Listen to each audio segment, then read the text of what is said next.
Pay your workers, damn it.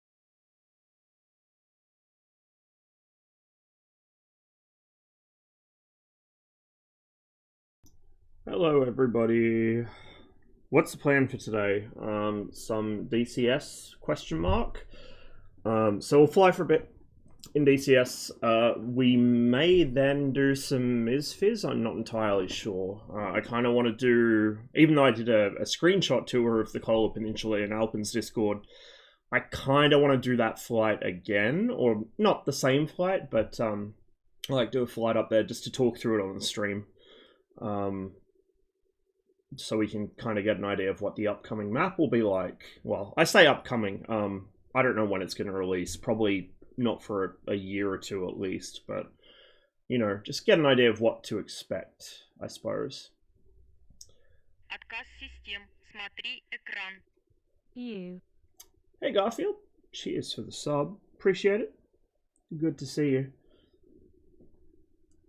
Speaking of strikes, the SAS pilots may go on strike again on the 11th of August. Damn, son.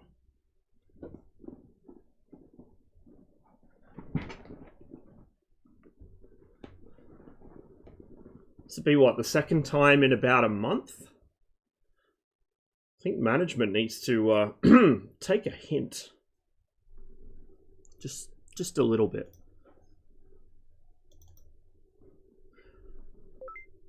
Alpen server is strangely quiet this morning. That said, it is a weekday over there in Europe, so that might be why. It also may just be that some people don't like the mission that's running. It's on Homs at the moment, which is an okay mission. I haven't played it a whole lot. I think I've streamed Homs 2 or 3 times, ever. Like, I just don't get it that... Oh, no more than that. A couple of the stream beginning slides are out of it, so...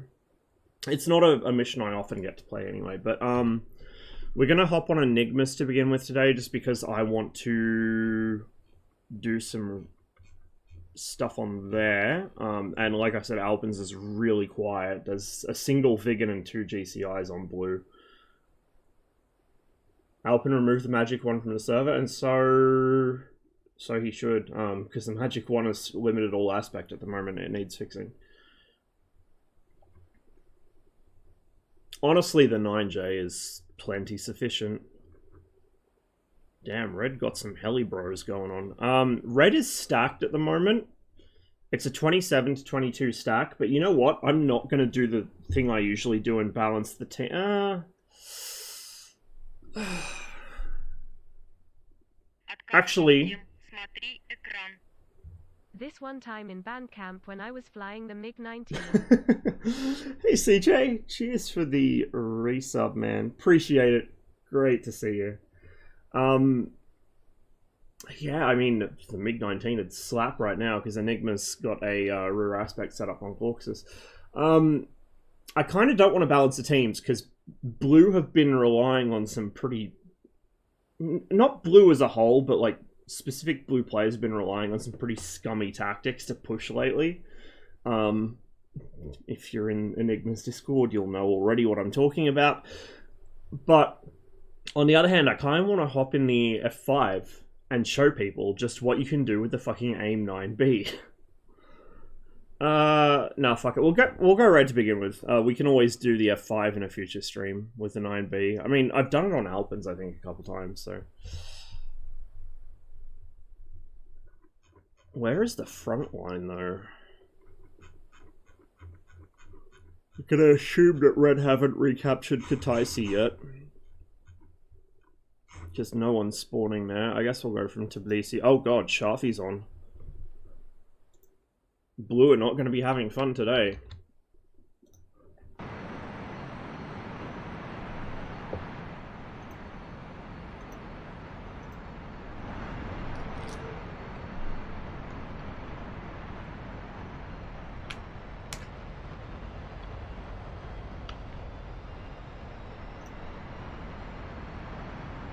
Hello, give me a moment, I need my attention span. Oh. Just need to make sure that this is actually open.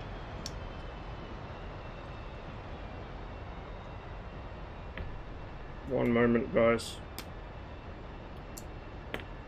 Shafi just told me she got twice ace in a flight. Holy fuck. Nice. Yeah, so this rear aspect setup, if you'll excuse me for a moment, hang on, I'll just pause my track IR so I'm not making you guys seasick. This rear aspect setup on Enigma server, it's not going well for blue. Because there's probably going to be claims that Red's got this or that overpowered thing. Red's missiles, or at least the MiG-21's missiles, do overperform. But it's not by a large enough margin to explain what's happening to blue right now. The actual problem is blue have just become so reliant on the AIM-9P5 to do anything that when you take it away from them, they can't do shit. Like, very few of them have any BFM skills to speak of. And it has become painfully obvious with the rear aspect setup.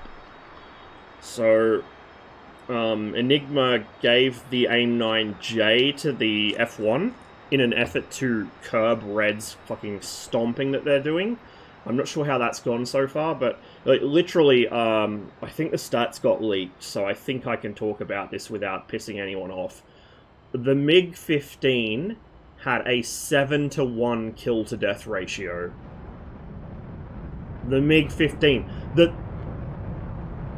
A fucking plane that cannot approach the sound barrier without attempting to kill itself, with no missiles, very little ammo, and its guns are fucking watermelon launchers.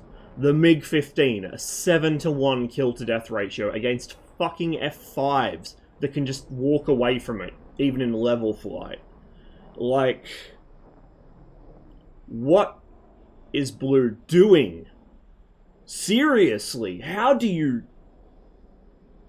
How? You guys have seen me try and fly the MiG-15 on Alpines, right? And I inevitably get bored and frustrated because everyone just fucking flies away from me. No one will actually fight me. Because people on Alpines have, like, functional brains, and they know not to engage a MiG-15 in a turn fight.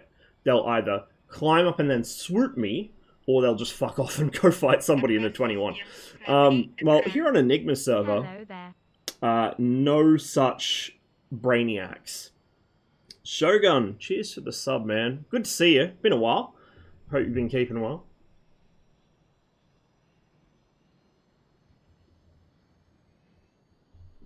Okay, attention span obtained, or at least it will be in about an hour when that kicks in. Let's get this jet up and running. And hopefully, my view is fucked up again. I hate how the MiG-21 does this. It happens with like a bunch of modules, but it's the MiG-21 that does it the most. What it's doing is it's like moving my default view position around, and it's very annoying because it means I have to reset it. That looks about right to me. We'll see if it is once the aircraft's started up. So I need to right alt numpad 0 to save that angle.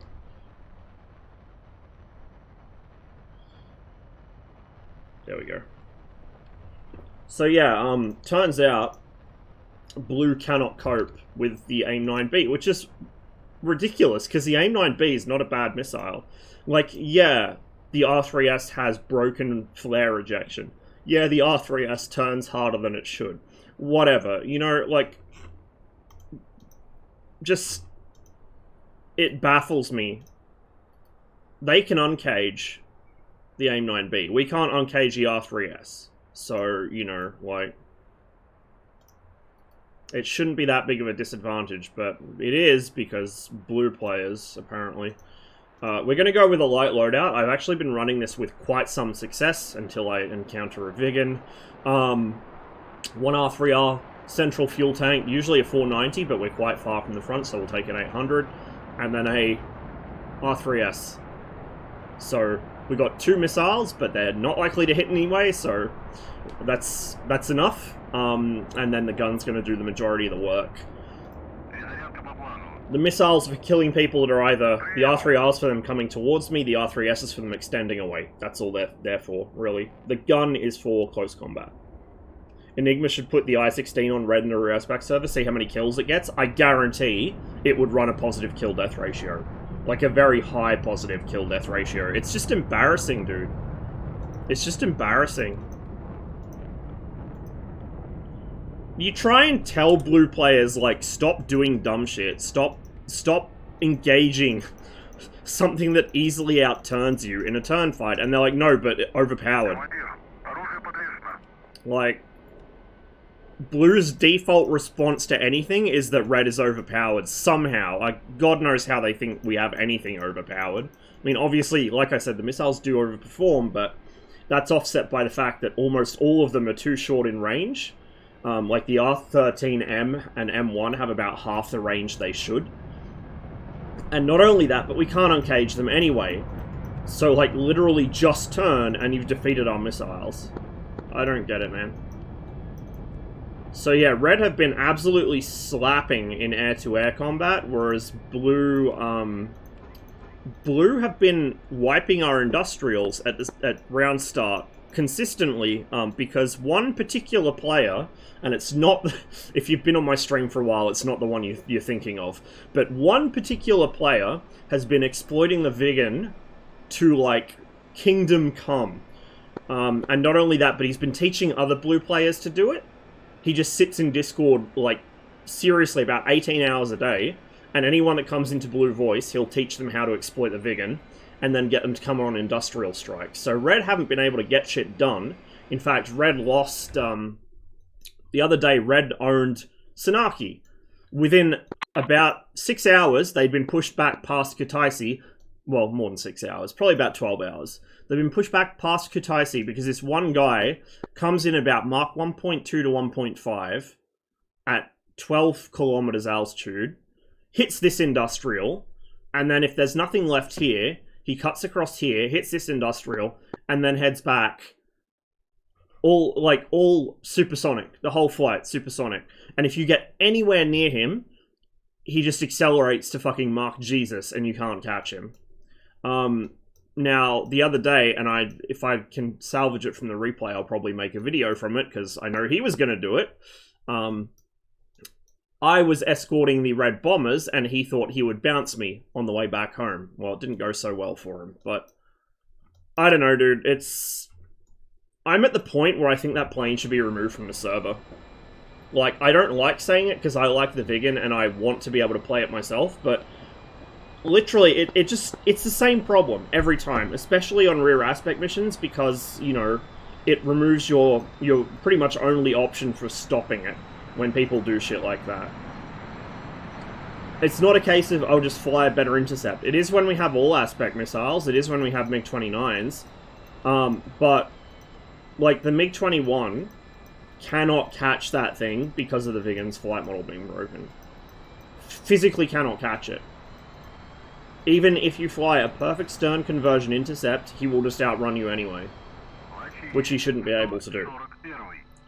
So I'm at the point with that plane where, honestly, I think they should remove it from the server. I think they should say publicly, the reason it's being removed is because Heat Blur will not fix their shit. If you want to see the best non-response to a bug report ever, go look at my thread about its flight model and see what Iron Mike wrote. Literally, it's just the biggest dodge I've ever seen in my life. Heat Blur haven't fixed it, probably won't fix it for quite some time, because they obviously think it's not that important. I mean, they said, oh yeah, it's a big deal, it definitely needs to be fixed, but maybe in our opinion, at some point in the future, no promises. Like, literally, this is the kind of wording he used. Rather than band-aid solutions to the existing problems, complete overhauls necessary. You know, fuck the complete overhaul. I'll take a band-aid solution for now. Something needs to be done, like, now. But they won't do it. So, anyway, I'd remove it from the server. I'd say it's being removed because Heat Blur won't fix their shit. So maybe that'll force their hand, since we know the only thing Heat Blur respond to is bad PR. Heat Blur won't fix their shit, and one specific player, literally one guy, is exploiting it to push the campaign unfairly.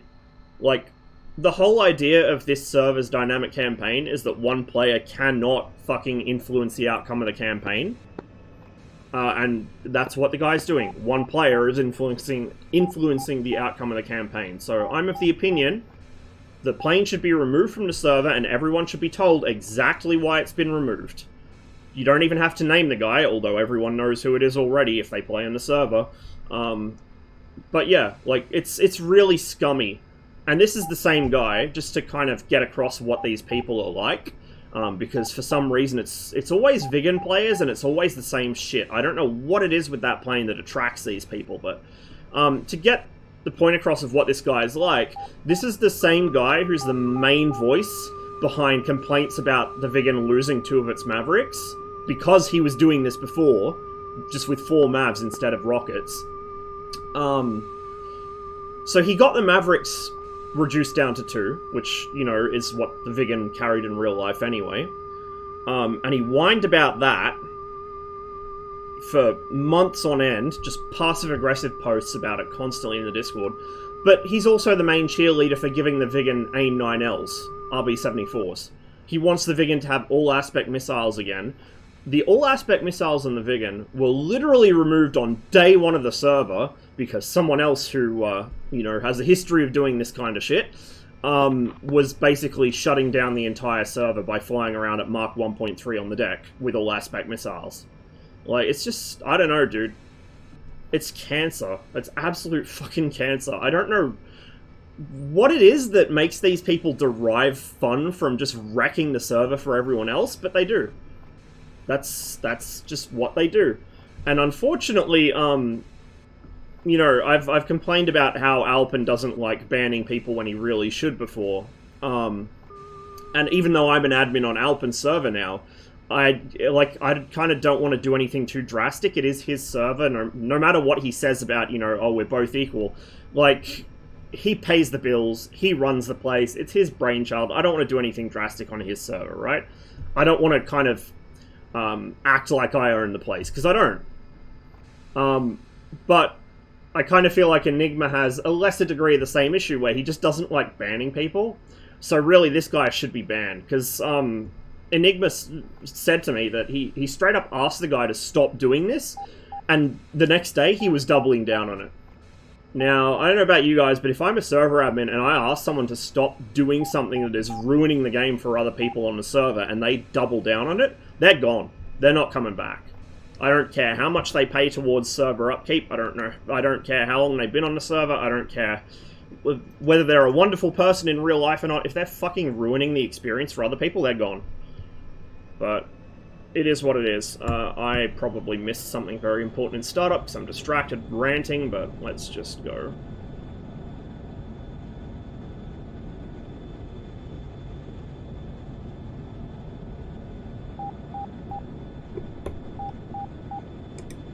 Nice smooth takeoff. How are Reds winning the air war? By out-killing Blue massively.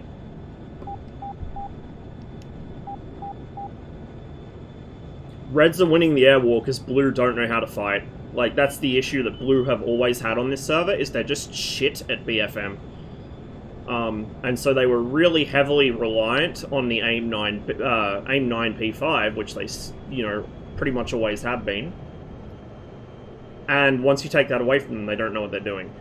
That's not to say that every Blue player doesn't know how to fight. There are some really good pilots that fly Blue, but the vast majority of Blue players just don't have the experience of fighting with anything other than P5s.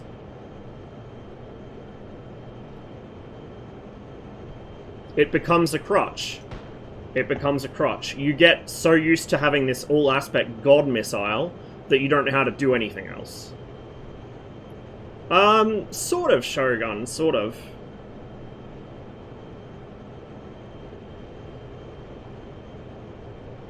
Even the ones who aren't used to BVR jets are used to the AIM-9P and the AIM-9P5, which are good missiles. They're not as good as they should be, even. They should turn better, but yeah, that's what they're used to. Whereas Red players are used to being kind of the red-headed stepchild that gets shit on by better technology in every server.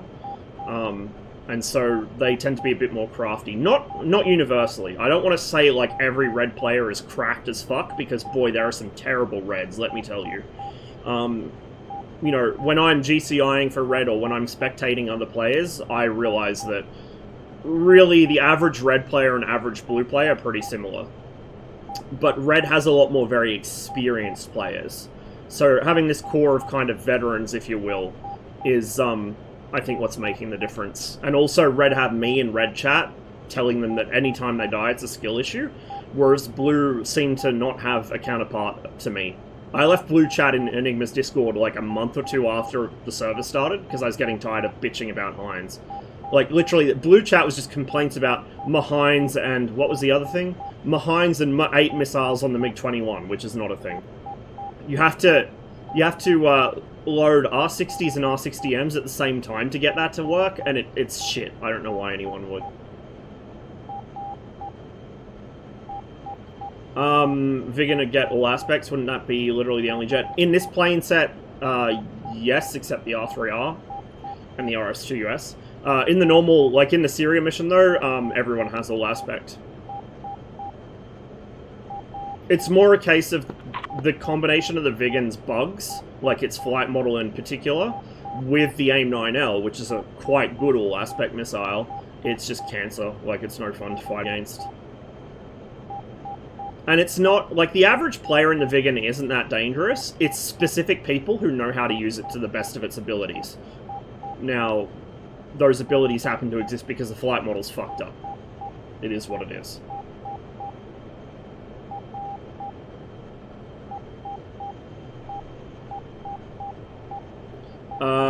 RS-2US available? Yes it is, but I would very much not call that missile OP. It's a piece of shit. It's actually better than it should be, but it's a piece of shit. The R3R is a better missile in every respect. And that is available in here. However, the R3R is also easy to avoid if you, like, are not brain dead. Turns like hell. It has no range. Like, that's the thing, it has absolutely no range and no speed. How to put the image on the gun sight? You have to retexture it yourself. So the file for that is called ASP1001. It's in the cockpit textures. You'll need to make a livery file for the cockpit. I just used an existing one as a basis, and then edit that texture.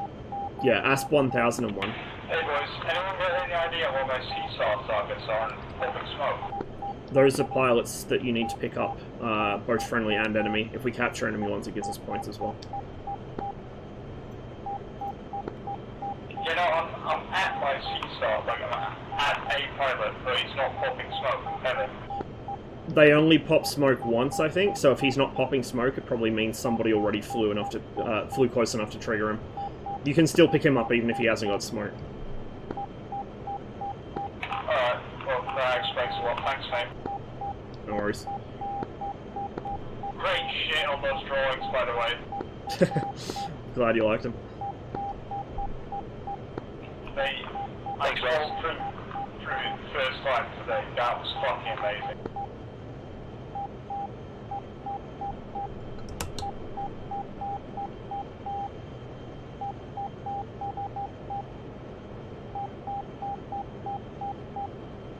Was the P5? It's not an Export 9L, it's an Export 9J with a 9L seeker. I don't know if the FAQ had the... Or something similar to that. 500 meters, right? Sorry, say again? The radius for touchdown CSAR is like 500 meters, right? Smaller than that, I think it's pretty small. Like, I think you either need to land more or less right next to them, or hover directly above them. Alright, so if they're in the trees, they're lost calls. If they're in the trees, just hover above them. Like, as close as you can. It should pick them up. Alright, well, don't get pissed if we have two CSAR pilots at the same location in just a minute.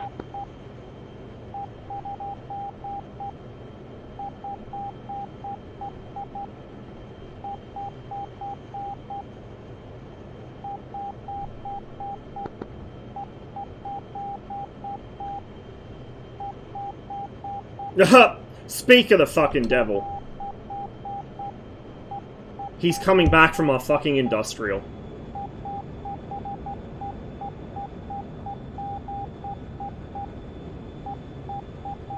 And there's pretty much no way I'm going to be able to intercept him. He's already too close. I'm not sure if he's going to try for me or not. He might.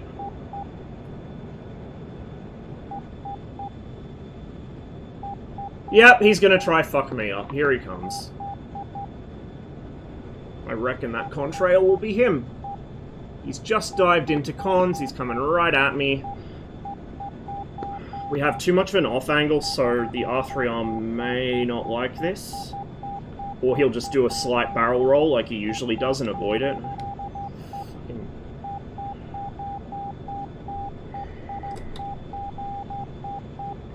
It's all so fucking tiresome, honestly.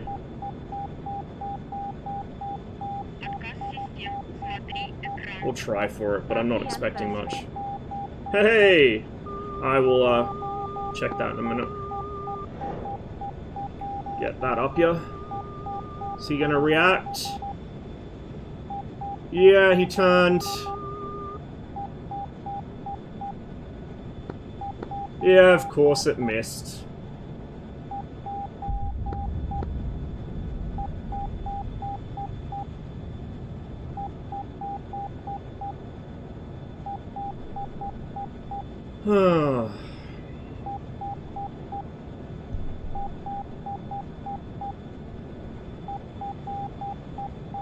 Just remove the fucking plane from the server, in my opinion. So, if this is the guy that I think it is, it's either him or somebody he's taught how to do this.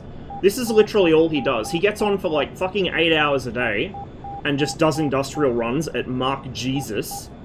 And occasionally, if you're on the way to the front line or you're escorting the bombers or something, he'll swoop down for what he thinks is going to be an easy kill.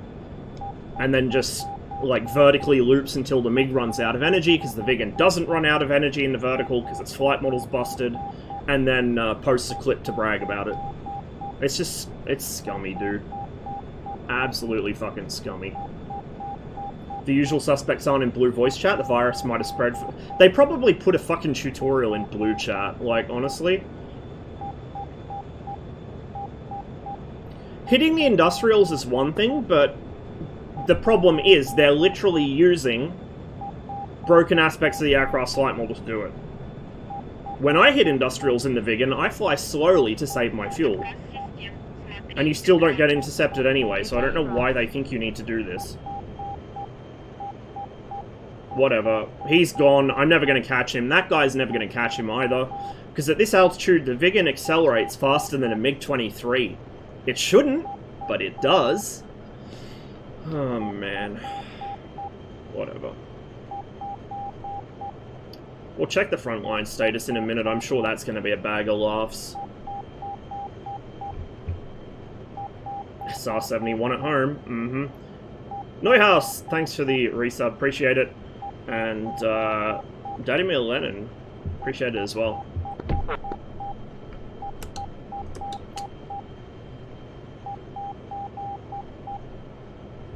You can hit Mark 2.3 in the 21.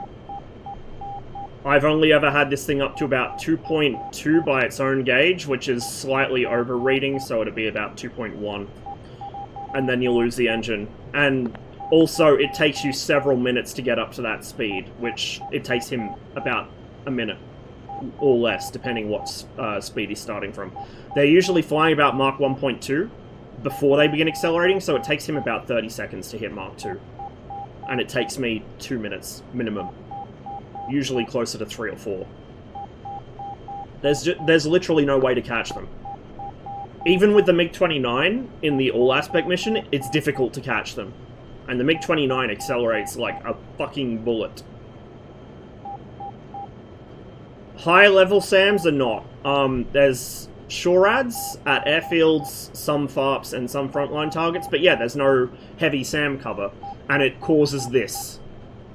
So, the idea of this server originally was to get people off the deck. Oh, look, he's diving away. So he'll be in a power dive at about Mach 1.8 or 1.9 minimum.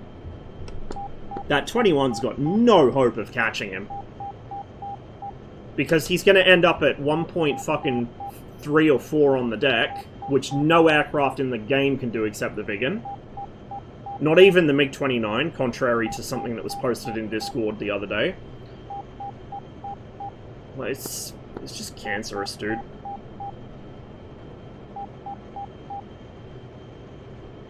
Passive play is not really fun in any game, but passive play that's exploiting bugs is even worse.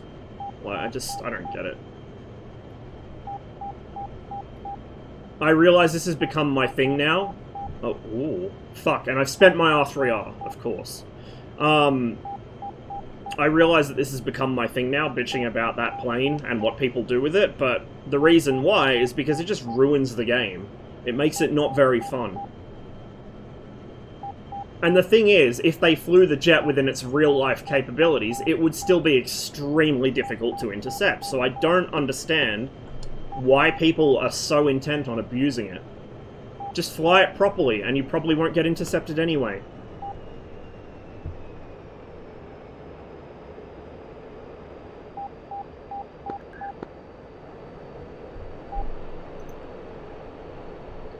Overlord, Circus 1-4. Set tripwire, 15.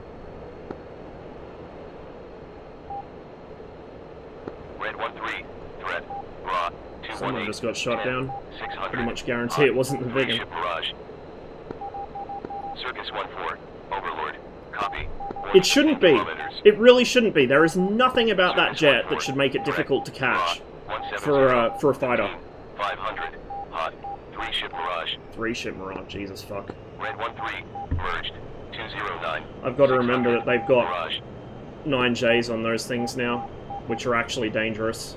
I mean, 9Bs are dangerous too, but they take actual skill to use, the 9Js don't. Circus 1-4, threat, raw, 239. Try our luck. 2,400, flank southeast. Just don't want Mirage. to overfly anything nasty.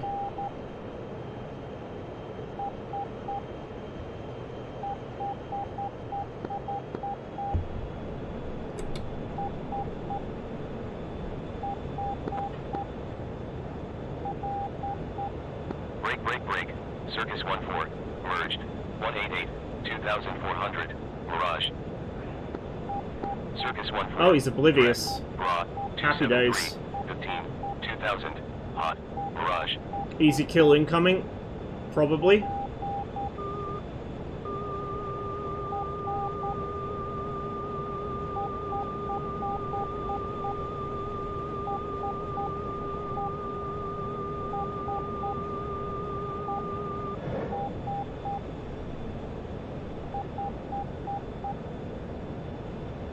'21s have no flares in this mission setup, by the way, so that's why you don't hear me popping them. Oh, that was not an easy kill. I should have held that shot. Well, we're nice and light now, guns only, and these things are easy to kill, relatively speaking. Circus 1-4, merged. Problem is the second one. 2,500, Mirage. Yep, that was the second guy.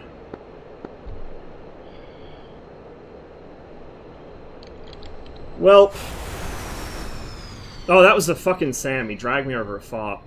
I need to be more conscious of where the front line is.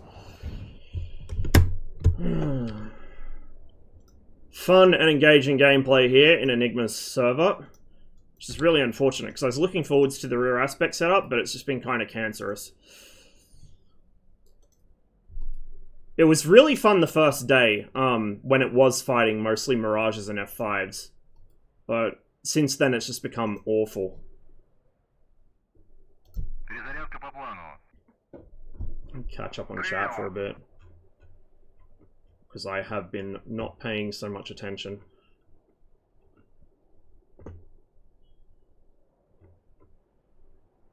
How the fuck do you lose an F-5 to a MiG-15? You don't have a brain. That's how. They think they can turn with it. Like, blue players, I don't know if you've noticed, but every time I stream on this server, and even a lot of the times I don't stream, I just post, like, TAC views or whatever, blue players see an aircraft, and they start trying to do a fucking horizontal rate fight with it. They think they're a fucking F-16, and they try and fly like an F-16, or at least like they think you fly an F-16. Doesn't matter what the target is, if a blue player sees a red plane, they will enter a fucking sustained horizontal turn against it, and expect to win. Now, we've seen what happens when they do that with the Su-25. They lose, because they cannot win that fight against the Su-25. Well, they're doing the same shit against the MiG-15, and they're thinking they're going to win. Of course they're not. But instead of learning that you can do things other than horizontally turn, like, go vertical, I don't know, maybe. In an F-5, you can definitely go vertical on a MiG-15. It's not going to keep up with you. You've got a bad thrust-to-weight ratio, but his is worse. You know, like, you go vertical, you can extend away. It's not like it has missiles, so what's to stop you just fucking walking away from it? But no, Grug brain must turn. And then complain it's OP.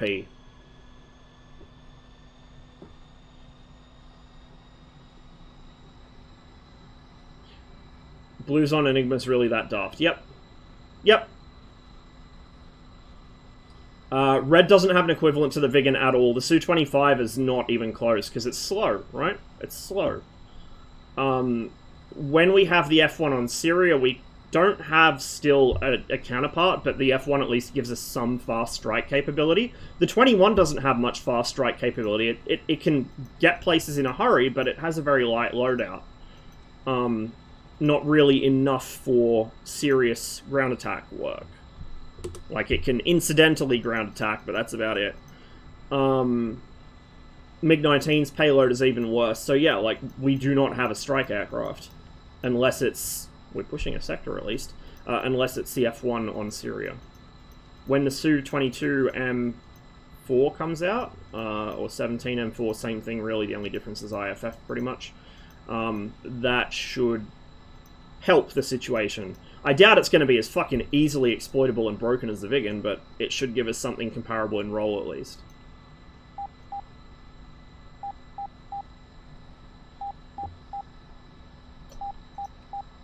Why do I arrive and get greeted with it? That's the other thing, and this is, like, I've been seriously considering just leaving Enigma's Discord recently, because it's getting to the point where this one small group of people, it's not just this one guy, there's a couple of others in it too, but this small group of people who primarily play blue will fill the heads of any newcomer with ideas about Red's OP missiles and Red's OP planes, and the Viggen is not broken, it's just Red cope.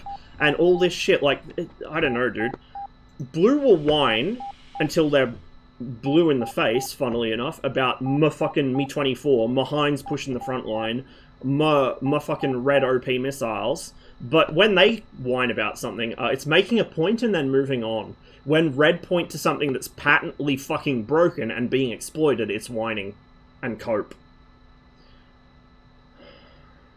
I don't know, dude. The longer I play this game, the more I come to intensely dislike half its community. And it's not even like it's most blue players doing this. The average blue player doesn't even post in Discord, or doesn't have doesn't really have a hand in the argument. It's just a small group of really fucked up people that have like some weird agenda to push. I don't even know why they care so much. But the moment Red gets anything that brings them almost to the same level of capability as blue, it's whined about until it's removed. And if blue has a fucking 1990s or later thing removed because it doesn't belong in a Cold War server, they'll complain about it until the end of fucking time. But it's not complaining when they do it. Like, just... it's fucked up, man. I would like to play on a PvP server in DCS for, like, just a couple of months, at least, without being gaslit by people that primarily fly the Viggen. That's where we're at here. That's where we're at.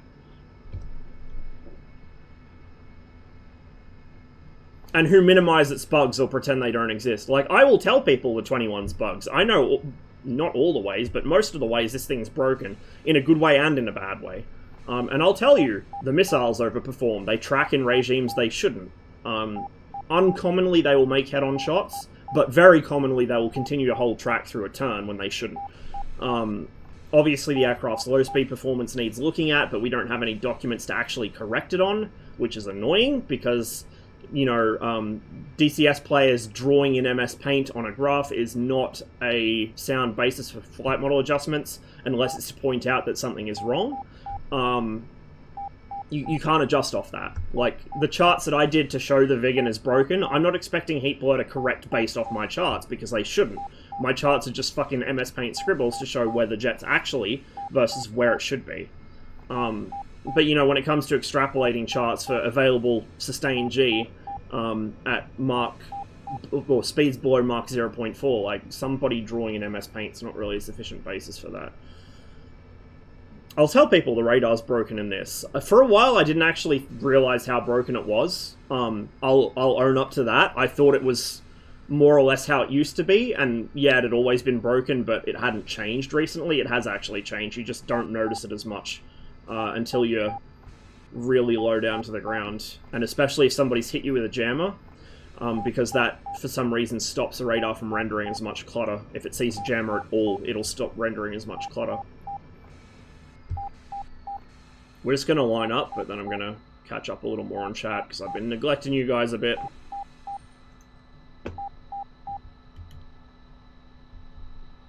We should be trimmed.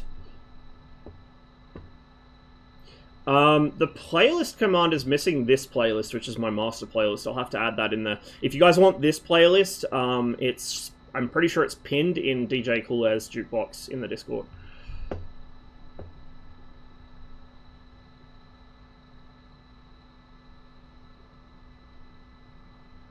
You know, if R13M1 gets corrected, it'd be better than original R60. No. No. I'm not sure where you're getting that from, but no. The R13M1, to my knowledge, is about a 18 to 20G missile. It's not 30 plus. Having said that, I don't think I've ever seen an R60 pull 30G. And I've only ever seen R13Ms do it, because the R13M and M1 in this have 35G available, according to the lure file. I've seen them pull that only in a very specific situation where they were tracking a target head-on that they shouldn't. In rear aspect or even side aspect, like beam aspect shots, it will not pull more than about 20G. Rarely more than 15. If it pulls more than 15, it typically misses. Which, again, is not everything in the lure actually plays out in-game. You know, it's one thing to sit there and police the lure files for, oh, this number's too high, this number's too low, but actual in-game performance is a bit different to what the lure suggests it might be, which is lost on some people, but maybe because they're cherry-picking to begin with, that's why it's lost on them. Need to convince Enigma to add a barrier of S-75s. Yeah, honestly, we need either that or MiG-25s that trigger when a Viggen's spotted at fucking high altitude.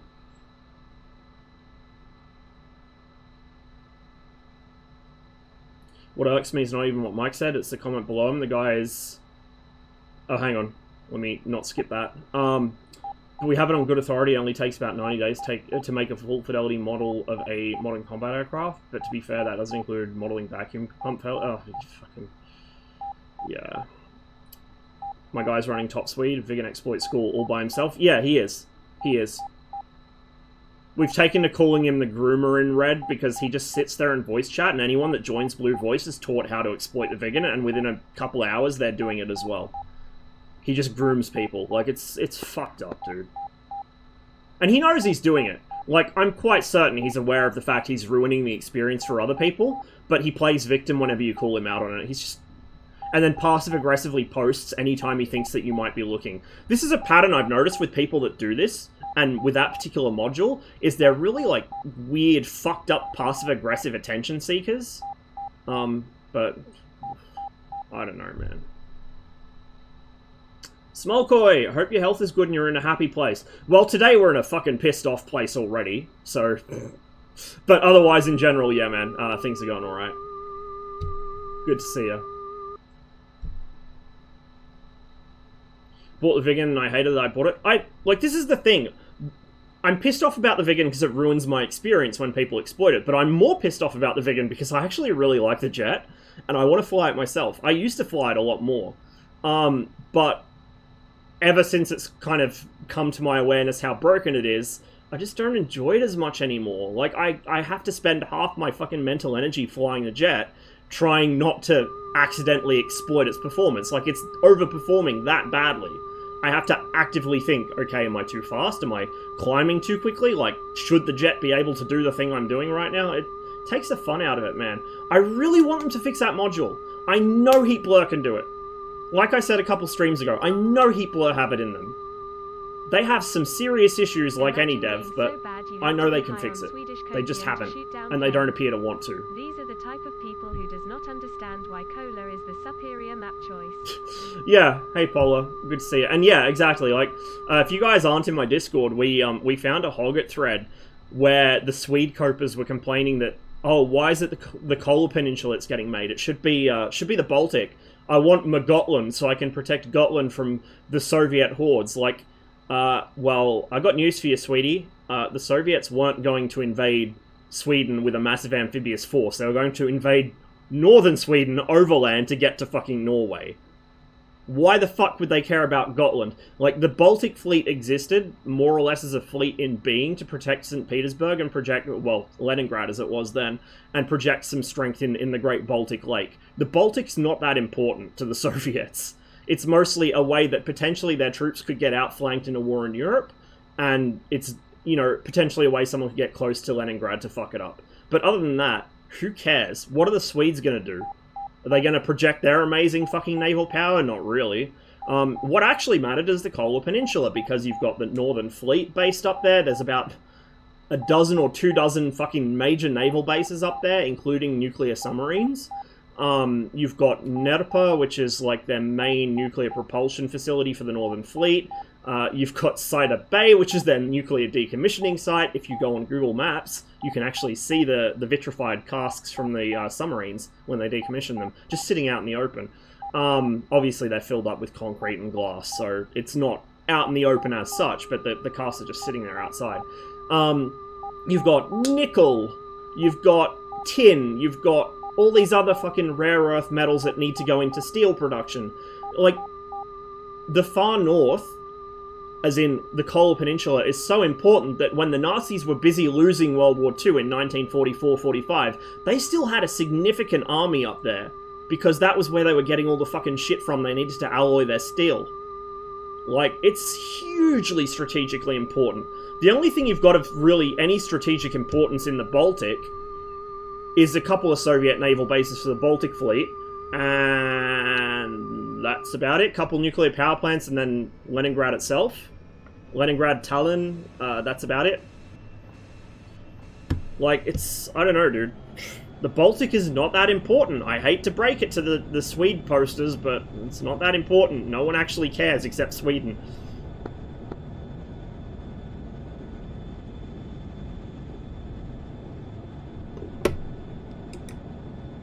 So, I wouldn't mind a Baltic map, don't get me wrong. I'd be totally down for a Baltic map, but I'm glad we're getting Kola first, because Kola is the more important theatre. Which is why if you go play Falcon BMS, you'll notice that they have a Kola map as well. They do not have a Baltic map, last I checked. Maybe they do, but... big difference in importance there. Okay, I'm going to be really lazy here.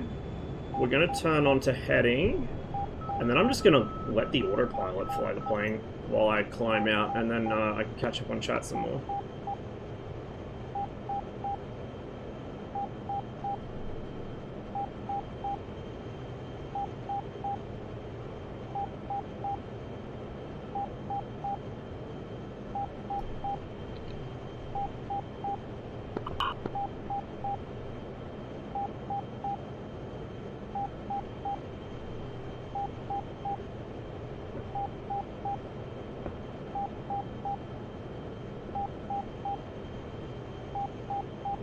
Sorry came late to the rant, but was about players abusing the Viggen's flight model to push the campaign by themselves.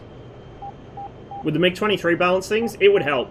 The Viggen's still going to be broken at the end of the day, but the MiG-23 would definitely help, because it has, you know, all-aspect BVR capability. It has a reasonably good radar, better than anything else in the server, except maybe the Tomcat, you could make that argument, and the 29. But... the Viggen's still going to... like, the thing is, the MiG-23 is known for being one of the fastest accelerating aircraft ever built. Like, really, really fast at high altitude.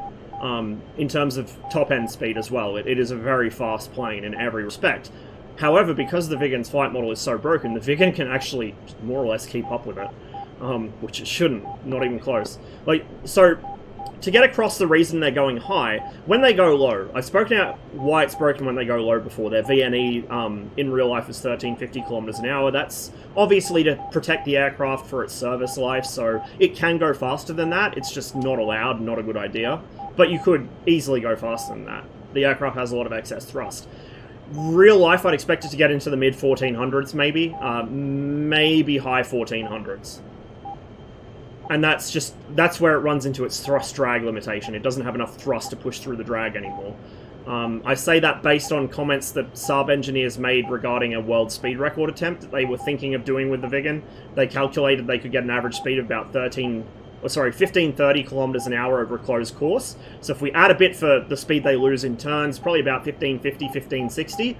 The Viggen in-game right now, clean, will do 1590 on the deck in standard atmosphere, which is fucked. Like, there's no way. It's physically impossible.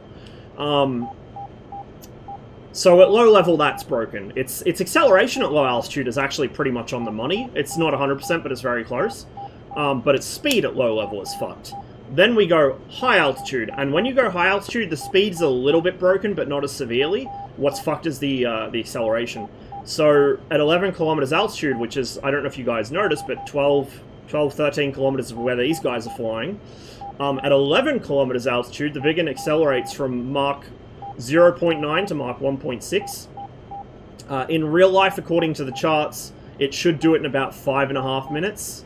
If we give it some leeway because it was calculated, I think, rather than test flown, we give it the same leeway we should give the MiG-21, so we could say maybe 3.5 minutes, 3 minutes, if we want to be generous to it. I could live with 3 minutes.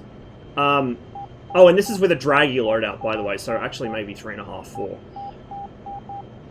In DCS, it does it in a minute flat. So it's accelerating too fast by a factor of 5 to that speed. And if you want to go to Mach 1.64, it should take 7.5 minutes to do that. It does it in 1 minute and 5 seconds. So it's accelerating too fast by a factor of 7 to 1.64. That's not a small discrepancy. That is fucked. I don't think there's a single aircraft in DCS that overperforms that badly. That's like... I'm not going to say it's Gazelle levels of flight modeling, because the Gazelle flight model's fucked up for different reasons, but that is... Nothing else in DCS is that broken. Nothing. So yeah, it is what it is. Oh, fuck. Their bombers are coming. I should have loaded more missiles. We might catch them on the way out.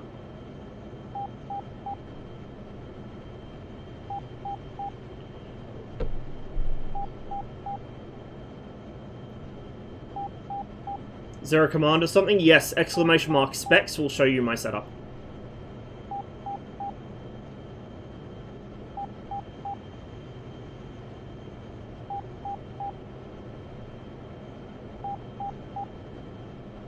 Also, let me repeat myself, they try to justify Viggen being broken, but fine. That's the guy who is saying that, by the way, is a new player. He's new to DCS, and he's repeating the talking points that these other guys are putting in his head. I tried to educate him, but obviously he's fallen in with a bad crowd because he's just repeating their talking points at this point. He's a rebroadcast station for them. This is the level of shit we're dealing with here. They prey on new players who don't know any better and feed them garbage. So they'll argue with the people that, you know, that know better. But yeah, they try to justify Viggen being broken being fine because Red has the 29, not in this mission we don't, which goes even faster. No, it doesn't. So it's only fair. No, it's not, because the 29 being as fast is obviously bug 2. Those flight tests that they're basing that on are wrong. They're wrong. I literally redid that flight test last night myself, and I did it properly using ISA instead of using ISA for one and default DCS weather for the other, by the way. Default DCS weather is 5 degrees hotter than ISA, the standard day, and that makes a big difference when it comes to Mach speeds. So, anyway, I redid that test, and I got the MiG-29 to 1,506 kilometers an hour indicated airspeed, which is what, Mark 1.2 something. And that's as fast as it went. It stopped accelerating at that speed. I then took the Viggen at the same altitude, same weather. It literally went into mission at a change the MiG-21 to a Viggen. That's all I did to the mission. Reflew it and got Mach 1.3 at 1,591 kilometers an hour, and it was still accelerating very slowly when I just gave up. So someone fucked up their flight testing, and Blue are using that flawed testing as a basis to make points that make no sense. This is why, generally, if I'm going to argue with somebody, I will go and test something myself to make sure I'm not using somebody else's flawed data. I don't do it 100% of the time, I'm not that good, but I try.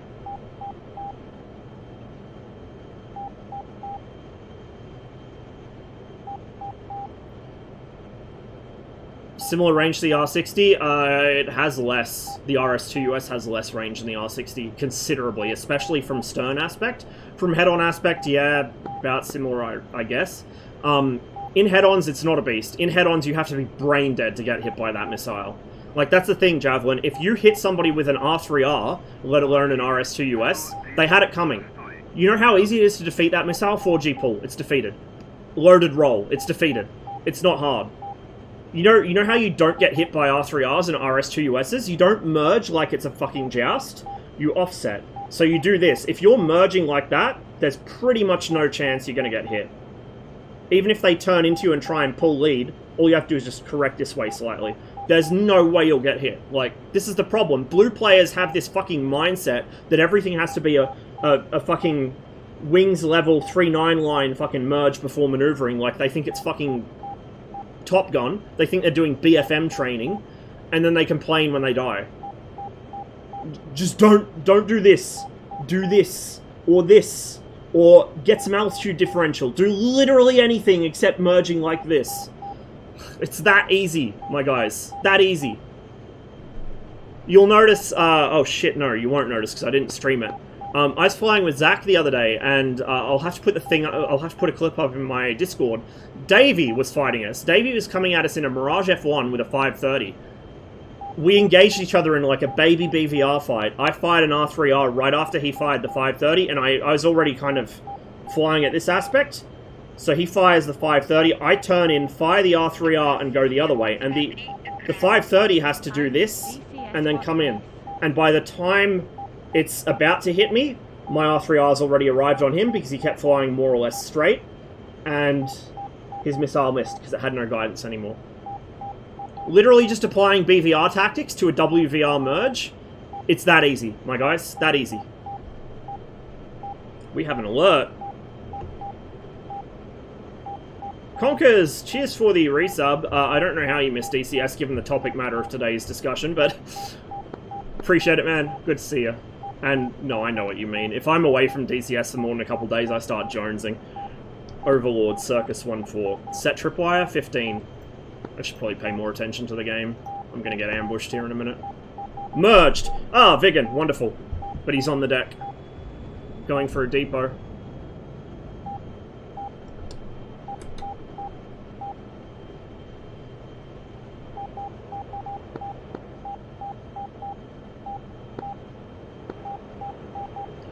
Overlord, Circus 1-4. Oh, I'm on the fucking wrong frequency.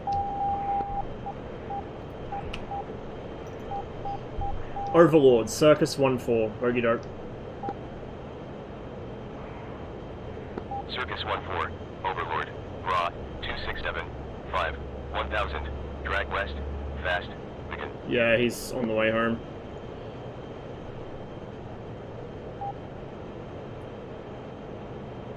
Catfish 2-1. Threat. Raw. Friendly on the 210. nose. 15. 1000. Flag north. Barrage. Clearly, if 29 is the solution to the Viggen should be locked behind 10 credits. Just remove it from the fucking server. Like I said, remove it from the server, tell everyone why. Because Heat Blur have not fixed the game-breaking bugs with it, so it's unsuitable for multiplayer PvP gameplay. And a certain person is abusing the fuck out of it and teaching others to abuse it as well. Just be honest with people. Tell them the plane's being removed because it's broken and this is why. 257. And maybe the community rage will get Heat Blur to unfuck it, although I doubt it. And maybe it will encourage that particular player to stop fucking abusing it, although I doubt that as well, because he clearly enjoys fucking with other people. I would ban the player in question, I would remove the aircraft, and I would tell everyone exactly why it's removed.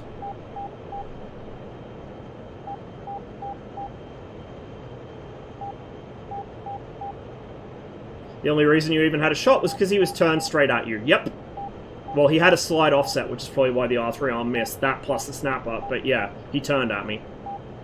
And descended into cons, so I visually saw him. If he had not descended into cons, I would have had to play search with the radar, which would not have gone well.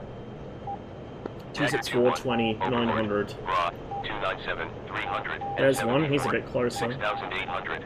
Hot. 12 ship Strato Fortress. Catfish 2-1. Merged. 189, 800. Tiger 2. Might lose this guy behind the ridge. Oh, I physically see him. He's right there. Catfish 2-1. Merged.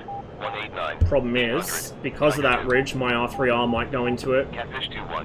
Threat. Raw. 233. 15. 4,600. Drag south. Mirage. He's gonna eat that. Yep. That was the Mirage, I think. Overlord, Circus 1-4, bogey dope. There's another contact there, but I don't want to go that far west. Catfish 2-1. Threat. Raw. Oh, maybe I do. We got friendlies backing us up. 1,800. Flank northwest. Tiger 2. Circus 1-4. Overlord. Raw. 234. 1. 1,900. Drag northwest. Tiger 2. Oh shit, he's right above me.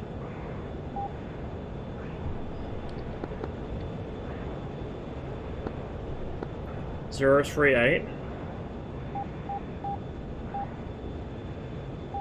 Slightly above. No, actually, he's about co out. Overlord, Circus 1-4, bogey dope. He's in a turn with me, I just don't see him. Overlord, Circus 1-4, bogey dope. Fucking wish I had human GCI. Circus 1-4. Overlord. Raw. 173. 3. 1,500. Drag southeast. Tiger 2.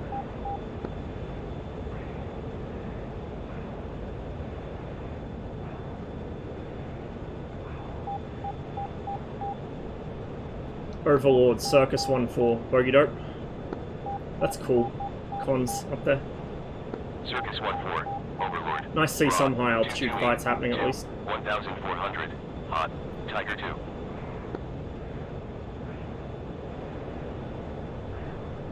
Don't see him, he's pretty much on the nose. Overlord, Catfish 2-1, bogey dope. Catfish 2-1. Overlord. Raw. 216. 21. 1,400. Drag southwest. A9B! It's probably shot too far behind me. I'm quite fast, so I doubt that would have caught me.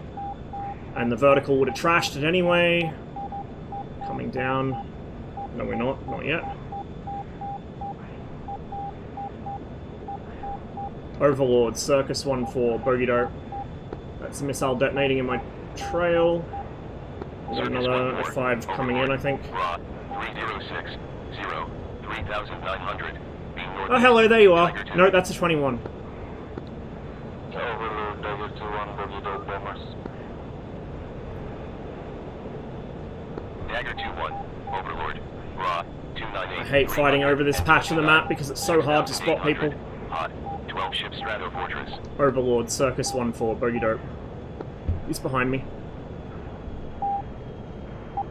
Circus 1-4. Overlord. Raw. 109. 1. 1,500. Hot. Tiger 2. I hate having... Oh, never mind, he ripped his wings. Skill issue.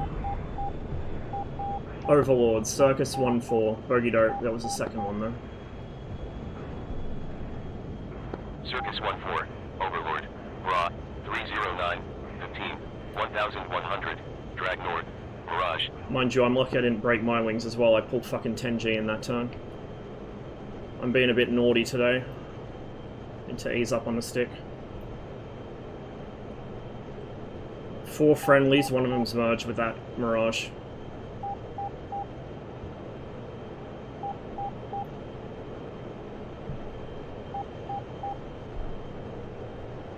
we?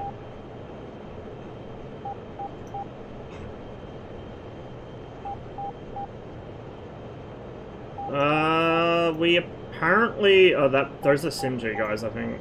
So, maybe they have a dedicated GCR, and maybe we do have one. Fuck it, I'll stay on Overlord for now. Overlord, Circus 1-4, bogey dope. Somebody just got splashed to my left.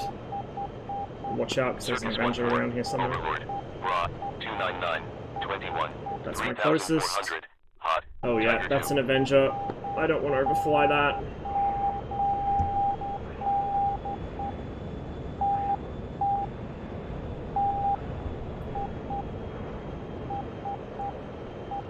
Gonna head kind of northeast for a bit, just to get away from that.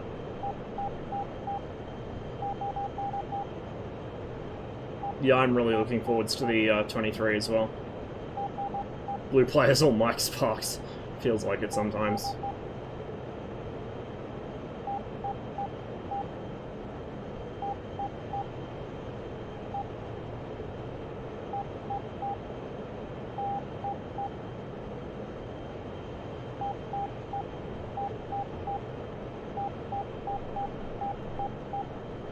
Is Enigma server developing a fighter mafia? It's yes.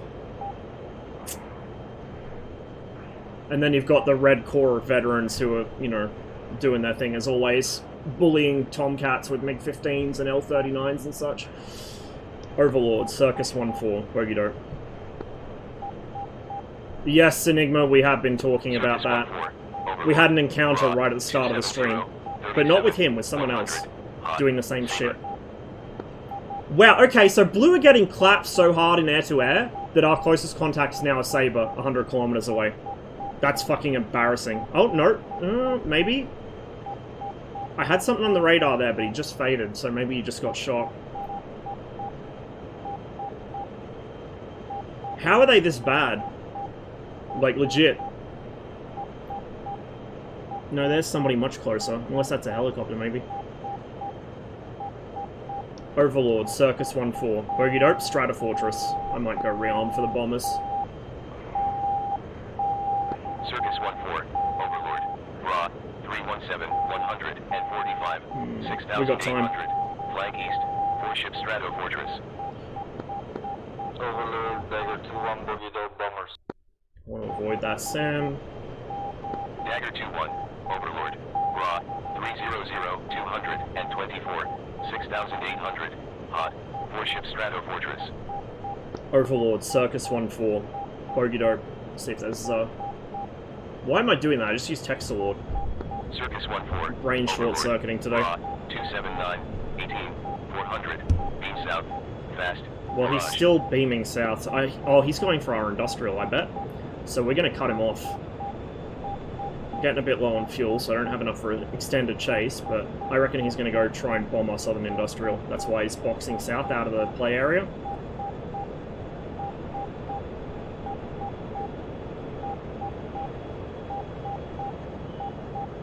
Overlord, Circus 1-4, bogey dope.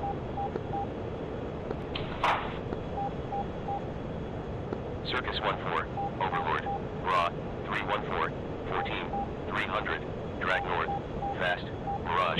He's bailing. Maybe he's not going for it.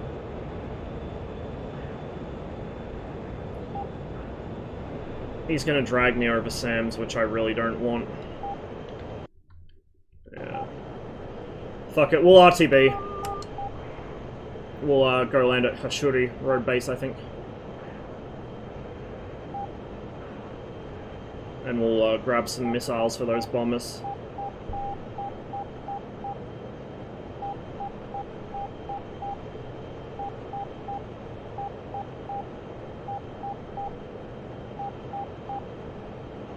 R13M1, some specs of it I saw was it being a 35G max pull. It is in the lure files for DCS. That's what it is in the lure files. In real life, I've only ever seen stats of about 18 to 20. So I don't know. Maybe it was really that cracked, in which case someone should tell Honza, but I don't think it was. I think it was about equivalent to a 9J. Maybe even slightly worse in terms of available G. People are too busy with making an aircraft we don't need. Yes. We need the Phantom. The other thing, though, not so sure about that. Oh, I scrolled down too far. I missed a bunch of chat. Hang on. Do you think it'll be huge ad for Red when the Fogger gets released? Abso-fucking-lutely. Absolutely. I don't think it's going to be a cure-all. I think bad players are still going to be bad players. They're going to struggle with it. But I think the good players are going to really rock Blue's world with the 23. I'm expecting to fly it like I fly the 29, kind of risk-averse, high and fast, BVR people and fuck off. But it should have hands in a close combat engagement. It won't be amazing at it, but it should have hands. Sounds like the IL-2 community. Yes! Yes, it is near a 1-to-1 matchup. Except blue team in this correspond to the fucking Luftwaffles in IL-2. Which is weird, because as far as I've come across, most red DCS players fly Luftwaffe aircraft in IL-2. Or a lot of them do. Enigma does. The SimG guys tend to. But yeah, like, blue team in this act like the fucking JG69 420 guys on the IL-2 forums. Been enjoying single player more and more lately. Multiplayer's getting stale. Multiplayer, to me, the gameplay doesn't get stale, but the attitudes do. Like, this is the thing. The kind of toxic shit that happens in multiplayer makes me want to just play single player. But single player is not really exciting to me. The AI is improving, slowly, but it's still not really at a level where I can move away from PvP. And honestly, the older I get, the less time I have for this fucking childish shit. The more I want to just be able to abandon PvP completely and fucking pretend the rest of the DCS community doesn't fucking exist. Like, a lot of DCS players are great guys. I'm coming off as too negative here. A lot of the DCS community are fucking fantastic people. I really love that some of the people I've found playing this game have become long-time friends for me. But it also has, like, an alarming number of shitheels. And sometimes they make it not worth it. Jaguar 2-1, Overlord. Copy. Warning 20 Okay, kilometers. we haven't reached it. This should be the road base just up here.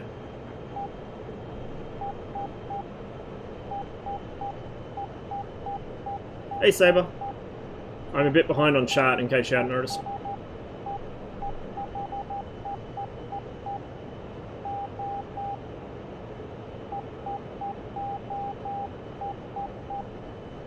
Can't wait for people to get the F4 under 150 knots and the engine dying. Yeah, if it's modeled. If it's simulated at all. Speaking of the Viggen, a proper old JA-37 should be just about the most equivalent thing to a 23 ml. You say that. Have you seen the manual for the JA-37? Because I have. The fuckery they did to try and cure the compressor stalls actually made it perform worse. It fixed the compressor stalling problem to a degree, but it made the jet slower, it made it accelerate slower.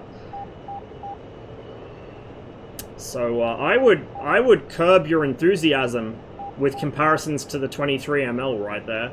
In close combat, maybe. In terms of radar capabilities, maybe. Certainly fucking not in terms of speed performance.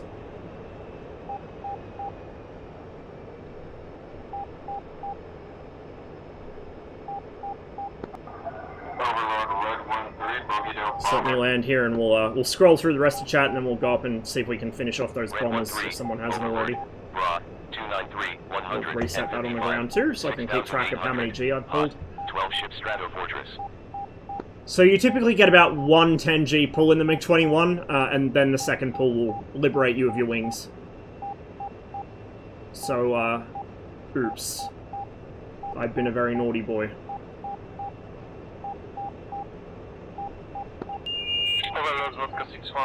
Yeah, it's the next town. 20 kilometers.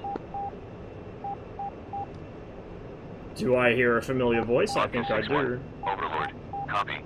Warning 20 kilometers. Although 6-1. He's changed his call sign, yeah. It's Matt. It's flying a helicopter. Dagger 2-1. Overlord. Raw. 310. 30. 6,800. Flank east. 8-ship Strato Fortress. Turning around without getting stuck is going to be fun, but we'll try it. If you keep your speed up, the 21 can turn on, or like it can move on grass. You just need to keep about 40-50 kilometers an hour speed. 30 will do. But the moment you stop, you get stuck.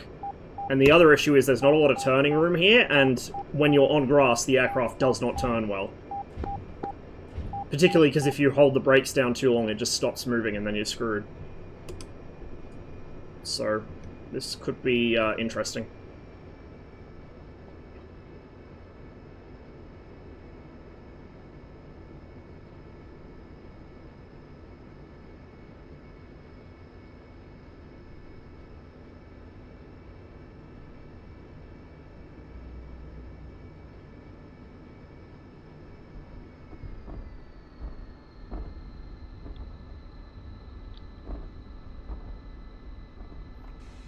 Fucking bouncy, bouncy, bouncy.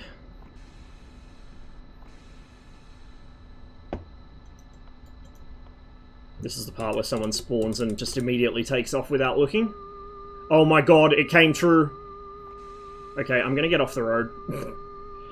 I'm gonna just quickly get the fuck off the road and we'll go on the grass. At risk of getting stuck, I don't want to get slammed into. Is that a pilot on the fucking road? Bro. No, what? What the fuck? Oh, it's... Is that a No. What the fuck is that? Overlord Red 1-3, Bogey Dome Bomber. Red 1-3, Overlord, Bra, 292, 75. What the fuck? Oh, it's a Su-25 air brake. Never mind. Mystery solved. Somebody had an accident and sheared their wingtip off, apparently. Should really be holding the stick back to do this. I don't think it actually matters much in DCS, but in real life, if you're taxiing on grass... whoopsies. If you're taxiing on grass, you hold the stick back. Just to get weight off the nose wheel and stop you from digging in.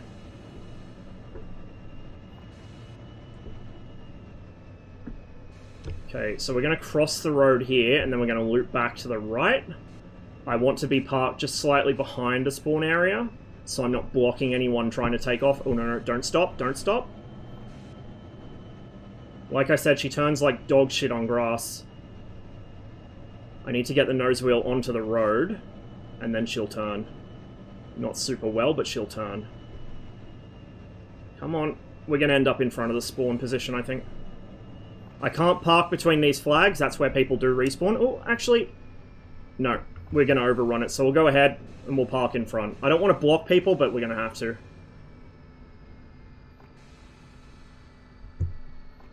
Don't have a choice. Make sure we're clear. There we go. Right. Don't need the canopy open to do this, but I just like it for the aesthetic. We need fuel, we need fuel tanks, big ones, because we're going to be burning most of the way there, and then we need missiles. We'll take the R-13M to the bomber intercept. I usually use the R-3S for fighters here. I don't think we should have the R-13M in this mission, although they have the 9J now, so maybe we should. But take the 13Ms for bomber killing.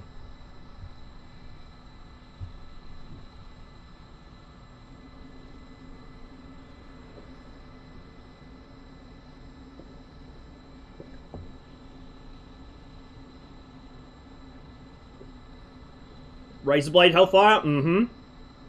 R13 only has an advantage of range over the R60. In real life, yes. In DCS, no. The R60 has a longer range in DCS because... Of course it does. The R13M should have about double the range it does in this game.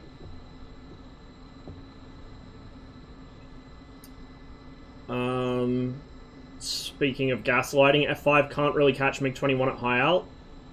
And Viggen does not have the front aspect to intercept them.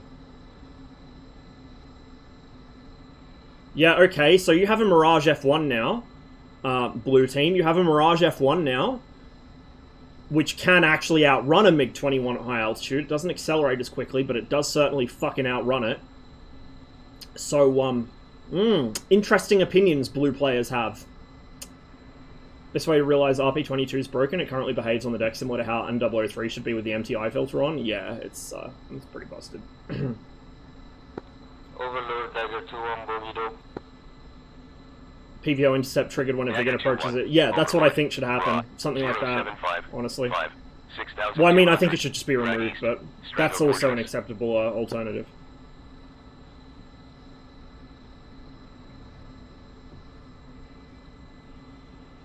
You're winning, son. Debatable. Ask again in half an hour. Good to see you, Trip. Hope you've been keeping well, man. Said I wanted a Baltic map, I misspoke. I meant to say Balkans. Yeah, Balkans would be good as well. Balkans would be awesome. I'd love to fly a Yugoslav MiG-21, defending brotherhood and unity from both the Western imperialist dogs and the Soviet... how would they refer to the Soviets? I guess the Soviet imperialists as well. Imperialists everywhere. It's all imperialists all the way down. Okay, we should be pretty much good to go here in a second.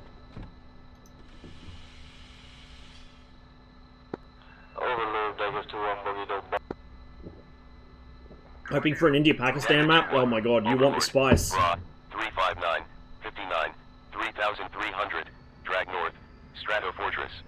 Make sure it's clear, no one's coming. Okay, let's go, and we're just going to burn straight over to him. Because I can't rely on my team to kill him for me. Unfortunately. Red has been really lazy in intercepting bombers lately, I don't know why. Drag north, Strato Fortress.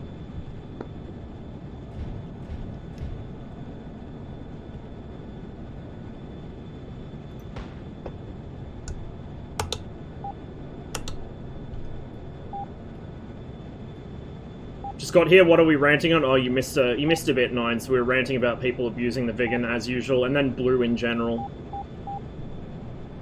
The attitude towards a game that... Not even most blue players. Most blue players are fine. I know I bitch a lot about blue this and blue that, but I don't want you guys to get the wrong idea. The average blue player, even if they're not very good at the game, they're not bad people. But there's, you know, there are some people on that team who just...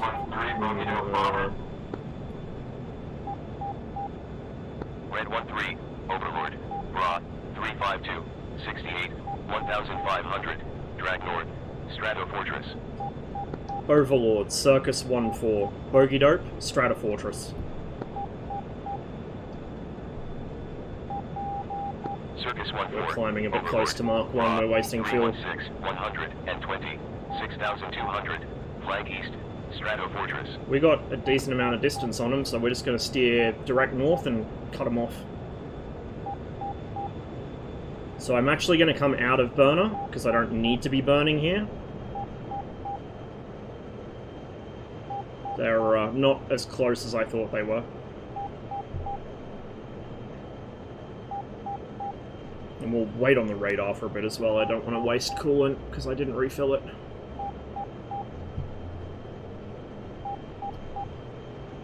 Oh, the tune!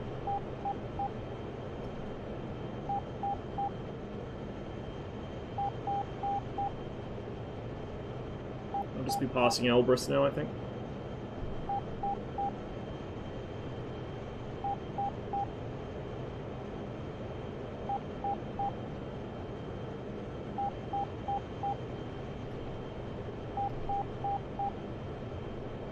Be over that way somewhere.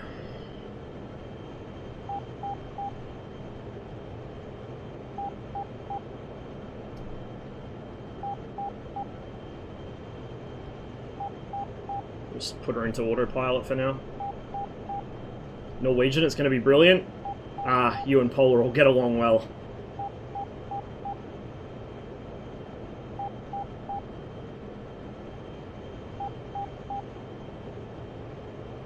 Love though how NATO along with Sweden gaslit themselves into believing this Warsaw Pact invasion menace. Yeah. Well, everyone wants to believe they're important enough to be invaded, right? Sweden was important enough to be invaded, in the far north, where their mineral resources are and where access to Norway is. Well, no one cares about Gotland. Nobody, except the Swedes. Yeah, so Shogun, a lot of those plans about, like, the US invading Canada, or, for instance, the Brits invading the US, a lot of those are drawn up as, exercises. Dagger 2-1. Like, staff planning exercises, just to keep skills sharp, or to train, younger members of staff, like younger staff officers, how to do that stuff. So they're not really ever meant to be operational plans, but they are drawn up as operational plans, just in case, and also to give some training to the less experienced officers. So you get all sorts of weird and wonderful war plans that get drawn up, and they're not actually, like, there was never any intent to use them. They're just an exercise in training, essentially. Which a lot of people don't realize. Normies find out, like, the Brits had a plan to invade the US in the 20s, and they're like, oh my god! They weren't gonna do it. Even if some of the political rhetoric was actually moving that way, that it was not gonna happen, ever.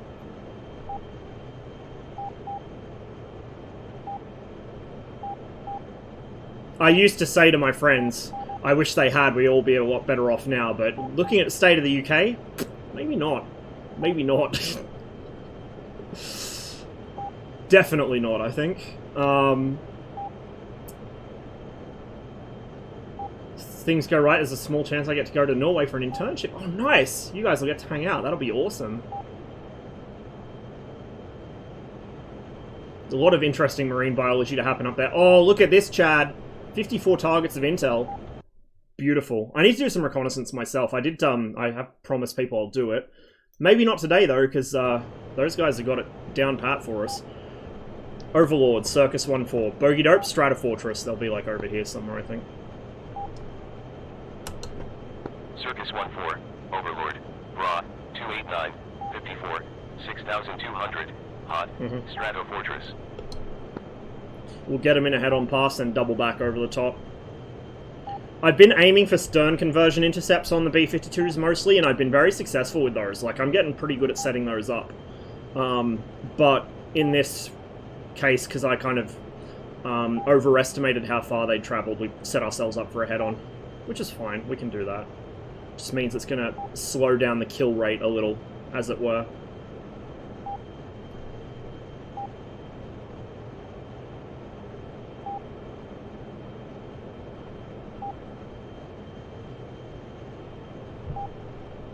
Hope they model the Northern Lights of the color map. That'd be nice. They're far enough north to get, like, seasonal summer and winter, like, as in it's day all through summer and night all through winter, right? So that could be very interesting. Winter missions will all be night missions. I like that. That is a lone B-52. Interesting. Is that all they have left? Damn, Red been on top of it today. I like it. Yeah, they have a single B-52 headed for target. Well, they aren't going too much longer. We'll pop him. We're then going to be overloaded for a close-in fight. I don't like carrying more than 2 missiles for dogfighting if they're these Sidewinder types, because they're big and heavy and draggy.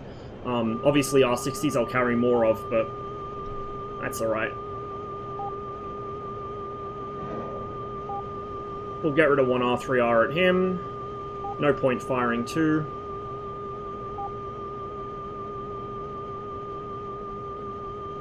And that's a splash. Overlord, Dagger 2-1, Bogey Dope bombers. Dagger 2-1. Overlord. Nothing on scope.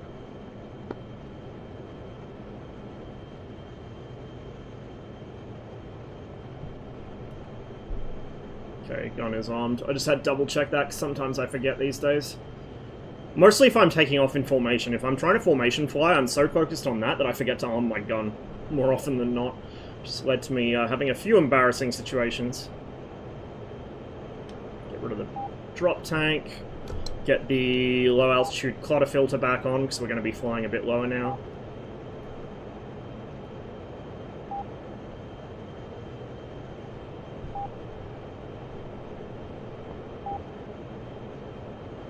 Color map, finally a setting for the I-16, yeah. Yeah, really. Hoggett told me Viggen should be played flight level 500 at Mark 2.7 can shred an SR-71. Do you think I can use it on the best servers, aka GS, and unlock kill streaks? If you use the Viggen on GS, you can actually do some filthy pop-up attacks because of its climb performance being busted.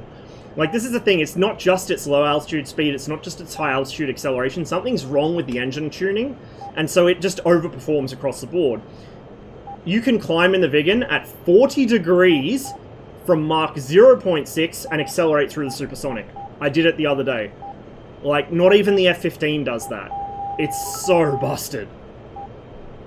Overlord, Circus 1-4, Bogey Dope. We're a little far west here. Circus 1-4, Overlord, Raw, 197, 39, 1000, Hot, Saber, Tiger 2. Oh boy. Yeah, if we get them to extend it south and east as well, we might get Arkhangelsk, which would be very good. Arkhangelsk would be very, very nice to have on the map, and we'd also get a couple of 2 128 bases. There were a few kind of just southeast of the current planned area. We're not going to overfly any FARPs, are we? No, we're over our front line because we pushed. Oh, the tune! Certified fucking classic here. Overlord, Circus 1-4, Bogey Dope. The other thing with the Kohler map, by the way, Overlord, Raw, 210, friendlies merged with him 26, already. 1000, Flag East, Saber, 4-ship Tiger. Every time I find somebody, there's friendlies on them already. Red's really on top of it. If we get the Kohler map with as many trees as it should have, that removes the we can't do Vietnam because trees excuse. Because there are a lot of trees up there.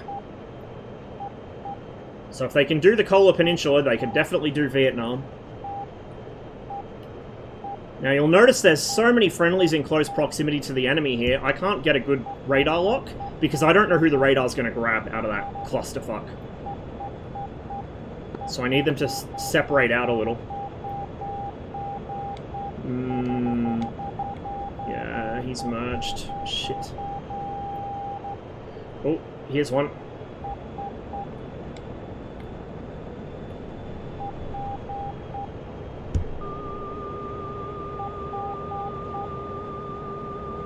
He's turning, so this might be a bit rough. Oh, he's diving as well.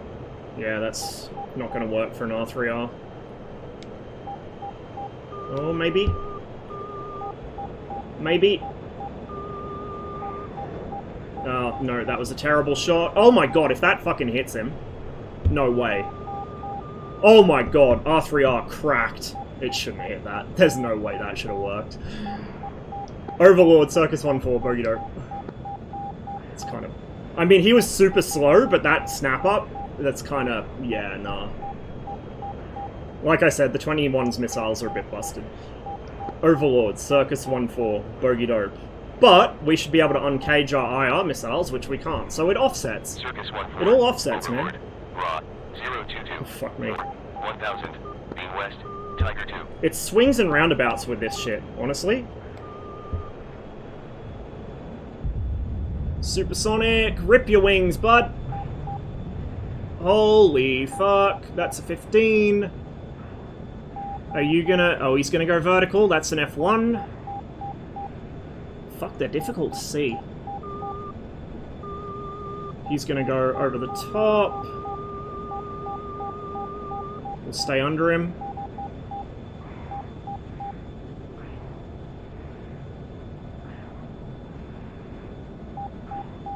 Come on, turn. Get slow.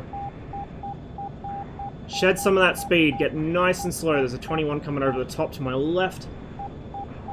Come on, bro. Come on, bro. Oh, nice little... Was that desync? No, that's just... Don't know. Interesting. He's keeping his speed up doing these kind of oblique loops, which is not a bad move in the F1. Whoops. He's getting me to bleed off my energy. Because the F1 cannot turn that well, to be honest. This is going to be... This is probably going to miss, but we'll try it. Might be a bit far. Oh, shit! That wasn't meant to be a double launch. Shit, shit, shit! Well, there go both my fucking missiles. At least I'm light now. I fat-fingered my weapon select. Amateur hour here. That's alright.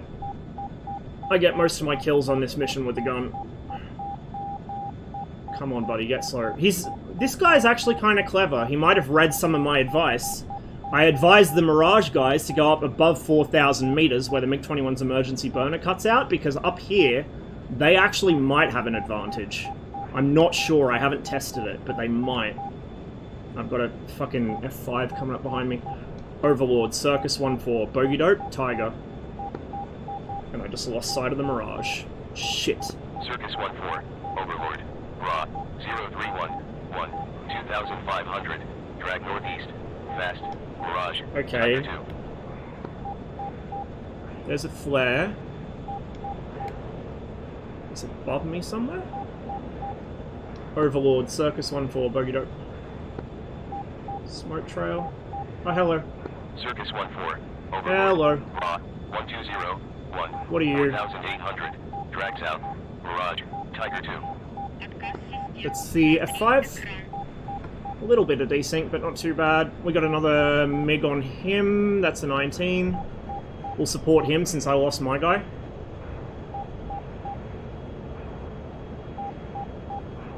Oh, a lot of desync. Shit.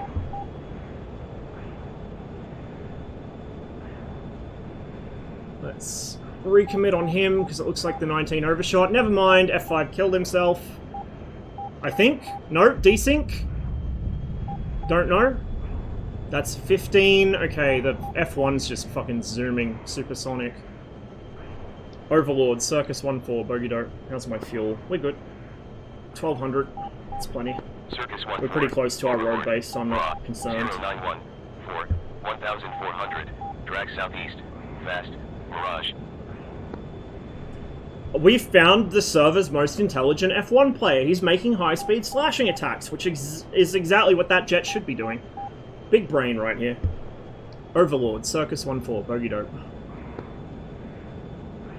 I don't know who that is, but hats off, dude. Hats off. Overlord, Ra, 1853, 5,400, drag southwest, Mirage. That's exactly what he should be doing. Now, whether he's done a few refuels, I don't know, but that's how he should be flying that jet. Fucking hell, he's still supersonic. So there is a there is a slight bug with the Mirage at the moment, involving refueling and the flight model becoming a UFO. But in general, Mirage players don't seem to survive more than one sortie, so it hasn't really been a factor as of yet. But if we've got one who's smart enough to actually not engage in a close turn fight where the Mirage is probably the weakest aircraft on the server, it might be a factor for him. Overlord, Circus 1-4, Bogey Dope. We might just go rearm if I can't find him, or if I can't catch him. Overlord, Circus 1-4, Bogey Dope. There must be a human GCI on general comms. It's gone very quiet, so I'll switch over on the ground and check. 1650, 4,900, drag southwest, Mirage. He's way above me. I think we'll go land. I'm just worried he's going to bounce me as I'm on final.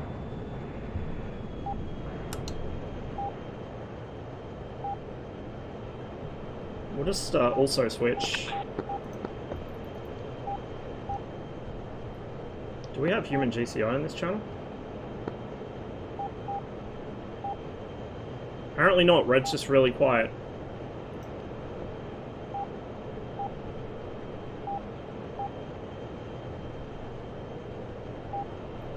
Overlord, Circus 1-4, Bogey Dope. Just keep an eye out for launches behind us. Circus 1-4, Overlord, Ra, 259, 38, 1,800, hot, fast, Mirage. Jesus. Yeah, we'll go land.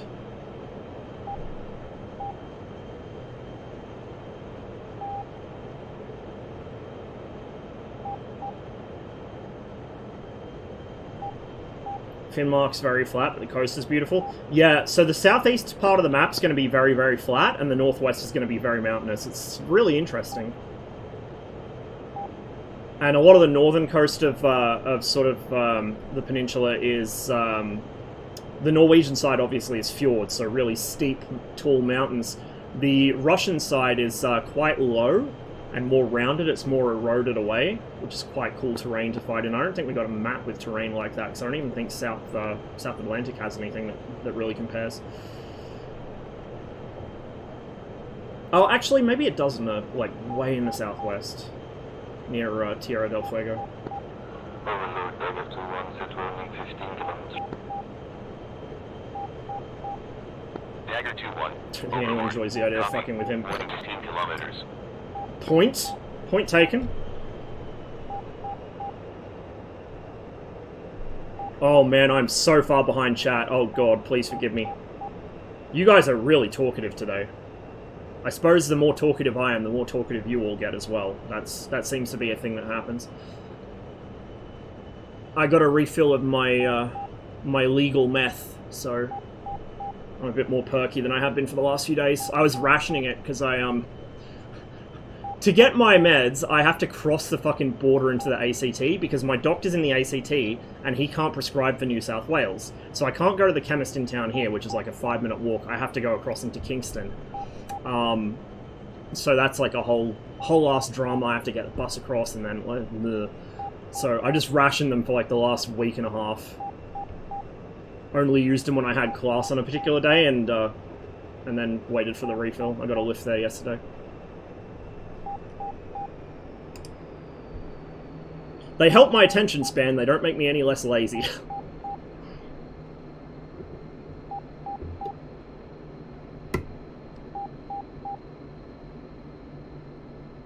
Let's get rid of that air brake, because I'm not supposed to be using it on approach, but we're coming into a short road base, and also I'm kind of fast, so...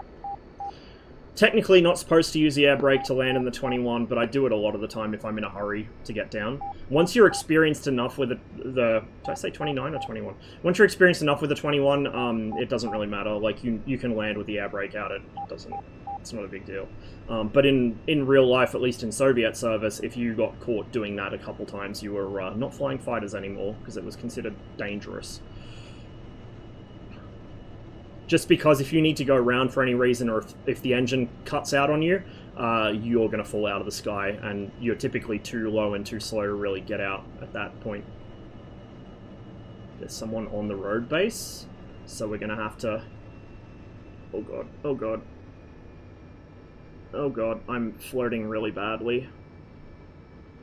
Maximum braking effort here. Shoot out. Stand on the brakes. Or rather... just pull the trigger on the brakes, because it's a lever. Okay, neutral out the gear handle, bring the flaps to take off, we will get rid of that, we will cut the chute, and we'll go off-road. We'll go to the left this time, since that gives us a bit more turning room. It's a Su-25 it looks like, so we'll give him his takeoff run, and stay out of his way. Oh no, don't stop! Do not stop! Do not stop! There we go. Close call.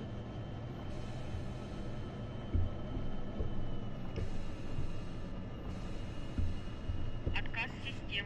Смотри экран.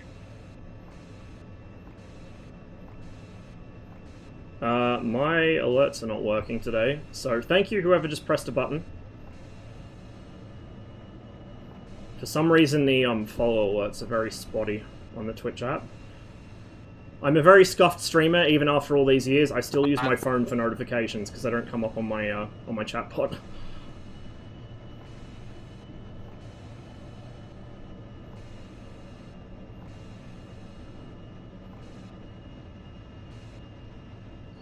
This song has become very relevant in the current world situation, and particularly current, shall we say, current interest groups and the kinds of bullshit they push.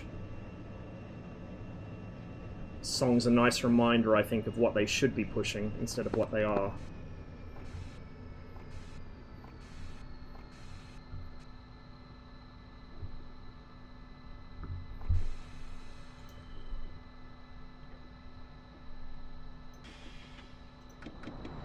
The Ballad of the Carpenter by Phil Oakes. Oh, no.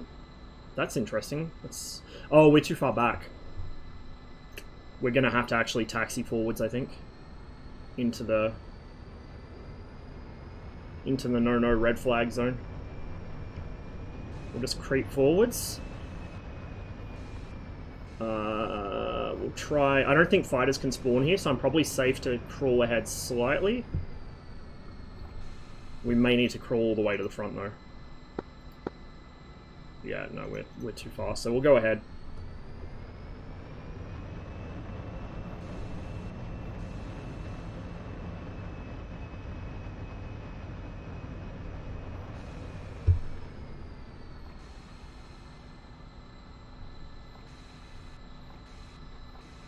Always get a bit anxious taxiing through the spawn zone.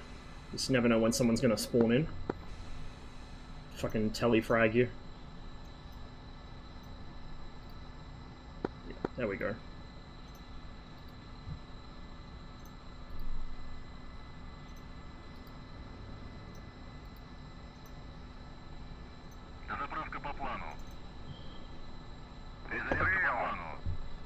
Let me sort out my trim before I forget. 2, 3.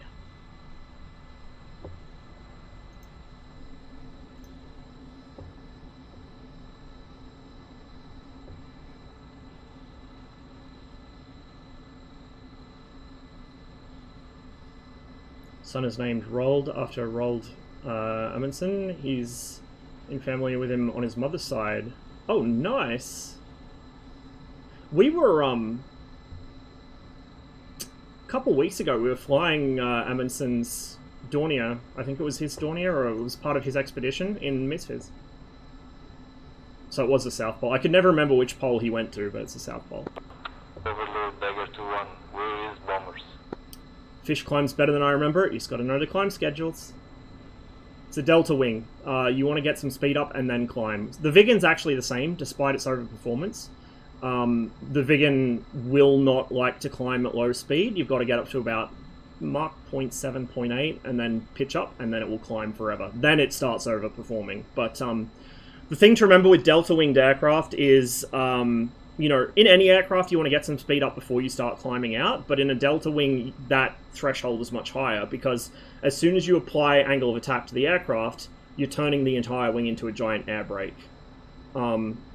You know, you don't get free lift. Free lift doesn't exist in the real world, it only exists in heat blur modules. And so, for every bit of lift you're generating off that wing, you're generating a shit ton of induced drag at low speed. You really need to get the AOA down, get the nose down, and climb out at speed, and that lets you climb like crazy.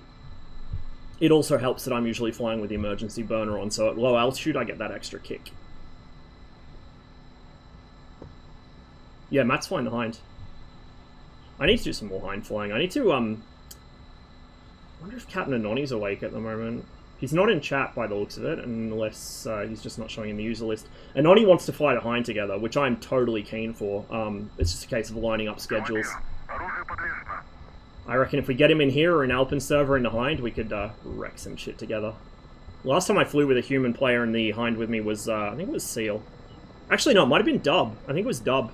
And it was on this server a couple months ago. I hear a helicopter.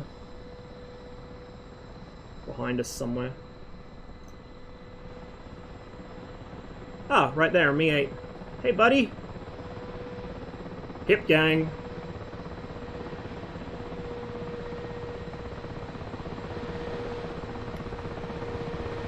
Oh, look at that. Professional. Professional. Much better than my landings. He hasn't stoved his landing gear in. Beautiful. Might hop in a helicopter in a bit, I think. But we'll do some fighter stuff for now. Okay, that's locked. That's all good. That's all good. Our trim's set. Am I blocking anyone? No, nobody behind me. I'll just sit here for another couple seconds and catch up on chat, since no one's spawning in.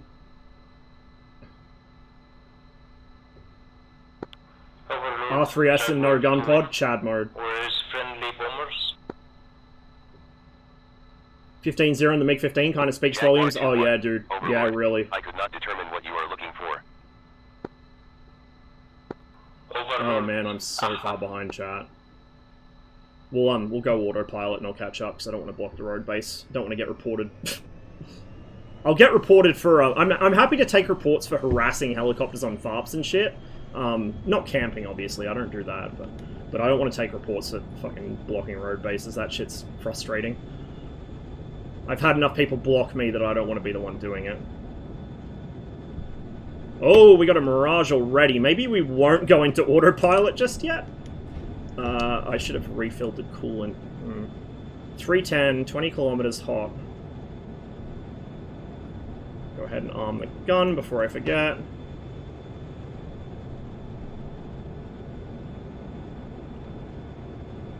So for anyone who's arrived recently and is dropping comments in chat, I will get to it. I'm a little behind on chat because things have been happening. I've been focused elsewhere.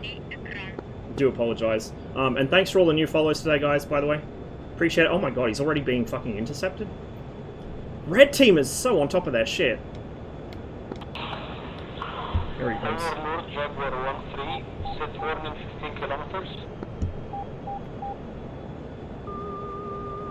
He's not hot anymore, I think. He's beaming. Slowly beaming. We might dump him behind this ridge. To the left here. Actually, he's above me slightly. In fact, I think I saw him for a second there. We'll see how we go. Yeah, he might be above that ridge, so we might be okay. R3S versus R13, which one's better? R13. It used to be the other way round, but the R13 got improved. Both are overperforming compared to the real missiles, unfortunately, but it's not, like... It's an issue, but it's not game-breaking, because they only overperform in very specific circumstances, to be honest. It's kind of a molehill that gets turned into a mountain in Enigma's Discord. Like, I don't disagree they're overperforming, and I certainly think they ought to be fixed, but... in-game experience has taught me it's not the be-all end-all that people think it is. Okay, that's him there. He's diving, so we're going to drop him. He's diving and flying away from us, which is something that the MiG-21's radar really struggles with. This is, so this is just a monopulse radar. It's not pulse Doppler. It's not MTI either, but it will dump contacts that are kind of notching it or flying away from it because it has an automatic ECCM filter. Oh my god. We'll just take what we can get here and then turn cold. Has an automatic ECCM filter that trips when it thinks it's being chaffed or jammed, and what that does is it pushes the range gate out towards the front of whatever it sees, because it expects that you're behind someone and they're chaffing, so it pushes the range gate forwards to try and lock the real target. Now, if you're being notched or somebody's turned cold from you, what that actually does is it pushes the gate off the target, and then it drops lock. So, if you've ever wondered why the MiG-21 is getting notched despite having a pulse radar, that's why. This is a job for the R3S, except I lost him. Overlord, Circus 1-4, bogey dope. This is risky. Sockets 1-4. Overlord, Circus 1-4, bogey dope. Set up a macro for fucking Circus 1-4. Overlord. Raw 180 700. Drag southwest. Mirage. Tiger 2. But it's very hard because the option moves. Because there's a slot bug. Overlord Tiger 2-1, set warning 25 kilometers. Dagger 2-1, Overlord. Copy. Warning 25 kilometers.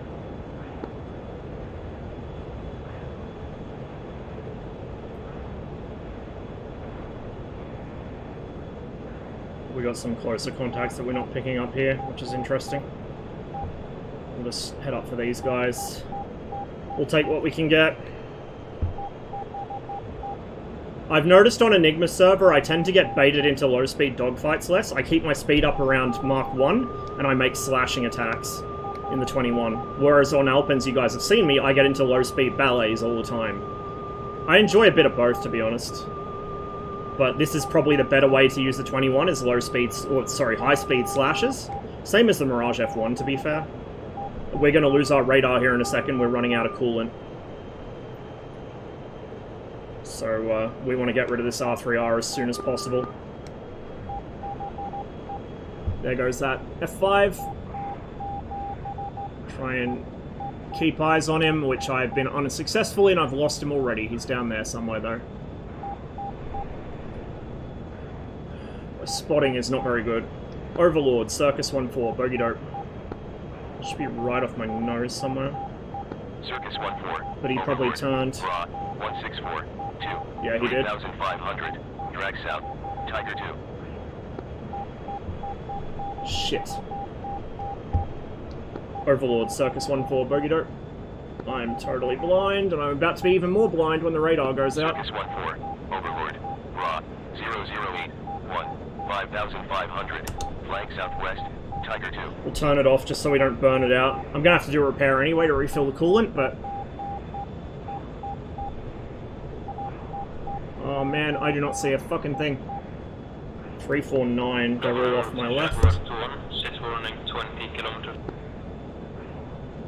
Oh, I want a human GCI so badly. Jaguar 2-1. Overlord. Copy. Warning 20 kilometers. Overlord, Circus 1-4, bogey dope. Circus 1-4. Overlord. Raw 239. 800. Drag south. Mirage. Viggen. 3 ship Tiger 2. Holy fuck. That's a Mirage. No, that's a F-5. Yeah, that's an F-5. Bad aspect for a shot. An R3R wouldn't have made that either because he was turning into me. Gotta remember here, we don't have holy fuck, that's a wing rip probably. We don't have flares here, so I've got to be really careful about presenting my rear to people. Oi oi. This is bad aspect. It might make that shot, but it shouldn't. We're gonna try and slot in directly behind him if we can. Get a nice R3S shot, or a gunshot even. Here we go. It's a bit no. He turned. There's no way. I need him to extend. I could get an R3S kill easily if he extended, but it's a little ropey here. Oof, lucky.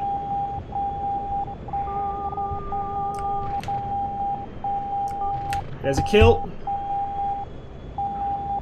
We're gonna reverse. Just throw off anyone that was trying to get a shot on us there. Oh, there is someone trying to get a shot on us. Hello. There's two of them trying to... Oh, terrible missile shots from these guys. Bait him past. Oh, we just took a hit, question mark. Aircraft seems okay. That might have been desync. That was probably a fucking Avenger or something. There's one behind me. There's one there. That's not going to hit. That's a head. Oh, something hit me. Yeah, now we're dead. That was a clusterfuck. That was an Avenger that got me, okay. So I got baited over the FARP. This is why I need a human GCI to stop me from doing that. I have a bad habit of overflying FARPs, unfortunately. Let me catch up on chat here, guys. I'm so far behind.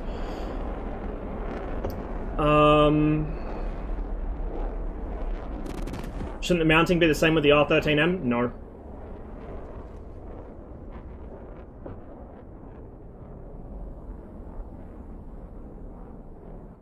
Wait.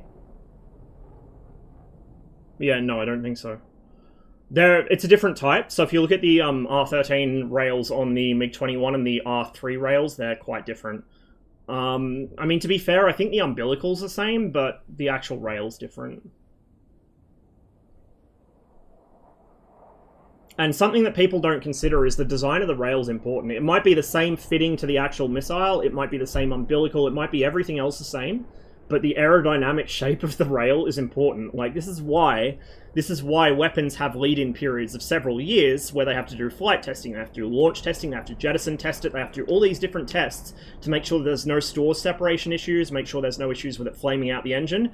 In the real-life MiG-21, salvo launching R13s, as in R13M or M1, is prohibited because it causes an engine, or it risks an engine flame out. However, there's no restriction on salvo firing the R3S, and I don't believe there's one in the R60, but I could be wrong. The MiG-21 manual I have was printed before the R60 entered service, so there's no mention of that missile in it.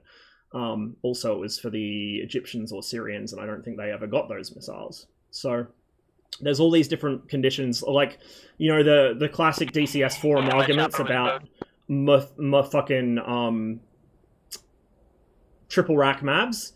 That's not really done in real life because it can torch the landing gear when you fire the inboard one.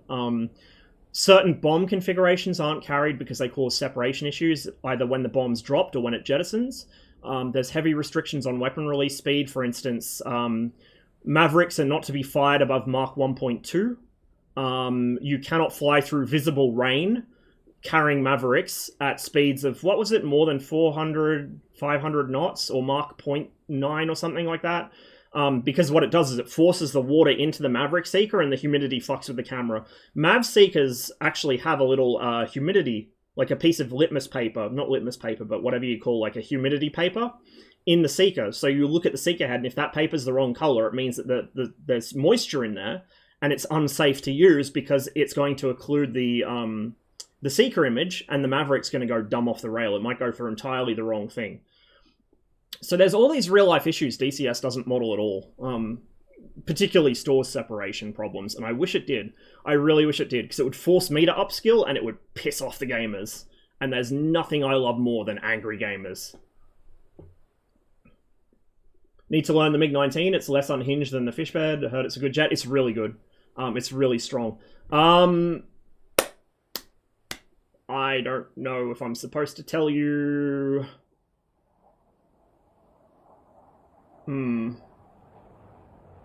There's some little quality of life things coming for the MiG-19. I don't think it would be a big deal if I told you what they are, but I'm not sure, so I'm not going to. I'm just going to say that there's some more updates coming for it. It has not been forgotten.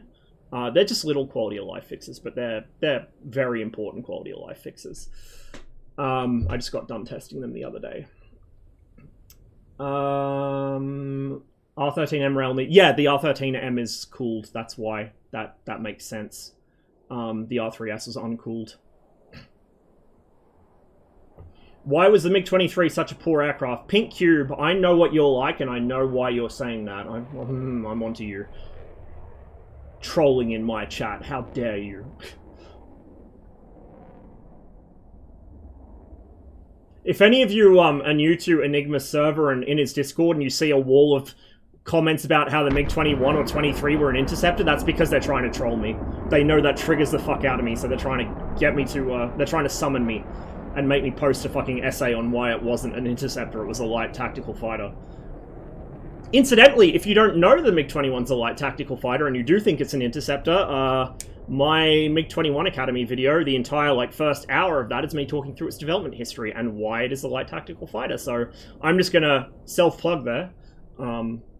If you are new to the MiG-21 and you've been struggling with it, it's an 8-hour video because it's me, it's gonna be 8 hours, but it's broken down into chunks. So I've got, on the YouTube upload, I've got chapters, so if you want to learn how to take off, there's a chapter for that. If you want to learn how to land, chapter for that, whatever. You don't have to watch the whole 8 hours. I don't know if I can even recommend that in good conscience, but some absolute chads have, and it seemed to have helped them a lot, so... I was going to do a part 2 for ground attack and more advanced radio navigation, things like blind ILS landings. I think I'm going to wait on that, because there's a lot of systems involved in both of those which are broken at the moment, the MiG-21 and DCS. So for instance, the RSBN 6S system should be a lot more advanced than it is. It's a dead reckoning system in real life that uses radio navigation beacons to correct itself. So it's almost more like the DIS on the Soviet helicopters, except instead of Doppler radar, it's just dead reckoning corrected off radio beacons. So suffice to say, the knockoff TACAN we have in DCS is a joke compared to what it should be. So there's not much point doing the radio nav stuff until the RSBN 6 is fixed. Also, the PRMG landing system's not working properly, so again, there's not much point me doing a tutorial on that if the system's not working properly. As for air-to-ground stuff, the ASP needs a rework. It has CCIP for bombs, it shouldn't. It has, the CCIP it does have for rockets and guns, which it should have, is a little too good. There's a lot to unpack here. Please don't tell Honza anything. Don't want another incident I have to sort later.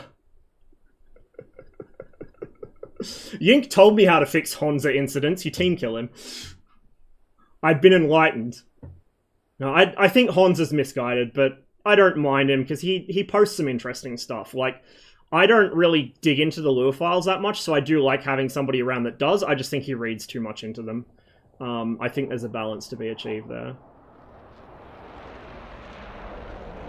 And I think he should probably rechannel some of his energy complaining about red missiles. Like, I know they're broken, dude. I know they're broken. I've been saying they're broken for a while. I've been trying to accrue enough social credits to annoy Novak about it and get them changed. But they were already reworked once, I think. I got to try and rebuild my social credits for a second fix. But what I would do if I was Honza is I'd rechannel that energy to poking heat blur about getting the RB-24 to steer half a second after its launch instead of 2.2. Because the RB-24 didn't receive the AIM-9B correction that recently happened. So the 9B used to wait until the motor burnt out 2.2 seconds after launch before it began turning. That's wrong. It should begin turning half a second off the rail. That's been fixed for the AIM-9B. It is now actually a reasonably good missile. Still a 1950s Sidewinder, but it actually turns now. You can get kills with it on things that are not completely unaware. The RB-24 never got that change. So the RB-24 still flies straight off the rail for 2.2 seconds, then it turns. And I think that's a lot of the issue the Viggen guys are having with it. Also, it doesn't uncage for whatever reason. I've been told that's correct in the Viggen. It, for whatever reason, wasn't integrated to... Huh? Huh? What? What the fuck was that? Anyway, interesting noise there. Yeah, I think he should redirect some of his energy to trying to persuade Heatblur to fix that missile, because it is underperforming, and, you know, I do think we should throw a bone to the Viggen players who do actually play it correctly, even if some people will exploit it. Is there an actual estimated release date for the 23? No. Overstratos posted, I think like a year ago, that he thought he would have it in testing at least by the end of this year, maybe even released by the end of this year. I'm going to go ahead and say he's been a bit over-optimistic there. Without sharing any insider Razbam info that I'm not supposed to, my own personal estimate would be next year, mid to late next year at the earliest. But that's guesswork. Like, just to clear things up, I do have access to inside information, but not as much as you might think.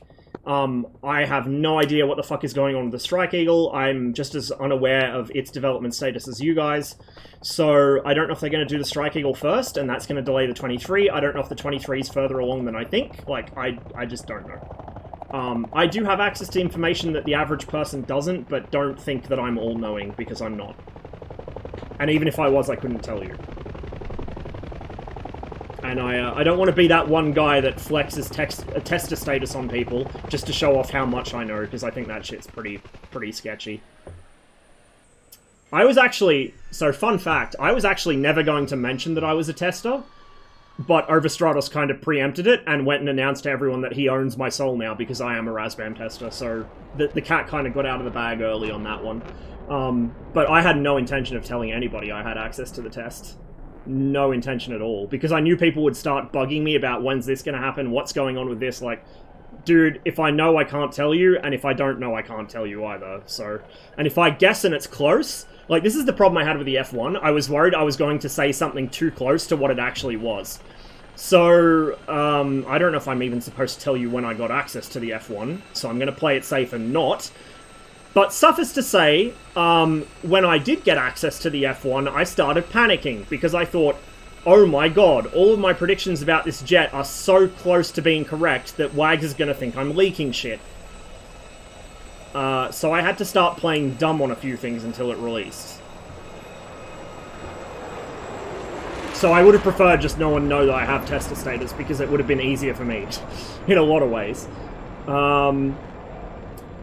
Let's see.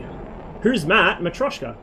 Our resident angry Polish coder slash aeronautical engineer. Chief Vibrator.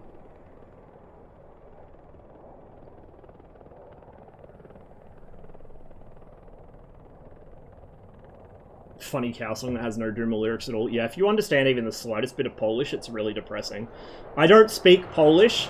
I speak a tiny bit of Russian, but it's enough that I can understand some Polish. Like, this is the nice thing about Slavic languages. I suppose most languages. English is just weird. Even though it's a Germanic language technically, English has got so much... because Britain was invaded so many times by so many different people, you have a Germanic language, which half the language is actually French, and then it borrows from other languages, just like it shanks them down a dark alley and steals their words. And the grammar structure of English is weird. Like, it's unique. It's not Germanic, and it's not Romance either. For example, English is one of very few languages that officially has no plural or polite version of you anymore. There's just a singular you. It used to, you had the. The was the informal version, the casual version, and then I think you was the formal or plural version from memory, because it descended from to.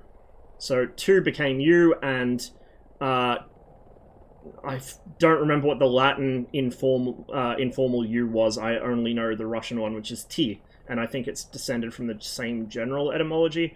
So, anyway, yeah, English ditched that, so English just has U. U can be singular, it can be plural, it can be polite, it can be informal, it doesn't matter, we just have U.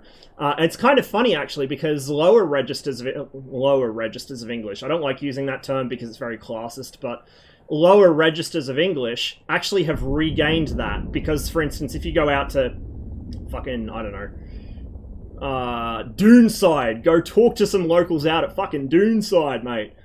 Fucking go down the fucking pisser and sink some tinnies. No, if you go out like Western Sydney or whatever, you'll hear people start saying use. This happens in the US and the UK as well, but in Australia, use is really, like, prevalent in working class kind of areas. So you have a plural you, which is something that English kind of got rid of sometime around the Middle Ages. Well, actually, it was after Shakespeare, so it would have been probably around the 1700s. It's quite interesting. Man, I'm getting sidetracked here. You can do M, not M1. Yes, correct. The M1's not in this weapon set. 9J max G is 22G in DCS. 13M... 13M max G in DCS is... one over here, though. More than that, I believe. I don't know the M. Yeah, my plane's flying offhand. right now. I know the M1 in DCS is set to... and one at 5, I'm not sure where they are. That's kind of loud. That must be... Oh, it's general comms. Because I'm on 251. 330 for 13. It's 5,000. So... Right, copy. What was I... Fuck, I've just lost track. What was I saying? Oh, max G of the R13M1 in DCS is 35G. For some reason. Don't know why. Good quick tutorial for someone that's never used the road base. Glad I could help. It's easier than people think. The main thing is just make sure your wheels don't dip into the grass. The 19 can survive that, the F1 can survive that, most other jets, no. You touch the grass at any kind of speed and you die. It's generally safe to be on the grass below about 80 to 100 kilometers an hour. Even 100 is a bit sketchy, depending how rough the ground is. But above 100 kilometers an hour, you're going to die. Unless you're in an F1 or a MiG-19. I think there's 1 or 2 other planes that can do it too. Why are there no R60s? It's an early weapons set on this mission. So we've gone to the AIM-9B and the AIM-9J for blue as their best missiles, and then red has the R3S, the R55, the RS-2US and R3R because, you know, our radar missiles are kind of crappy and it's a quirk of the MiG-21 anyway, and the R13M. The Su-25 and the A-10 don't have any missiles for self-defense simply because they can't carry the older missiles. But they don't need them anyway, particularly the Su-25. The Su-25 is a monster in a gunfight, so it really doesn't need it. I get most of my kills in the Su-25 with the gun anyway, I think. The A-10's a little more vulnerable without the Sidewinders, to be fair, but it has flares for days. It's still relatively agile, and like I said, I'll speak about blue and red in general terms of red being more experienced and just having better players, because red has more veterans and more experienced veterans. Blue and red average players are pretty close, though. I don't think the average player is much different on both teams, but the kind of the top end of each team is not quite even. Blue have a couple of really experienced players, but about half of them are red players on Safari, and the other half are specialized pilots, like specialized Tomcat pilots, for instance. Some specialized Viggen pilots, as in not exploiting Viggen pilots, just people who are good with the jet without, you know, doing shit they shouldn't. And they have a few specialized F-5 pilots, but not that many. If Tricker played on here more often, he might, I just don't see him that often on here. To be fair, I haven't had much time to catch other DCS streamers for a while, so... but Tricker's like a highly specialized F-5 player, for instance. He's really scary in that plane. But in a general sense, red veterans, so to speak, tend to be a bit more experienced and a bit better in lower technology settings, because we're used to being at a technology disadvantage anyway, so we're very much more aware of our missiles limitations, we're more aware of our jets limitations, we know the other guys' limitations too, because we go on Safari to Blue and fly their stuff. And so we're used to having a handicap, so to speak.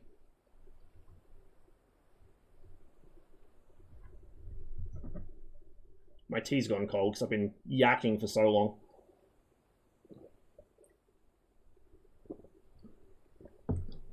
You know, the rule is that anytime I'm stuck stop watching an ad to watch a stream, you owe me that exact product.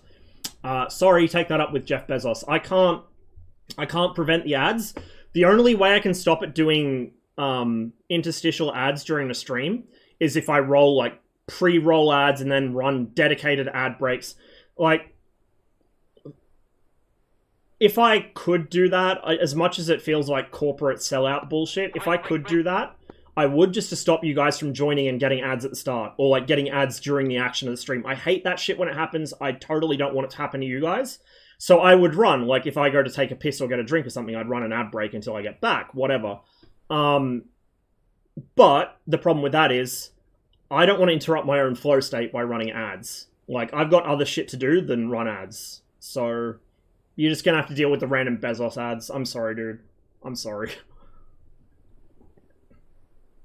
Have a feeling Ross is reading a completely different chat. Is he streaming on YouTube at the same time? No, I'm just reading chat from about 2 hours ago.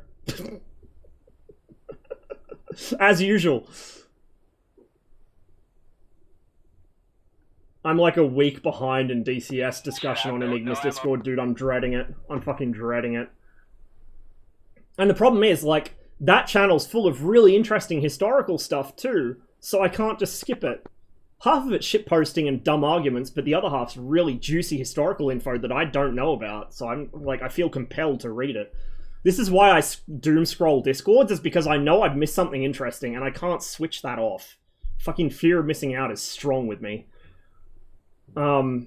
I feel like I hope Discord servers are still up when I'm like old and grey and like World War III has happened and like there's nobody to play games with anymore, because I want to just go through my massive backlog of Discord messages to read from, like, you know, 2018, where there was a really cool discussion that I missed. I just, oh.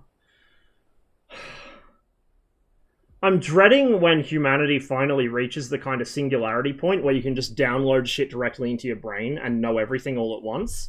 But on the other hand, I desperately want it to happen, because that would save me so much time and so much lost sleep. Like, I'm one of these people that if I know I don't know something, I lose sleep over it. I must know everything. I must sponge information. I'm biologically compelled to just try and learn as much as I can about everything. Like, it can be the most random, esoteric, mundane shit. Like, how does a tea kettle work? What is the average contents of household wall paint?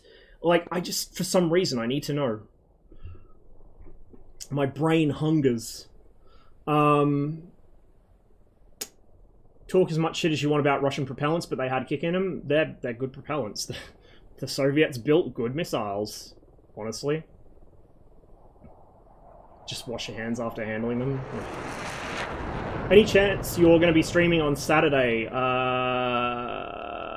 That's Sunday my time? Probably not. I have an assessment task to do for my course. I have not started. It's due Tuesday my time.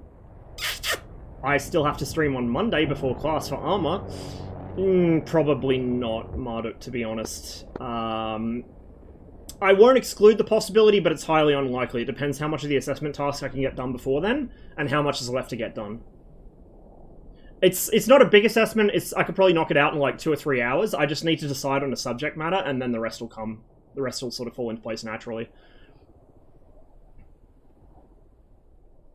US staff planning covers off-the-wall shit as well. Con plan 8888 is a fun one. I'll have to look that up later. I'll have to look that plan up. We're going to do a rat-led incursion into Alberta, and you can't stop it. Good luck.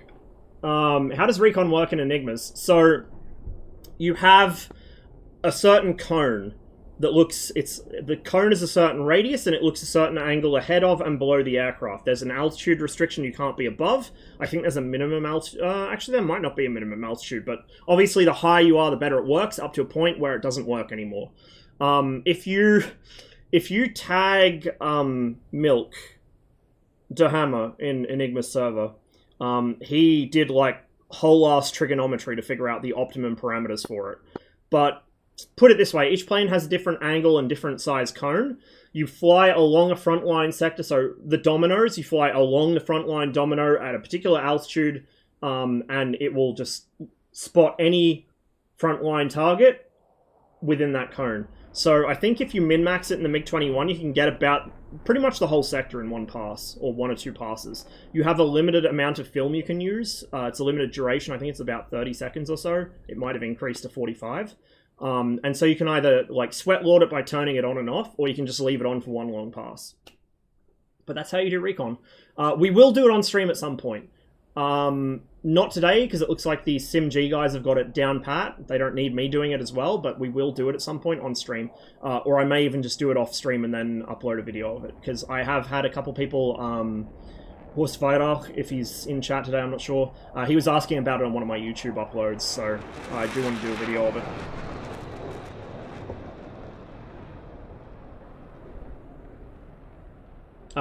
Reconnaissance reveals shit for the entire team.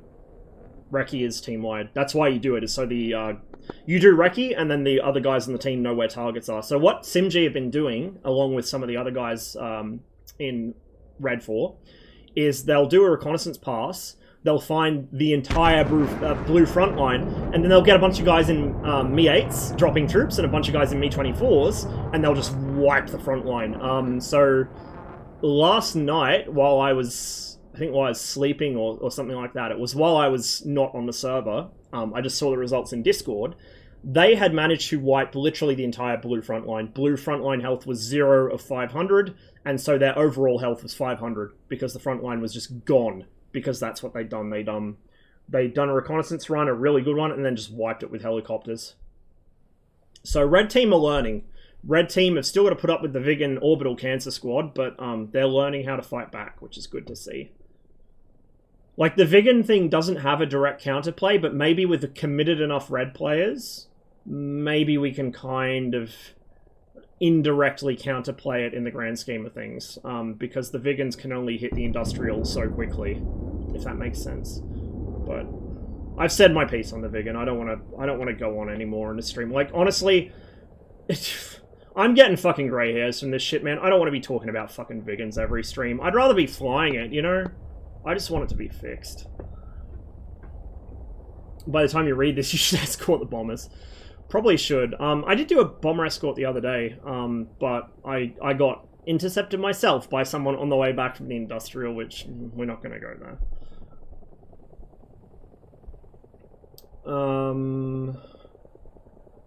When are you switching Overlord to Microsoft Sam? He is Microsoft Sam, isn't he? It sounds like a similar voice. If teams are balanced later on, you could try F1 with AIM-9B. Maybe. The teams were actually slightly red stat, like by 3 players earlier when I got on. But I just felt like flying red because I want to push blue back after what they did to us the other day. But I might switch over in a bit. We'll catch up on chat. Maybe we'll switch teams. I don't like switching back and forth, and I want to help my red bros. But I do want to demonstrate the 9B is not a bad missile. It's not good, but it's not bad either. I kind of feel like I'd be more effective in the F-5. I don't think the F-1's very good in this situation. You know, with the 530 EM, it's very strong, but without it, it's kind of weak. But we could try it. We could try it. The F-5 is just... This is one of the things I predicted, and one of the things I was worried would get me wagsed if they thought I was leaking. Of course I wasn't. I was going to great pains not to. But I predicted that the F-5 would remain Blue's best and most popular fighter because the F-1 is just not very good at it. And lo and behold, the F-5 is still the most dangerous aircraft Blue 4 has in a dogfight. I don't want to say I told you so, but actually, yeah, I do. I told you so. Pro Gamer was really hyped for the F1. Pro Gamer got on the fucking hopium hard, dude. I tried to tell him he's doing the same thing for the fucking Phantom, and it's going to happen the same way. I fucking told him, Pro Gamer, my man, you can't be thinking that just because Angola, you know, a MiG-21 got shot down or something, you can't think that the F1's going to shit on the 21. Like, you're getting on the fucking hopium. It's going to turn into copium, dude. You get on the hopium really hard, and when the release happens and it's not what you thought, the hopium is metabolized into copium. And that's exactly what happened. Within about 2 days, he decided he didn't like the F1 anymore, and he was really disappointed with it. I told you so. I knew it was going to be like that, even before I got my own grubby little hands on it. I knew it was going to be a disappointment. I told everyone it was going to be a disappointment, that they were hyping themselves to oblivion. It was going to be a good plane, but not what they thought it was, and they all fucking, oh no, my Angola, my fucking sustained turn rate. Okay, dude. Okay, dude. Well, tell me how that's working out for you now. The fucking... Even if it had amazing raw flight performance, the situational awareness is so bad, even with the radar, right? The fucking forwards visibility in that jet... By the way, Groot, hi, I see you in chat. I'm so far behind, dude. I'm sorry. And Yuri, welcome to the stream, guys. It's got such bad forwards visibility that it doesn't matter it has a radar. It doesn't matter that it's technically the best radar on the server at the moment. It doesn't matter that it might have good flight performance in this or that regime, because you can't fucking see outside. Like, if you're offensive on someone, you still can't see outside because the fucking jail bars get in the way. It's like the Tomcat, but even worse. Because at least in the Tomcat, you've got the fucking PAL mode, right? And the HUD queue covers the entire windscreen, whereas on the F1, the HUD projection area is much smaller. Like, I warned them, dude. I told them it was not going to be what they thought it was. Fucking told them. So F1, oh, that F1 absolutely, I know how far behind I am now. That F1 absolutely knew what he was doing. That's how you fly the F1 against the MiG-21. You do not get slow, you just vertically loop and you fuck, well, not even vertically, you oblique loop and you fuck off. And you get above 4,000 meters where the emergency afterburner cuts out. Below 4,000 meters, the MiG-21's emergency afterburner gives it all the cards. This is true of the F-5 as well. I'm not sure how the F-5's performance tapers off above 4,000 meters. I don't fly the F-5 high enough, often enough to know that. That might be something we can do sometime, either on stream or off. I'll get a volunteer, and we'll do some higher altitude turn trials between the MiG-21 and the F-5, just to see who turns better at altitude. In theory, the MiG-21's delta should make it perform better at high alt, but... Also, the MiG-21's going to lose, like, probably 30% of its thrust at that altitude, so it could be more even than you would think. Against the F1, I'd certainly expect it to be more even than you'd think. In fact, I almost think... Because Rhino dropped in chat the other stream. I don't know how many of you remember this. Rhino came in chat and told me 17 AOA and 350 knots is sustained for the F1 on the deck. And that's in the red on the AOA indicator. That's just in the bottom band of the red. I thought, that's very strange. You would think that you would have your optimal angle of attack in the green. What I actually suspect is that's calibrated for 15,000 feet and above. Because I was flying around at 15,000 feet in sustained turns the other day, just testing something, and it was in the green. So I suspect that that is calibrated for medium to high altitude, and low altitude, you just kind of try and hold about 17 AOA. So it requires more flight testing. I do know that on paper the F1 can outrate both the F5 and the MiG-21 and even the MiG-19, but only on a very low fuel loading and in very specific conditions with no missiles, not even wingtip. So it does warrant more flight testing, but I kind of feel like even that's not going to be enough to save it, and even if it is, it's only going to be low altitude. High altitude's still going to... Or sorry, other way around. It's going to be high altitude, low alt's still going to belong to the MiG-21 and the F5. Supposed to tell you hi from Dubstep. Hi, Marble, and tell him hi back from me. if you're still here in chat.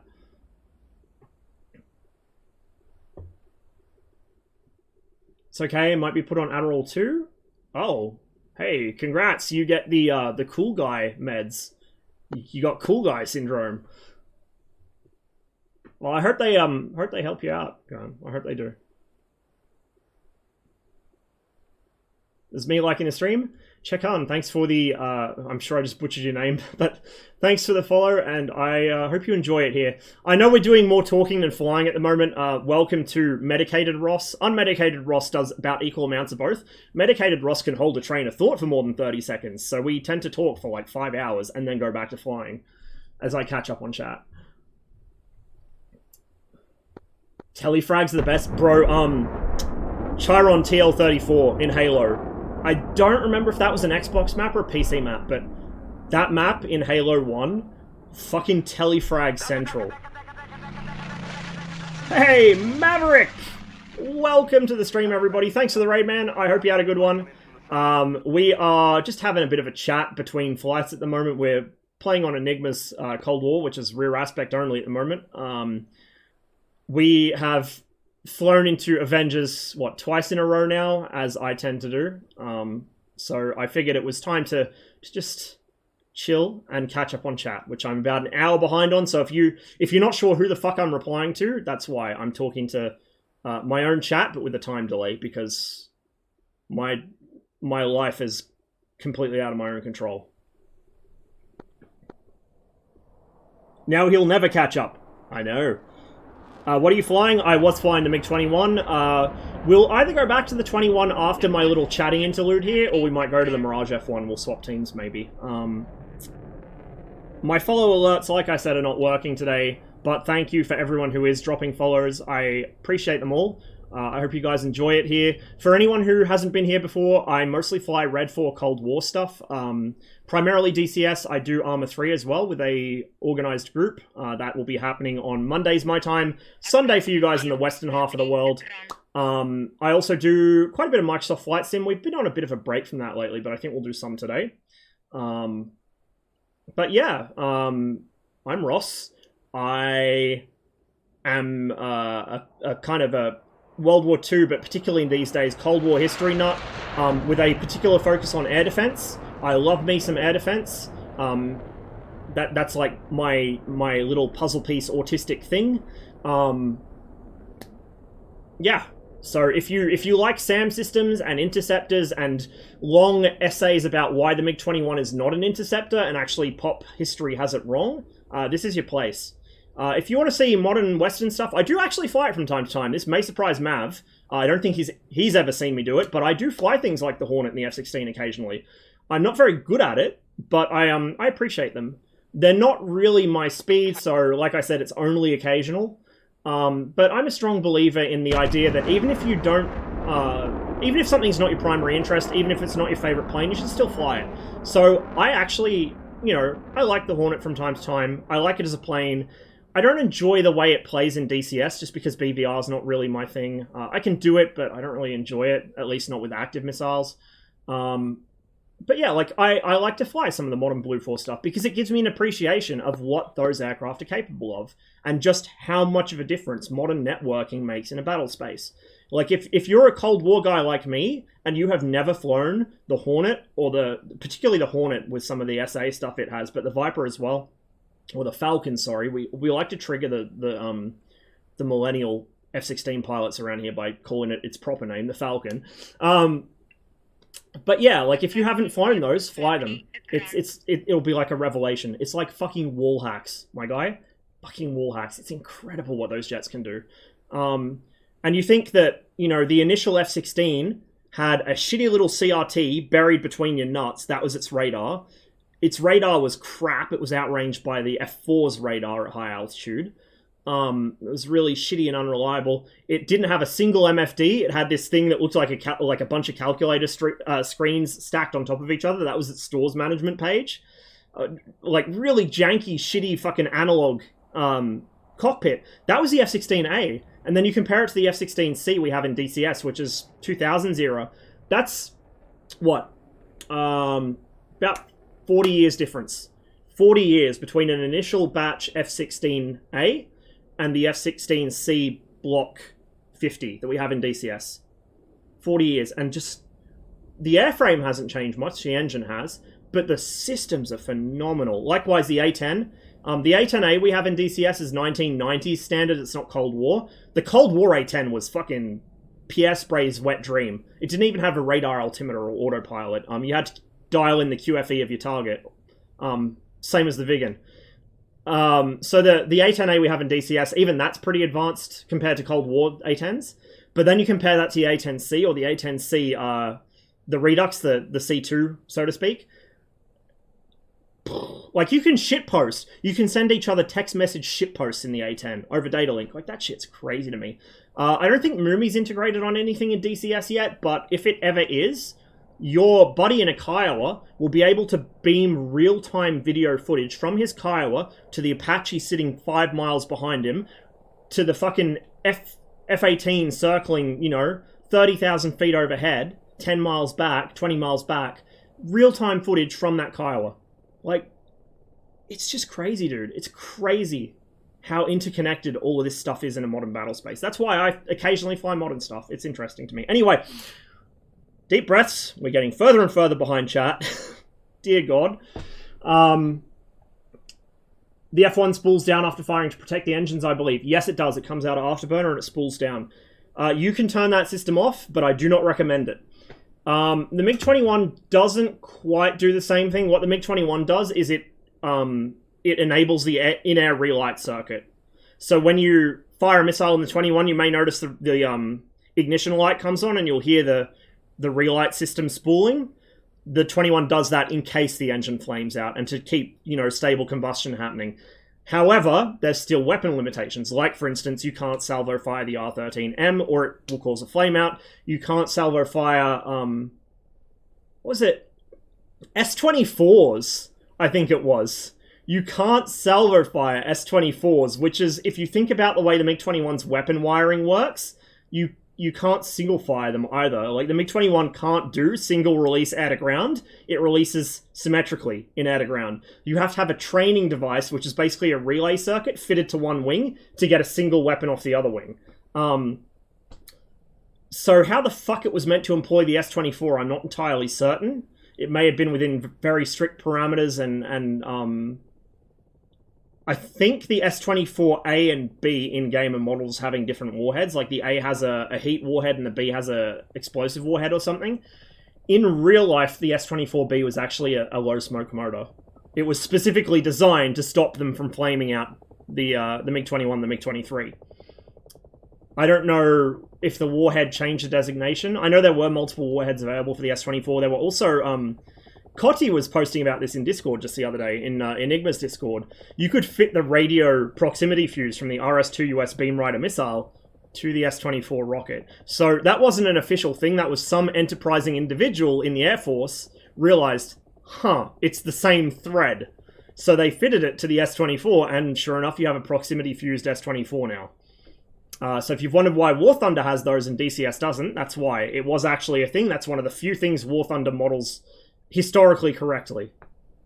War Thunder has surprisingly decent, compared to DCS, modeling for IR missiles, but in a lot of historical areas it falls down. Like, for instance, most of the MiG-21s in War Thunder, you can't deploy your air brakes at all with a load on the center line, which is fucking stupid. But yeah, it does get things right from time to time. You can launch R3S from R13M launcher, just not vice versa. Yeah, that makes perfect sense. It probably is because of the shorter burning motors. R3S is 2 seconds burn time, R13M is 4 to 5 seconds. Yeah, it probably is, and it might also be a different chemical composition. I'm not sure. What do you mean I can't jettison my drop tank supersonic? Oh, dude, I want that modeled so badly. If Always Updated was here in chat, I would get him. Maybe Egg would do it, or somebody here in chat. If you have the fucking the video clip with Born to be Wild in the background, and it's just a fucking montage of store separation testing where shit goes badly wrong, and it ends with the Skyhawk that loses a wing and catches fire. It was a chase plane. It was store separation testing for another aircraft. I forget which. I think it was a Phantom or maybe a Hornet. and the actual test aircraft drops a fucking fuel tank or a bomb or something, jettisons it, and the Skyhawk's flying on their wing, and it comes back up over the wing and hits the Skyhawk and takes its wing off.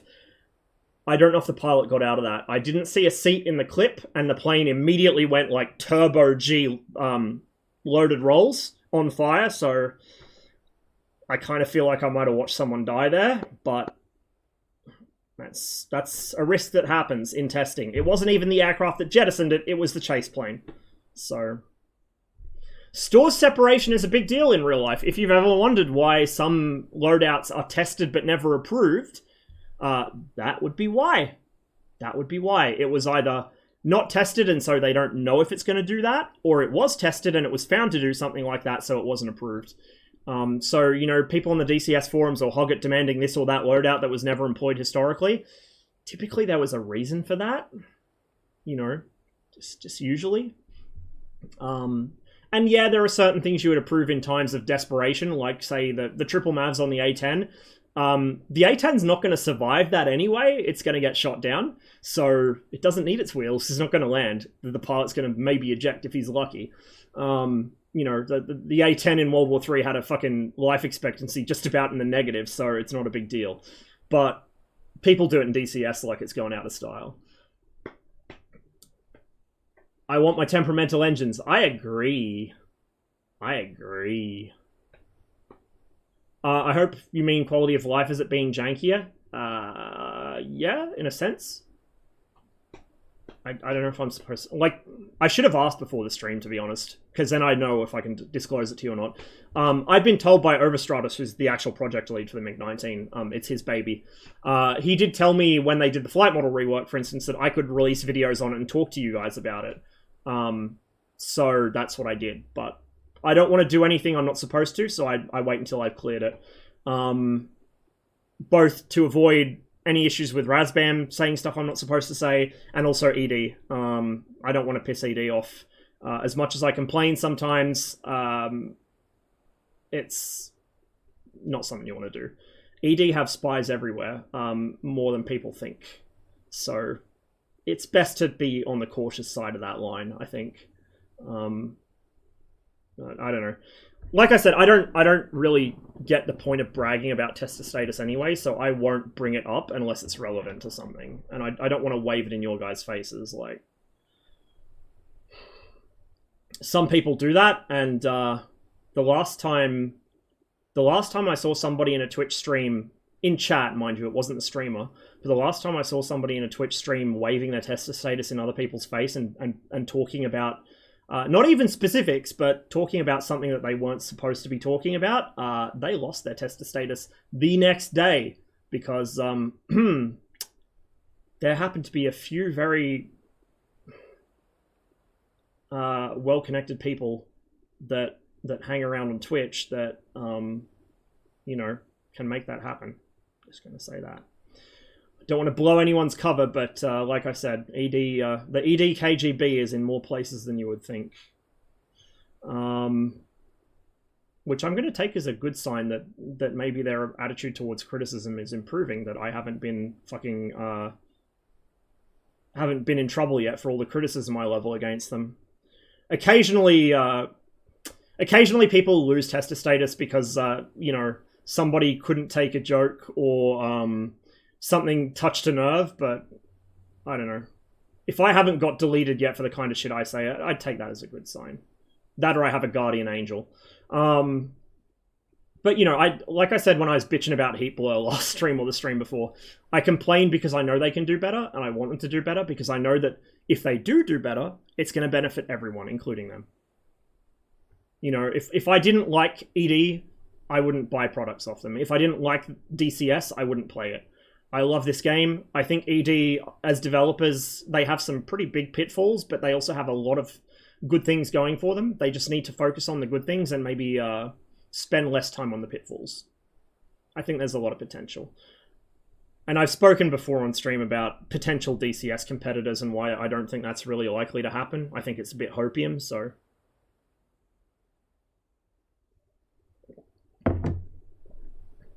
The scroll bar's getting shorter, dudes. We're not almost caught up. We're 20, 30 minutes behind chat, but we're getting there.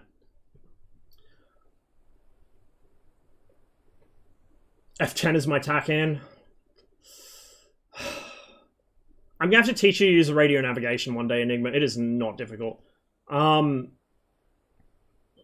said, I don't know if you guys noticed, I set Kutaisi RSBN when I took off from Tbilisi. I can find my way back home to Tbilisi pretty easy, and I was basing out of Khashuri road base anyway, so I know, like, I can VFR the entire Caucasus map. It's not difficult. Unless I'm looking for a specific valley in the mountains. Saber would know. When I'm looking for a specific unmarked hamlet in the mountains, then I run into problems. But VFRing between air bases is easy. Anyone can do that. You just need, like, even if you're new to DCS, it doesn't take long to pick up. But I set the Kutaisi RSBN so I would know how close I was to their forward air base, so I didn't get within Roland range. Unfortunately, I still ended up within Avenger range because FARPs, but, you know, it is what it is. Only planes where popular thinking of everything being interceptors is correct are Mirage fighters. Yeah, actually, and the Draken. So the Mirage F1 is actually an interceptor. The Mirage F1 is the first purpose-designed interceptor we have as a flyable module in DCS. No, second. Mirage 2000 was the first. Sorry, ignore me. Mirage 2000 was designed as an interceptor. That's what the C is for, chasseur. Likewise, F1C. F1 Chasseur, Interceptor. They do have some multi-role capability, but they're focused more towards air defense. And the Mirage F1, you can really feel that because it sacrifices performance in some areas, particularly turn performance, in favor of climb performance and high altitude performance. That said, for a purpose-built interceptor, it leaves a bit to be desired in some aspects. I think it's a great module. Don't get me wrong. Buy the F1. It's a fun module. It has some issues. Some pretty decent-sized ones, too. I've spoken about them before. Airgists need to learn how to optimize. Their artist is talented, but doesn't understand how game art works. There's, like, zero optimization of any sort going on there. Their idea of doing LODs for a model, LODs, level of detail, instead of manually optimizing the mesh or even running a decimate filter over it, or a decimate modifier, what they're doing is they're just deleting the interior of the cockpit and then calling it a LOD 3. The Mirage F1 LOD 3 has more triangles than the MiG-21 LOD 0. Like, that's it's kind of a bad thing. So if you've wondered why you get performance hang-ups when you come near an F1, particularly if you're a VR player and your CPU is already struggling, that would be why.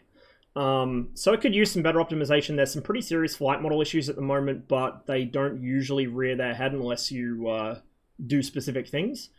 Overall, the flight model's pretty decent. The adverse yaw is a bit much, but I think that's getting tuned pretty soon. Otherwise, it feels believable. It feels believable to me. I like it. Good plane. Just, you know, its performance in terms of the real jet is less than I would have expected for a dedicated interceptor of its period. I don't want to say the French were behind, but they kind of were. The Soviets and the Americans were the bleeding edge of technology, and the French were playing catch-up a little bit. Dassault were quite good at building aircraft. The French still are quite good at building aircraft, but you pay a certain price for having your own native aviation industry. Most countries can't support that anymore. In fact, I think the only countries with their own dedicated, independent military aviation industry, and even then, the US sources foreign parts for its domestically designed and built aircraft. Let's just get that out of the way. Even the Americans do. The Russians obviously do. That's going to be fun for them now. But you know, everyone does that. The Swedes do, the French do. The French to a lesser extent because they actually have a lot of domestic avionics companies, which is what a lot of these other countries lack. Sweden has Ericsson, I guess. But yeah, like that, you're kind of playing catch up because it's such an expensive thing to do, and as aircraft become more advanced systems-wise and aerodynamics-wise, it just gets more and more expensive. Like most countries were priced out of the market about the 70s, 80s. That's where you see the British aviation industry collapse, you see the Canadian aviation industry collapse, partly due to budget slashes and political intrigue, cancelling flagship projects like the CF-105, the Arrow. I think Canadians are a bit heavy in the copium department on the Arrow. It was a fantastic jet for its era, but it was I would call it probably an equal of the F-106. I wouldn't say it was the best interceptor on Earth or this wonder fighter that could beat an F-22. Like, no, you're high, dude. It was a dedicated interceptor with similar performance to the F-106, maybe a little better once they got the Iroquois engine completed and got it all the kinks worked out. But yeah, like the Arrow getting cancelled killed Canada's domestic aviation industry, military anyway. We still got Bombardier at least, and de Havilland Canada. And the TSR-2 getting cancelled killed the British aviation industry, plus all the amalgamations.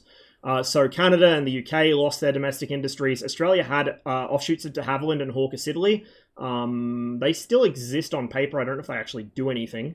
We have just Australian branches of Boeing and Lockheed and Northrop Grumman, who are actually down the road from me. Northrop Grumman are just down the road from me. And then Lockheed, I think, has an office in Kingston. But yeah, so pretty much your only countries now with fully domestic aviation industries, even then sourcing foreign parts, are the US, Russia, Sweden, France, China. That's about it. Brazil does a lot of transport aircraft, and like Brazil has a really strong aviation industry, but not pointy end military stuff. It's all transports and coin aircraft. They do license build the Gripen. In fact, they made some serious improvements to the Gripen, which they then sold back to Saab. However, they don't have like a capacity to domestically design and build their own fighter. The Yugoslavs were actually developing that capability with help from the French. The Novi Avion was going to be basically a Yugoslav Rafale. But that never ended up happening. And then, of course, the Yugoslav breakup occurred, and yeah, that kind of killed their industry a bit as well. So running a domestic... Oh, you could kind of argue Iran. Iran has a domestic aviation industry, but it's quite rudimentary, fledgling, shall we say, which you would expect because they're under so many sanctions, and, you know, it's Iran.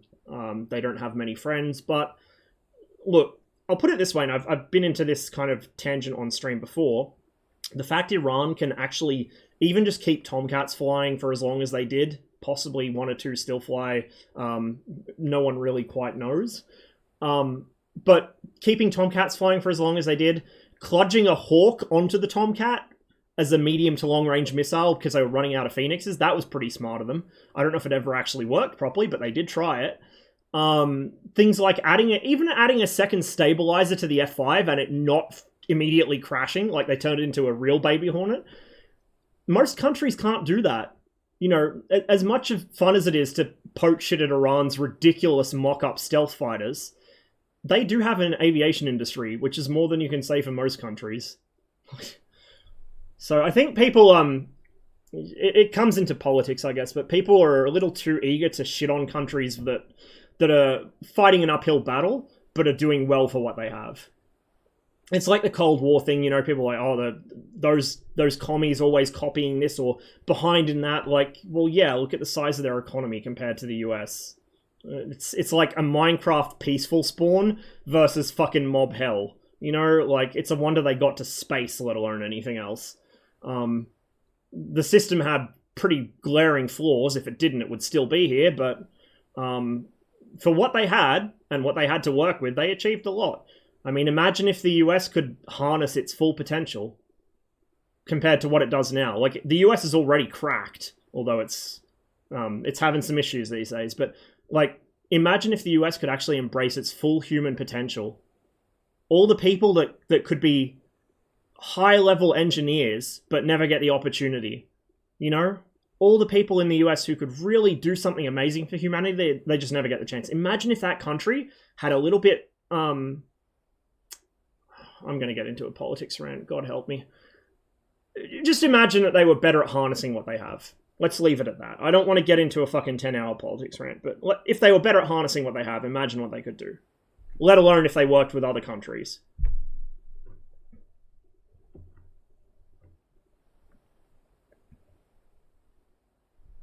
Chad in a Spitfire. No, what I think it was is I think an F-5 or something got pilot killed as they were pulling the trigger on their guns, and it just emptied the guns as they flew past me. And then that's what we heard. Does sound a bit like a doodlebug, doesn't it? Gazelle? I don't think so. I know the Gazelle got new sounds. It does sound quite different when it's idling on the ground. It could be a Gazelle, I guess. Could be. I'm glad there's funny shit happening in the background. I'm tabbed out. I got my tracker paused. I'm tabbed out reading chat. But I'm glad there's some entertainment happening. Oh, we're on the... Never mind, there's not, because we're on the role selection screen. We'll get back into the actual game in a minute here, guys. I'm sorry. Why am I like this? Spill the beans. When's the 2-128 coming to DCS? You know, the Kola Peninsula map, if you look between Murmansk and Severomorsk, there's the Museum of Aviation for the Northern Fleet. I don't know if they have a 128 at the museum. If they do, I think it's indoors in a hangar. However, outdoors at that museum, they have a Su-15. Actually, I think they have 2 or 3 of them. They have a bunch of stuff there. That would be interesting having DCS, and we should, given Orbex's commitment to actually, you know, doing landmarks in all their other maps, we should have those as landmarks, if not at least as AI assets or something. I doubt Orbex will give us any AI assets. ED might do it for them, or somebody else might do it for them. But put it this way, that map includes a lot of shit I badly wanted in DCS for a long time. Su-15, at least as a static display. A P-70 radar. There is a Lena M radar up on the Rybachi Peninsula, which is way up north, northwest of Murmansk. It's near the Norwegian border, across from Vardo. I'm sorry, Polar, I just butchered that. So the P-70 radar, for those who aren't familiar, if you play DayZ or Arma 3 on Livonia, you know what a P-70 radar is, you just don't realize it. The big boy with a huge, big parabolic reflector, the mesh parabolic reflector, that's a P-70. That is a 2,300 kilometer range early warning radar with space surveillance capability. Entered service 1968. There's one of those. Now, in real life, it doesn't have its antenna anymore, I believe. I don't know when that happened. It probably blew over in a storm after it was decommissioned, or it was just taken and scrapped. A lot of the larger Soviet radar arrays where they did have like a lot of metal, like for instance the eastern half of the Duga array, the western half, obviously the one in Pripyat, is at least somewhat irradiated, so they couldn't do shit with that. That's the reason it still stands. The one out east, they took down the antenna and scrapped it for steel. However, the buildings are still there, so you can spot the site by the buildings, but not the antenna. Anyway, the P-70 is missing its antenna in real life now, but the blockhouse is still there. Likewise, the one at Kerch, which if we had Crimea in DCS, we would have that one as well. I think it's missing its antenna. I think the only Lena, or Lena M, I should say, because the Lena's a P-14, the only Lena M which still has its antenna, I think, is the one at, it's up near Lodnoye Polye, by Leningrad, or St. Petersburg. Up by brain not working, Lake Ladoga. I think that's the only one with the antenna remaining, and there's photos of it on the internet. Actually, English Russia, for those of you who are familiar with that site, English Russia had like a photo tour of it a couple of years ago, and Urbexer got into it and took photos of it.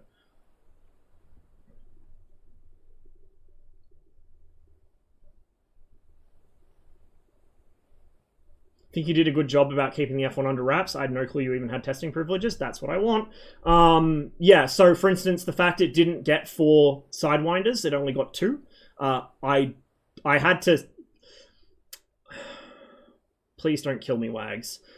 I hinted at it, but not in a way that would suggest to people I had access to it. What I did was I was like, oh, these guys are... I need to manage these guys' expectations or they're going to be really disappointed. So what I did was I started Googling photos of the Mirage F1 CE, and I was like, I'm noticing a pattern here. None of them have any underwing sidewinders, because the Spanish didn't use the magic. I'm like, none of them do, except 2 or 3 aircraft in the 90s grey colour scheme, and I'm pretty sure that one of them's an F1M.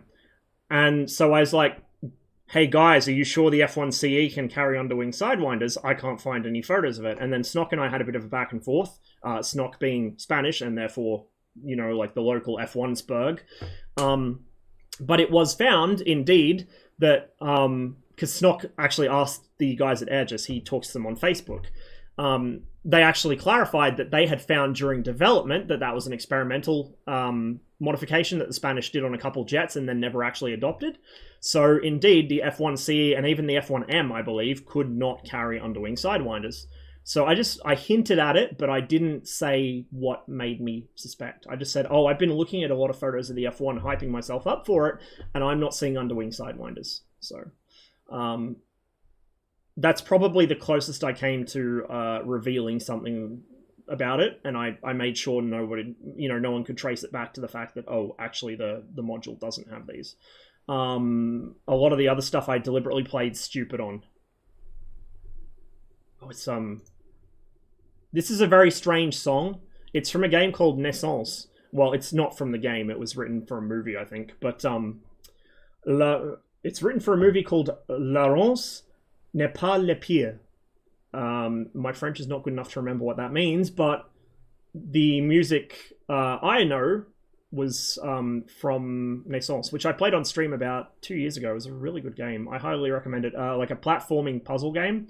Really kind of trippy experience. I recommend playing it on very little sleep, or if it's, to avoid TOSing myself, if it's legal to take enlightening substances in your part of the world, I recommend it in that state, or half asleep. I played it when I was half asleep. It was a transcendental experience.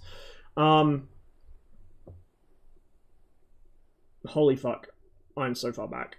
Blame the Dutch. Their wacko language had some influence. Dutch is really funny because if you get drunk enough as an English speaker, you can speak Dutch.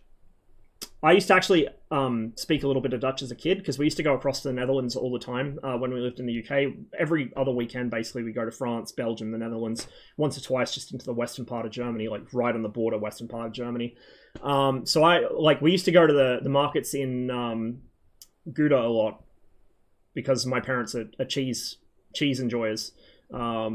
So I would have to haggle in Dutch. Little 6-year-old, 7-year-old Ross. And people would confuse me for a little Dutch boy, because back then my hair was like bleach blonde kind of color. And I had a funny accent, because, I was born in Canada, my mother's Australian, we moved to the northern UK, then we moved to the southern UK, so my accent was such a clusterfuck, I sounded like I sounded like English was my second language, and that I'd learnt English, with the same kind of accent Dutch people usually speak with when they speak English. If you've heard G-Man or Zabby speak, I sounded a bit like that. Although a bit less sing-song than Zabby. Like Canadian lower class slang. I like slang in general, man. I enjoy it. I can speak all hoity-toity like a toff when I really need to, but I mean, you guys, when you're here in the stream, you hear how I normally speak. For some background for any new viewers, my family used to be pretty well off, but then some shit happened, and we all fell arse over tit out of the upper middle class. My parents kind of get by on a farm now. They're financially not great, but they're not terrible either. And me and my sister live in more or less in poverty. I have a bunch of medical conditions and a few other things that kind of pile up on me, so I will lift myself out of poverty for a year or two, and then I'll fall back into it. Having undiagnosed severe ADHD and autism for 32 years of my life kind of fucked me over a bit.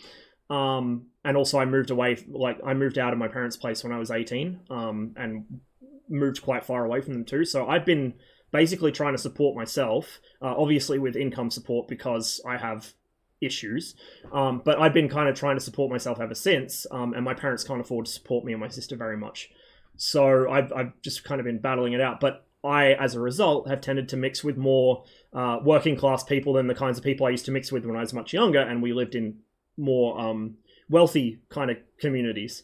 So I now speak like I've always grown up in this setting, and people can I never quite feel like I fit in, right? I don't fit in around posh people anymore, because that's not my world anymore. It hasn't been since I was a kid, and I can see right through that world. I know how bullshit it is.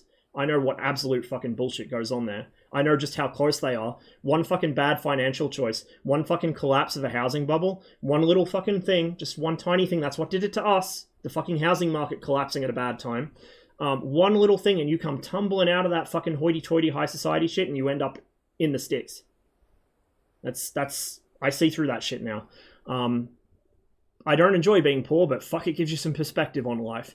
But yeah, like, I've adopted the mannerisms of the people I'm now surrounded by, but I still don't feel like I fit in with them, because there's, like, cultural touchstones they have that I don't, because, you know, I didn't grow up in this kind of community, so it's interesting. I feel like I'm stuck in this fucking, like, this kind of nether region between classes, and I don't fit in regardless where I go, which is how I feel in general, you know. Autism, happy days. English dialects they vary greatly everywhere, going. They vary enormously everywhere. You can, in the UK in particular, the UK is very small in terms of land area. The British Isles are very small in terms of land area. You can go 15, 20 miles in the UK and you will not be able to understand people, because they'll be using, it's like they're speaking another language, let alone the accents. Like, particularly around the Midlands and the North, accents change so drastically in 10, 20 miles distance, it's not even funny. When we first moved to the UK, we moved to Lancashire. We were about 20 miles northeast of Manchester. So we're on the Lancashire side. And within 6 months of living in Lancashire, in a relatively small town, bear in mind, this is 20 miles from Manchester. Manchester's a fucking major city. It's one of the largest cities in the UK.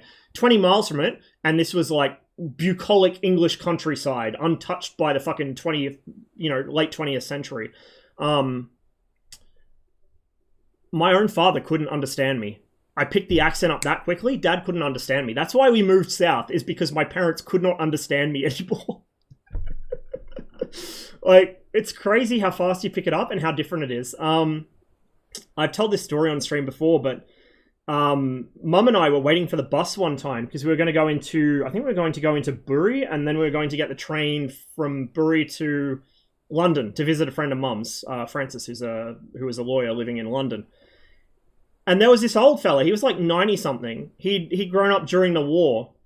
And he's like, oh, so where, you know, he just starts talking to us, because, you know, he's like, oh, you're not from around here. You're an Australian. When did you move here? All this stuff. And the lovely old guy is talking to us. And Mum's like, oh, yeah, we just moved here a couple of months ago. I'm going to go visit a friend of mine. So we're, you know, getting the bus into Bury and we're going to get the train. He's like, oh, you're going to Bury? Oh, that's quite a trip. And Mum's like, no, we're going to London. And he's like, you what? Well, not in that accent. It was very much not in that accent, because he's fucking Lancashire. But yeah, he's you're going to London? Like, I haven't been to London since the war.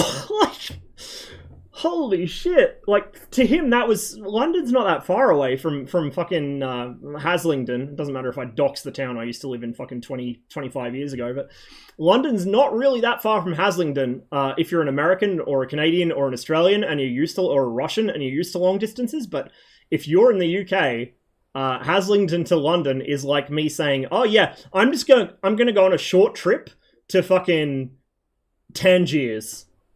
You know, like, that's, like he said, he was in his fucking 80s or 90s. He had not been to London since 1940 something. Fucking crazy, man. Proudly advert blocking Chad. Does that work for you? Because I run ad blockers too, and it doesn't work on Twitch. It's like an ongoing fucking weapons race between Twitch ads and ad blockers. Now, what I will say is, if you do run ad blockers,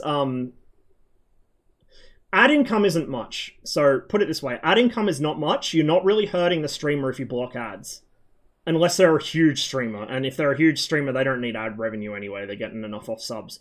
But, like, for streamers my size, and even, like, Mav's size, or, fuck, who's a really big streamer that DCS players would... Well, like, really big streamer that DCS players would know. Look, any streamer that has less than a couple thousand concurrent viewers, you're not hurting their income if you block ads. You're hurting Twitch's income, and you may cause Bezos to do some fucky shit with our income in the future to try and address that. Last I heard, Twitch was fucking with ad income for partners. So yeah. But, like, blocking ads doesn't really hurt small streamers. However, if you do run an ad blocker and you enjoy someone's streams or their YouTube videos or whatever, if you enjoy somebody's work, support them. I'm not saying this to get you guys to sub to me. You don't have to. If you don't have the money or you just don't enjoy my shit that much, it's fine, dude. You're supporting me just by being here. And I enjoy having you all here, and I hope you guys enjoy being here. But yeah, like if you enjoy someone's stuff and you spend a lot of time watching their I hate this word, content, fucking dead corpo language, ugh. But if you enjoy their content, drop them a sub. If they're a YouTuber, join their YouTube, or send them a fucking dono, or join their Patreon or whatever. It doesn't have to be for much, just little things. I like supporting a lot of streamers even streamers I haven't had time to watch for years, I still sub to them because I try and support my friends. And, my circle of friends as far as the internet's concerned, I include streamers in that, even if it is a bit parasocial. I'm not under illusions that a streamer with fucking 2,000 concurrent viewers and like a couple tens of thousands or hundreds of thousands of followers is my friend, but friends from a distance, let's put it that way. I've spoken about this before, but I might miss some of you guys in chat, especially as more and more people start talking in chat. It moves faster than I can keep up with. He says, as he is literally an hour behind chat now. So I'm not snubbing any of you guys intentionally. If I forget your name or forget who's who, or mix two of you up because you have similar names or the same color in chat, like the same color names in chat, don't take it harshly.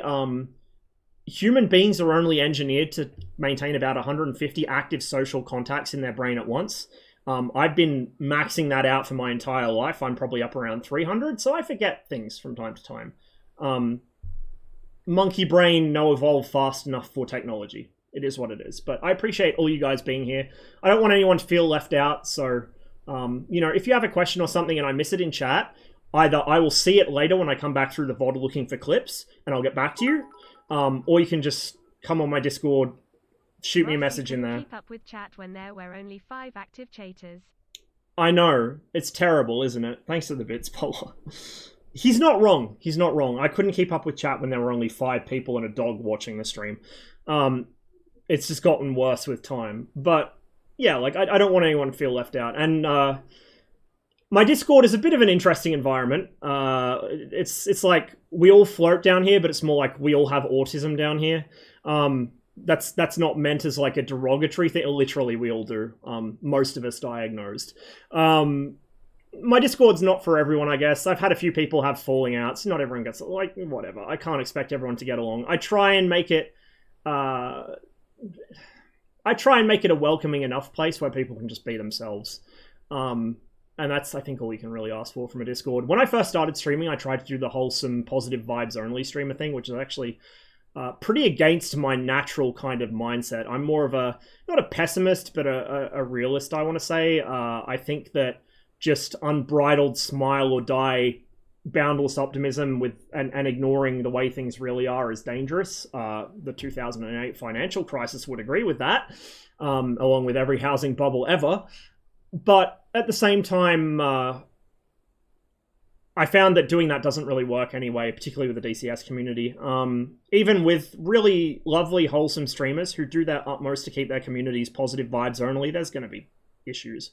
So my policy on Discord is, look, I try and make it as welcoming as I can without being dishonest to myself and to you guys about who I am and who the community are. Sometimes people dip in and out of it because they have fallings out with each other or they just decide that it's not for them. You're always welcome back. You guys are always welcome back. The only people who aren't welcome back here are on the ban list. I've also, a few of you guys who are in chat right now, I've had pretty extensive arguments with you over chat. But I appreciate having you guys around. It would be a boring world and a very dysfunctional one if we all mindlessly agreed with each other on everything.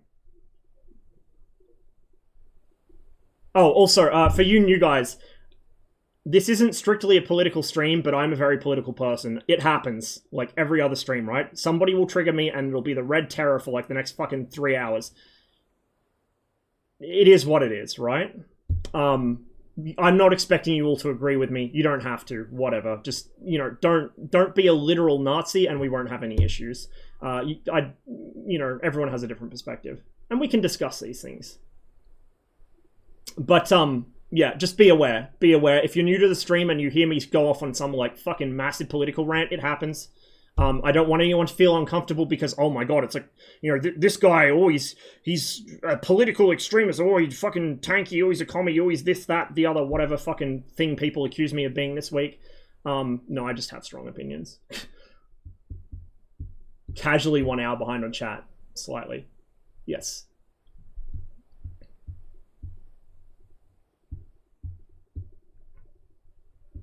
Let me... Oh my god. I can physically see chat moving as I try and catch up. Tell me how Australia has the world street best public transportation system. Oh man. Every time friends from Europe come out here and visit, I feel so bad for them. Like, oh no. It's better than the US. But that's like saying that, smallpox is better than the fucking bubonic plague. No, Australian public transport's a fucking dumpster fire. Especially for someone who grew up in Europe. Like, oh my god, it's fucking bad, dude. European public transport has many issues of its own. Don't get me wrong. Like, if you're an American, European public transport looks like fucking utopia to you. But trust me, it has many issues. But, god, Australian is just... We have so many problems in this country with public transport. It's better than nothing, but it's fucked. Okay, let's try and catch up. I want to be Amderma AviaWorks tester. I want Amderma AviaWorks to actually happen. We just need a flight model coder. Matroshka could do systems coding, Koti, so you wouldn't be alone. Matroshka can do systems coding as well. And Matroshka, I don't know if he'd be confident doing flight models, because Matt's very realistic about his own qualifications, and also I don't know if he'd be willing to take that on. I think like the kind of the goal for flight model coders in general is like PhD level aerodynamicists, which are very hard to get and very expensive. And ED can do that because they are just, well, they're not down the road from them anymore. Because according to Hoggett leaks, they don't really use the office, which is a shame because it's a lovely office. But they can get a guy from Zhukovsky to come down. Like this is the thing a lot of people don't realize. ED, because of being a Russian dev based in Moscow, ED can literally just pull someone in from Zhukovsky, from the fucking Russian flight testing center, and be like, yo, can you do this for us? Like, that's the equivalent of having, that's the equivalent of say, a US-based flight sim company going, yo, NASA, give us an intern. Or like, yo, NASA, give us like a fucking doctorate level fucking dude because we can't work this shit out. Like, they still don't get things 100% some of the time, but that's the reason that DCS has such kind of a high standard for flight models compared to a lot of other sims. There's always room for improvement, especially because a lot of this stuff's being reverse engineered if it's not Russian. Or if it's, a third-party dev, they don't have access to that kind of resource, whereas ED do. But, for example, the MiG-21 flight model is pretty good. It's actually underperforming slightly in the turn, but otherwise it's really good. Which people sleep on a lot. Older DCS flight models like the SFM era MiG-29 was a pretty bad joke, but that's from back in lock-on days when ED was not quite such a big name in the aviation simulation industry, and they maybe couldn't pull so many strings. But the PFMs now are pretty phenomenal on the ED stuff. Put it this way, I don't know how much I can actually disclose to you guys, like how much is privileged information and how much isn't, because if you move in certain circles in the DCS community, even without being a tester, or without personally speaking to people from ED, you will hear things, and it's hard to separate out what's public knowledge from what isn't and what should be. So I don't want to spill anything I'm not supposed to, but like I said, the ED have better resources than people think. And they do use them pretty well for the most part. Cockney slang also has use. Cockney slang isn't really a thing anymore. Cockney's kind of died out. It's just estuary English now. Estuary took a bunch of different similar dialects, including Cockney, and just mushed them into each other. Like if you want a good example of estuary English, Billy Bragg. Billy Bragg is kind of the modern evolution of Cockney. True Cockney you don't hear very much anymore. a lot of the Cockneys were displaced out of London after World War II because they were bombed out of their houses, and a lot of the new housing was built away from London.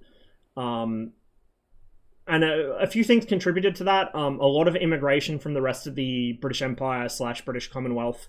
They went to London because London was just where people were dumped when they moved to the UK. My family, when they, like dad's side of the family, when they fled, well, it would have been Russia at the time, part of the Russian Empire. When they fled the pogroms before the revolution, they went to South London. Because South and East End London was where all the Jewish refugees ended up. So that's where my family are from. Or by way of southeast London. I think Grandpa was from... He was born in... Fuck. Brain not working. Why? Why can I not remember London suburbs today? L. Near Peckham, but not quite. I'm drawing blanks. But he's from there.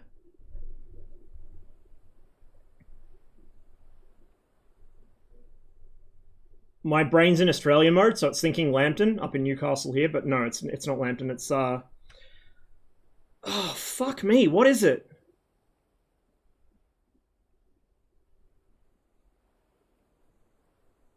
This is... Okay, no, we're going to look this up because this is fucking pissing me off. I know this.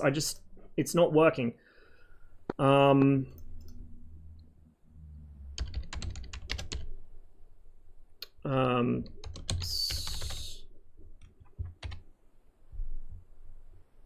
What the fuck is wrong with my brain today? Lambeth! He's from Lambeth. I didn't look it up, I just needed the prompt. Jesmond East. Yeah, East Jezzo. I was on the boundary of Waratah West, Jezzo, and North Lambton when I lived up in Newey. Like, literally at the fucking triple intersection of those suburbs. 50 metres down the road was North Lambton, 50 metres the other way was Jezzo. Yeah, no, Cockney's pretty much gone. So there's a new sort of inner London dialect, which is it takes a lot more sort of Caribbean influence, because a lot of people who moved from like Jamaica or the East Indies in general ended up in sort of South London, and they had a lot of immigration coming from what at the time was British India, and then India, Pakistan, Bangladesh. They all kind of coalesced in the same area. So you have this interesting mix of kind of surviving remnants of Cockney, but it's mixed in with Caribbean slang, which in turn comes from Africa, which then mixes in with like South Asia. Like, it's really interesting. Like, it's really, really cool to keep track of how dialects shift and change and kind of appear over time. But yeah, like true Cockney is pretty much gone. And you know, people go, oh, there's no Cockneys anymore because fucking immigrants. It's not because of the immigrants, dude. They got bombed out during the war, and the British government just fucked them off out of London. And even now, a lot of the you know, South Asian or East Indies community are starting to get pushed out of the suburbs of London because the whole place is being gentrified. You know, like the whole Grenfell incident, that was within direct line of sight of one of the richest neighborhoods in London. So they're pricing the poor people out of London, and they're also kind of forcing them out every time a major disaster happens. They build new housing somewhere else, usually in Kent, and then just leave them to stew in poverty because, you know, that's what a functional country does, apparently. The UK is another great example of what could have been if they actually harnessed their population instead of just stratifying the fuck out of them and treating them like shit. Like, imagine how much more powerful the British Empire could have been if they'd actually done something useful with all that wealth instead of hoarding it. They could have had an actual positive impact on the world. Well, I mean, they had some positive impacts, but a lot of negative ones too.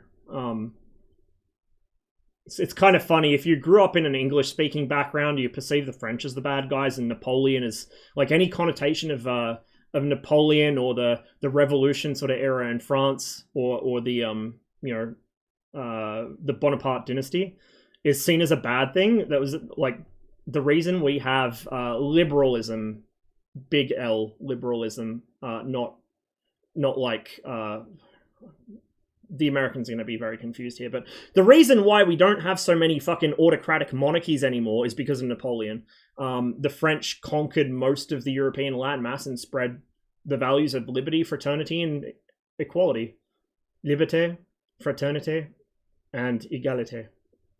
They didn't do the best job of it, but they tried, which was more than anyone else was doing at the time. And that's why, if you come from a country that still has a monarchy, or had one for a very long time, Revolution-era France is demonized the same way that the Soviet Union was, because it was the Soviet Union of its day.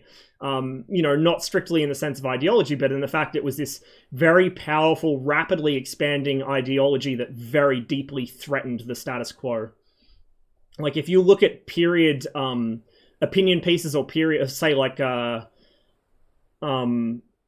issues of Punch, you can see the exact same kind of attitudes towards France as what people had towards the Soviets in the Cold War. It's very fascinating.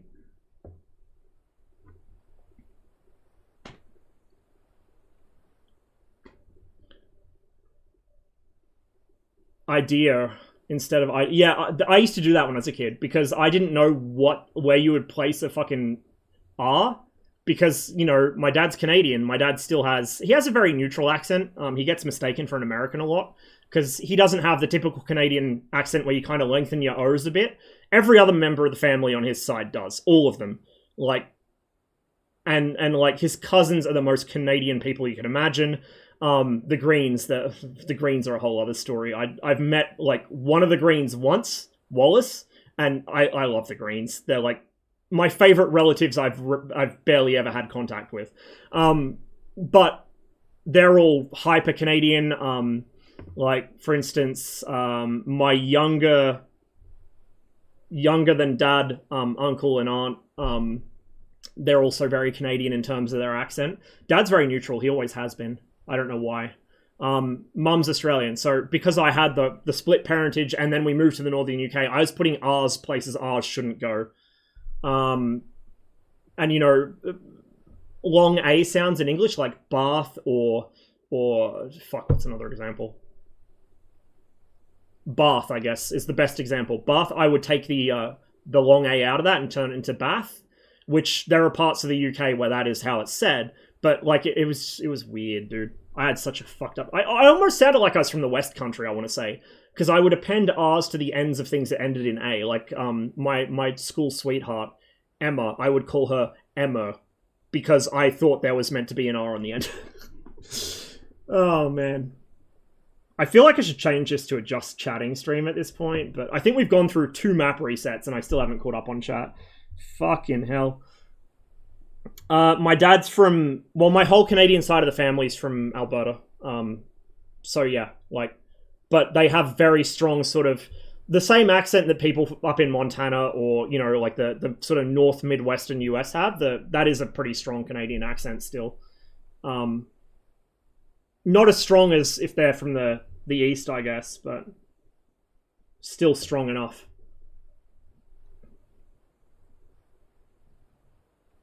Like, for anyone who... I don't think he's been able to stream because he's been so busy this summer. I haven't caught his Discord in a while, but CCM, Canadian Captain Moustache. If you don't follow him on Twitch, go drop him a follow. Fantastic streamer. Real-life pilot with a lot of experience on light twins, flying at low level for reasons. He's busy fighting fires at the moment, so that's why he hasn't been streaming. But CCM's accent is kind of your typical mild Canadian accent. Dad doesn't even sound like that. Dad's accent is just dead flat. He sounds like the sort of preferred newsreader accent that the US had back in the day when that was a thing. It's interesting listening to how they shift over time too. Like, if you listen to Australian, correct Australian accents, newsreaders, for instance, back in the 1930s and 40s, it sounds like an English accent. It sounds much more like, not quite received pronunciation. It's got the slightest twang of Cockney in it, but it's an English accent. It's not an identifiably Australian accent.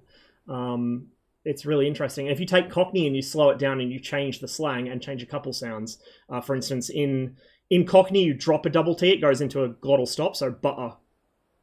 You know, butter. The T just disappears. In Australian English, it's butter. It turns into a double D, which is, I think, an American trait. Australian has a lot of American influence in it because of, you know, World War II and its aftermath.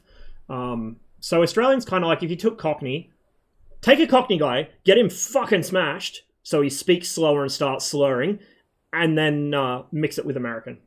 Like sort of northeastern American sort of region accent. Not New England, though. That's too far north.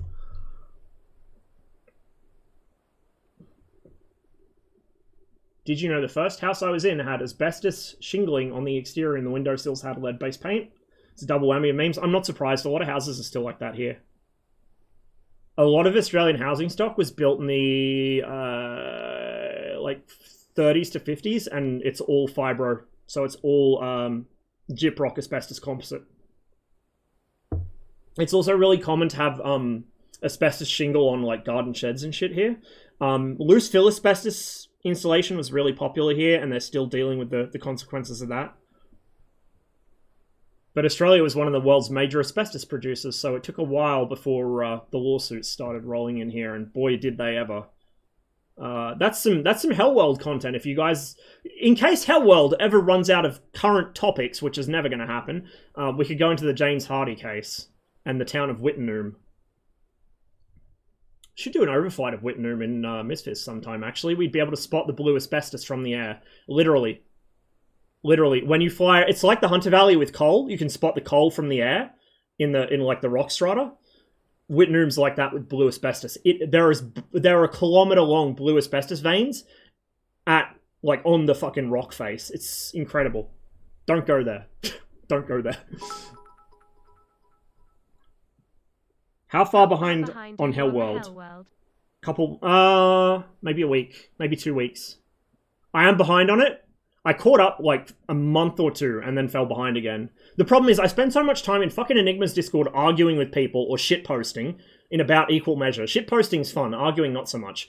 That I have not been able to keep up with any other Discord, let alone my own Discord. So I'm like military media in my own Discord. I'm still back in fucking like March. Oh, help. I wish that there was a way that you could like min-max sleep. So you could like, say, go without sleep for a week, and not suffer the consequences. Like some magic drug, I guess, that makes you not sleep, but also your body not deteriorate, which is impossible because sleep is what your body uses to repair and regenerate, you know, whatever. Pipe dream. But I would love a week where I just don't have to sleep without causing myself harm so I can catch up on shit because I'm so far behind, dude. Oh my god. I've got nested tabs that are 3 years old. ADHD is not fun, dude. It has its upsides occasionally, but it's not fun. ADHD and autism in combination is like it is the get nothing done in your entire life fucking combo pack.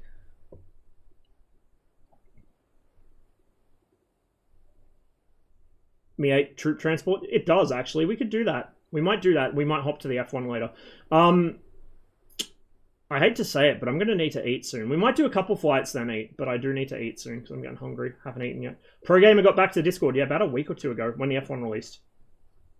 It's been hilarious. It's been even funnier because when he first came back, he started peepoing at me when I said the F1 wasn't a very good fighter. And within 2 or 3 days, he was like, fuck, Ross was actually right. I thought he was just coping. Skill issue. My arguments are like chaparrals, dude. They don't miss and they don't care who they go for.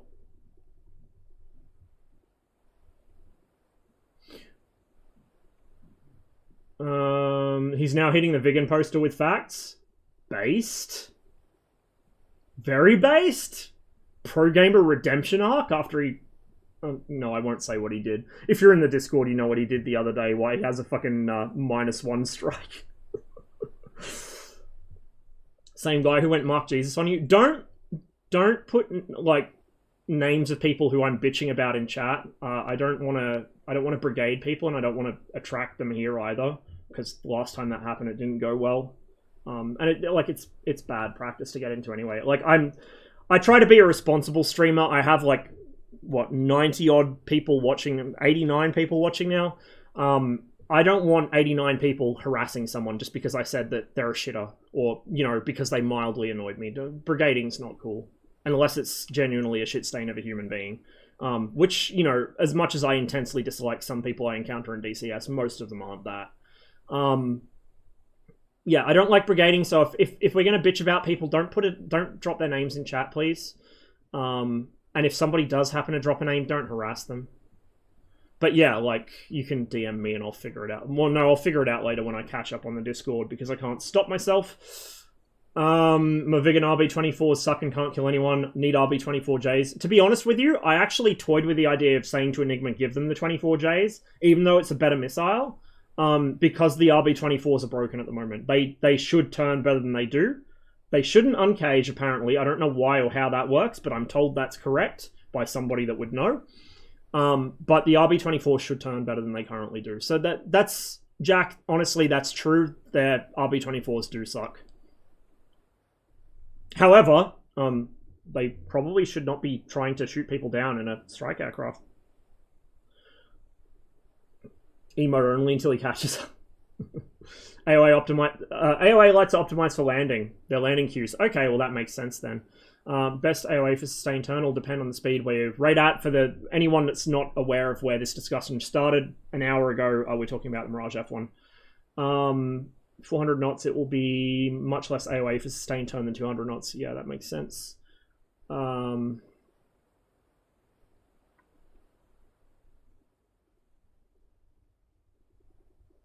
Thoughts on the L-39? It's pretty fun. In Enigma server, it's actually quite strong. You can use it as a helicopter hunter, and you can use it to bully A-10s. It's a fun little module, and you can have a friend ride along in the backseat for an extra pair of eyes, or just so they can backseat drive you. I enjoy the L-39. I should probably fly it more. You have to do like an arcane summoning ritual to get the weapons to work, though, because there's like a whole ass procedure for it. Which is very funny. Oh, I hate that this won't play. Hang on a minute. I'm gonna see. Bear with me, chat, because I wanted to play a specific song there, and it's disabled for embedding. But we're gonna get one up on the fucking RIAA here. Please don't sue me. It won't be saved in the VOD anyway.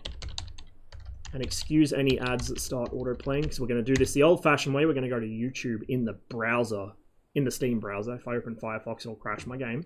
And everything else.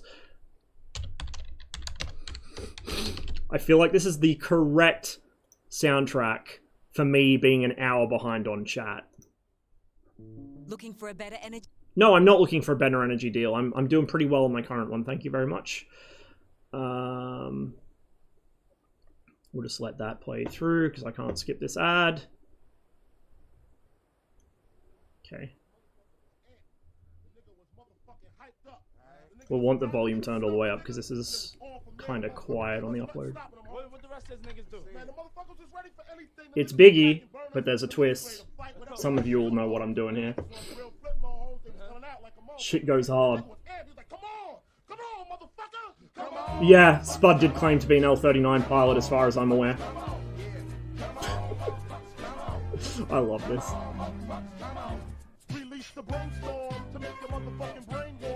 Yeah, don't name drop in chat, Cotty.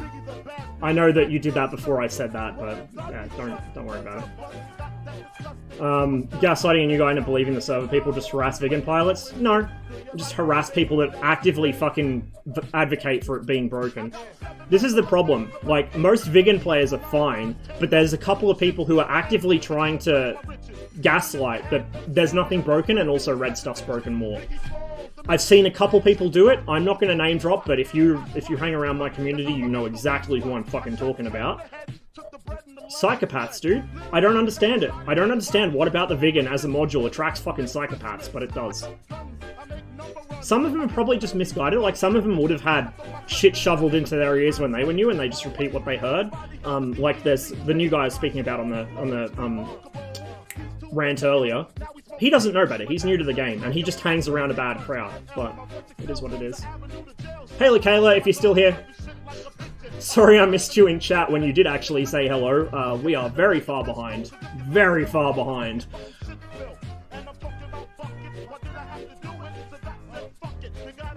had Big Newy in my chat more than once. Like I said, I don't want to blow anyone's cover, but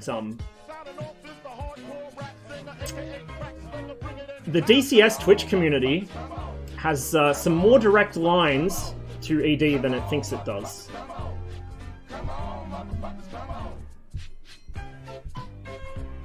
But also, I like the fact, and I know they like the fact, that it isn't well known who, because it saves them a lot of headaches. And it also means they get a truer sense of what the community actually care about. Because the moment you know who works for ED and who does what at ED, right, you can lobby for specific things. It's good to have the ED KGB who blend in with the community, and so they hear people's opinions directly. Even if the signal-to-noise ratio isn't always great, it means that they can work directly on things that people need. Like, say, the loadout restriction for multiplayer. That might have happened because EDKGB knew that was a big issue for multiplayer.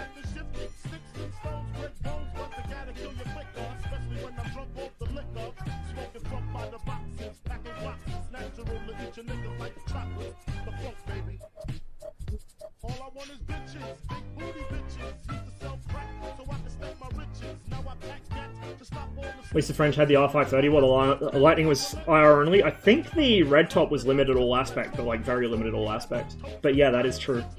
The Lightning was a weird plane. It was built for a very specific purpose with a very specific doctrine in mind, so they're built different in the UK, put it that way.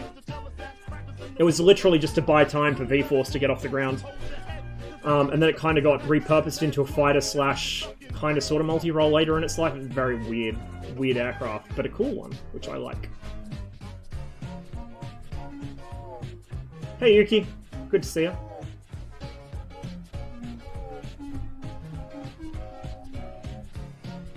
MOD are awful for modifications, need paperwork and testing longer than full development to make modifications to aircraft. Yeah. The MOD is just terrible in general, let's be honest. Now, yeah, I have a timestamp on the chatbot, so I can tell when, like, how far behind I am. I am just about 15 minutes behind chat. The more you guys talk, the worse behind I get. I'm not trying to discourage you from talking, I'm just saying. So I'm going to skip through some stuff here as much as possible.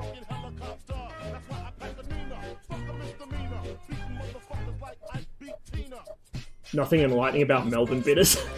Yeah, if you're gonna drink beer, drink good beer, not fucking piss. VB is something you drink when you're fucking desperate. And even then it doesn't taste good.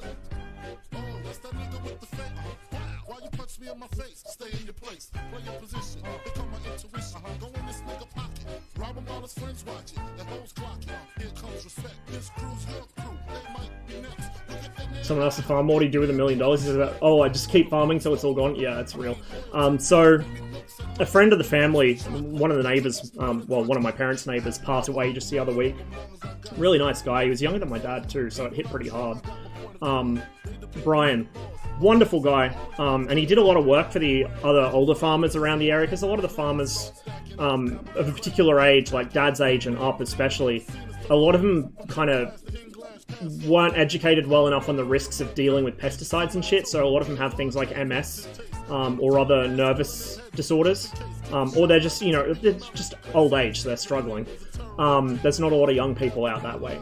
And so Brian used to do a lot of work for the older farmers in the area, and since Brian passed away, what, 3 weeks ago,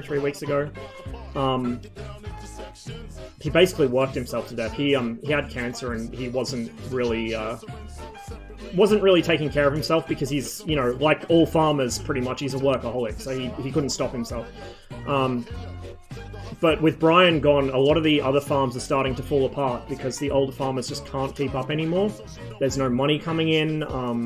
Mark down the road, I think, sold most of his stock because he can't do it anymore. It's pretty depressing, man. Sad.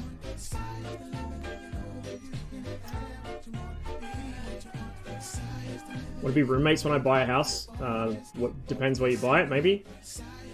Also, if there's a squirrel in the new house, you are not going to fucking kill it. Squirrels are friends. Actually, I might bring my bird friend from the exhaust fan, from the kitchen extractor fan. I'll bring my bird with me. It can live in the roof space. Can drive up to Orange back in 8 hours? Yeah, I know, right? Arse end of fucking nowhere. Like, my parents, their typical shopping trip into Oberon is 45 minutes. Their kind of weekly or bi-weekly shopping trip into Bathurst is about an hour and a half. So yeah, there's that.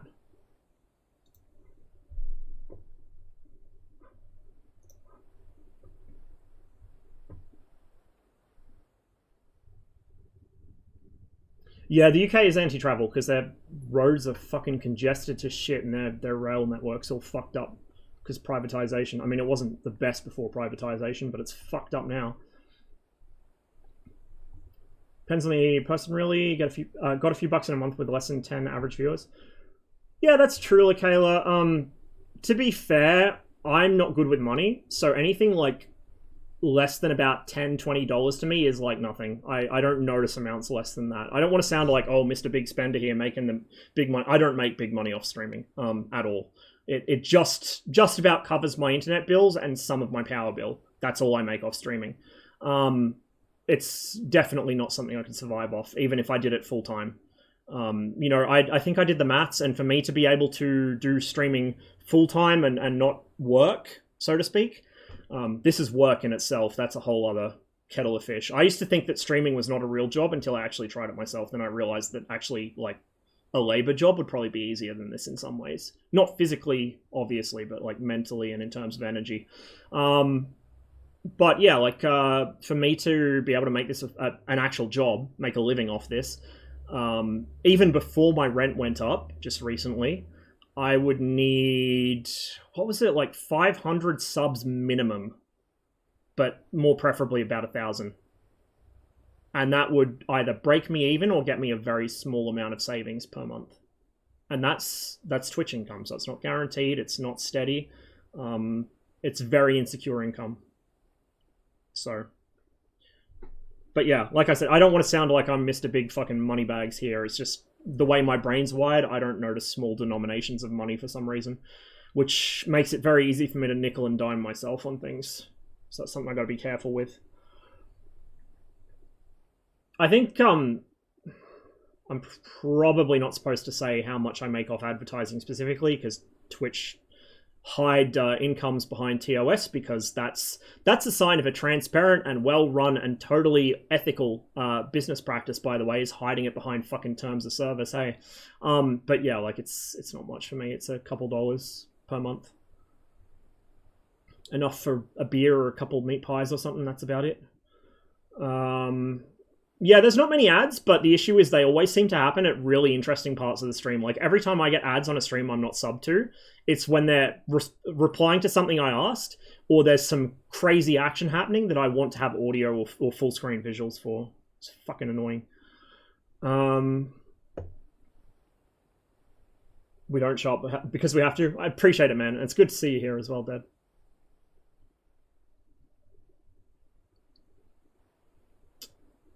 You won't see this for another hour. Another 40 minutes, thank you very much. Almost stopped watching gaming streams since the war started. Ross is an exception since 80% of his stream is politics. Yeah. I haven't been able to catch as many streams as I'd like lately, because I've just been too busy between class and then dealing with, like, editing my own shit and then catching up on Discord. But I do enjoy catching streams. I've been, actually, someone who followed just yesterday, I don't think she's here today. Let me look at the viewers list. I don't think she's here now. She's probably live now. Vox Sinistra, who is a great DJ to follow if you like electronic music. I've been hanging out in her streams lately, just vibing. Good music to fly to when I'm flying on Enigma server of an evening. Yeah, she's fantastic, dude. Absolutely fantastic.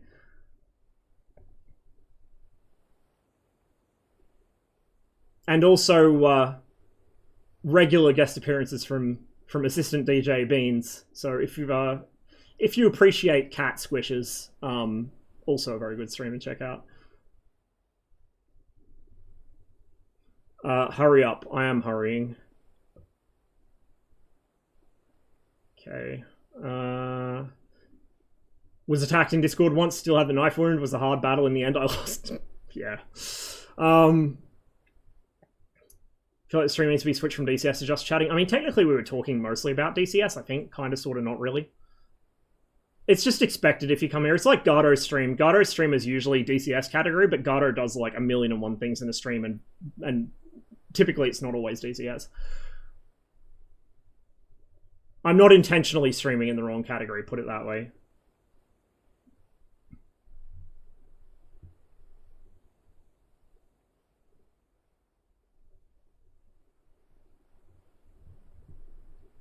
Ukrainian transportation system during the war is better than the US? Dude, Ukrainians are fucking built different, seriously. Like, Fearless pushing updates to his 747, while I think one suburb over, they were fucking having bombs hit. The guy who's making the Tu-134 lost his work because of war damage, and he's redoing it. Like, I had shit mailed out from Ukraine right before the invasion happened, and it arrived fucking on time. Like, Jesus, dude. Built different. Built very fucking different, seriously. Fun fact, chat. The part of Canada, Ross... No, don't listen to Pom. Pom's a shit stirrer. I am not from Quebec. I have never been to Quebec. I have never been further east than Toronto. Pom is a dirty... Well, in Canada, anyway. Pom is a dirty liar. I'm from Edmonton, Alberta. Canadian Texas.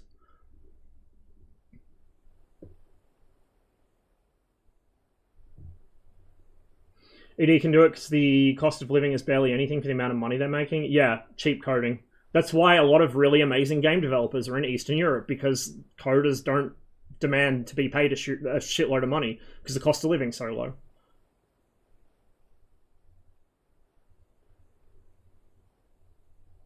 But you also inherit all the other fun traits of Eastern European development, including like strictly hierarchical structures, which don't go very well with running a business, and also actual like autism and ADHD game development. Like, not joking. It's one of ED's biggest problems, is they hyper focus on one tiny little thing and miss the forest for the trees. I do the same thing. Like, I recognize my own behavior in the way ED develops things. That's why I call them out on it. I know I do the same thing, and I know how fucking counterproductive it is. Could probably learn to do flight model coding, but I'm not sure. You would need to be like a doctor in fucking aeronautical engineering to honestly be really good at it, I think.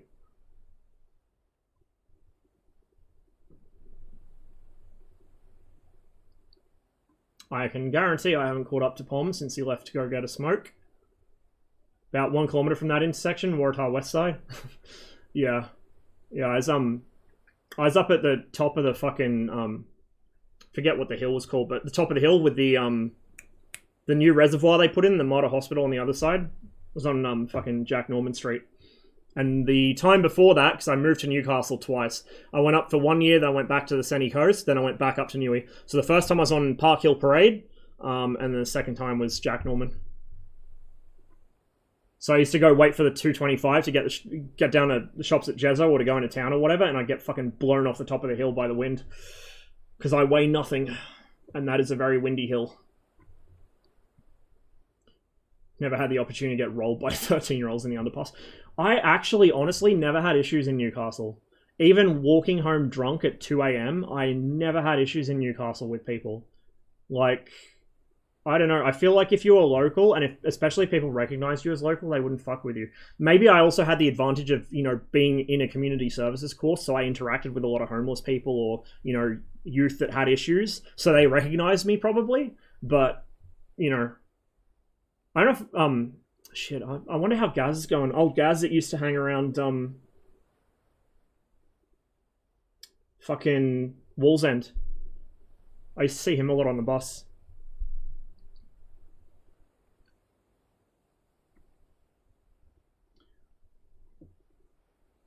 Never have had Enoch Powell's monumental and horrifying speech if they did that. Yeah. I'm assuming that was a reply to my discussion of the shifting population dynamics of East and South London.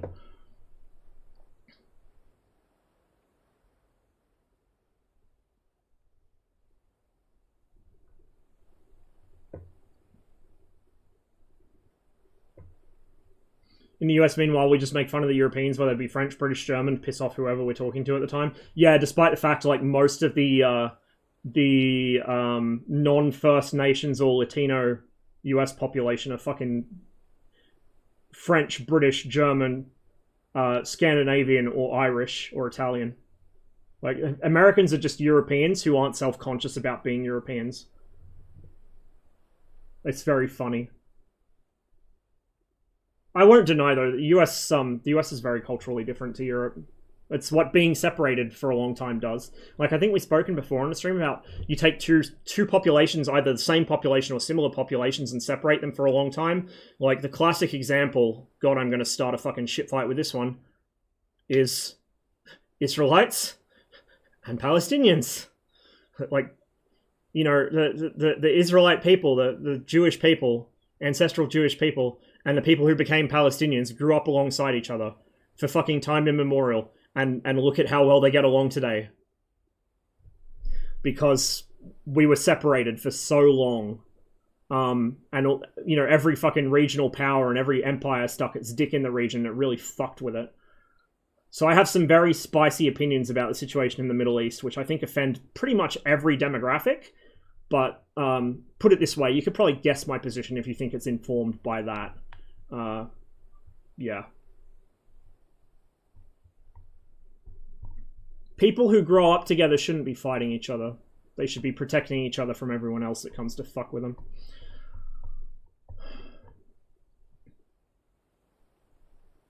Alctarada is a fun name to try and say for the first time over radio while reading it off of VFR. Oh god, yeah.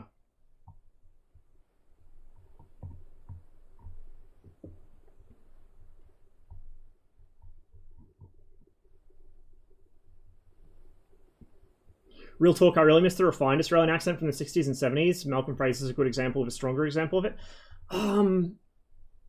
I have a couple of friends that are still like that. Just a couple, but it still exists. It's just quite uncommon. I find it's more common amongst Victorians, actually. I don't know why, it just seems more common among Victorians, particularly from Melbourne. Maybe because I think that Melbourne's the cultural fucking zenith of humanity.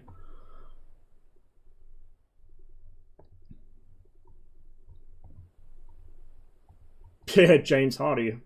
Yes, that company, the same one. Have a distinct Austrasian accent, maybe mild but distinct. It's interesting because other people who weren't born here but have lived here for a while can pick up that I'm not born here either. So, like, cabbies, for instance. Cabbies used to be able to, quite commonly in Newcastle, because we had a lot of cabbies from, say, you know, like Southeast Asia or the Indian subcontinent or wherever. We had a few European guys too. They would pick me up as not being Australian born. They could tell straight away. Australian cabbies had no clue. I don't know what it is, but other foreigners, so to speak, can pick me up on my accent and know that I wasn't born here, but Australians I usually pass. I pass as Australian for some reason. Have you heard about meth? Can I not dox myself here? No, because it has my name under the actual prescription. Oh, no, I cannot dox myself here. Have I heard about meth? My brother in Christ, I took some before this, well, at the start of the stream. It is legally prescribed. I need this to be able to maintain a train of thought for more than 30 seconds. This is the reason I'm so far behind on chat, because I've been talking for like 3 hours. Yeah, I have been talking for 3 hours. 4 hours stream runtime, and I was flying for about an hour of that.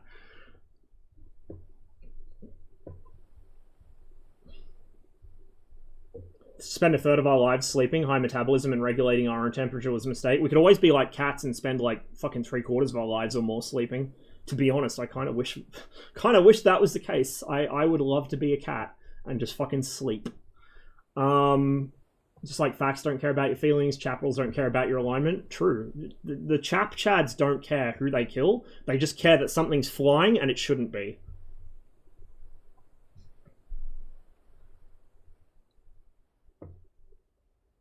Love how this is a top DCS stream by a literal order of magnitude, and it's Ross not playing, catching up to comments for over an hour and a half. Sometimes it do be like that. I'm glad you guys find my rambling interesting. You know, I think a lot of streamers kind of worry if they talk about, you know, if they talk too much or if they talk about things that might be a bit touchy topics, they'll lose viewers. I appear to gain them, so works for me, I guess. We're scrolling down. We're getting there. The bar is shrinking. All my YouTube ads are in Spanish at the moment. I do not actively speak Spanish. Oh, I love when that shit happens. Mod should disable chat until he catches up. I'm not sure if they can.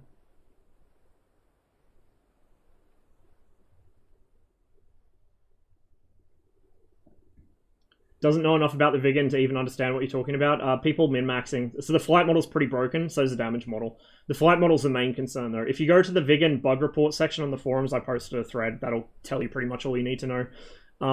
According to what I could divine out of Iron Mike's very evasive answer, Heat Blur appear to suspect the engine code is fucked, and the engine's producing, like, ridiculous amounts of thrust in all situations, but worse as it gets higher.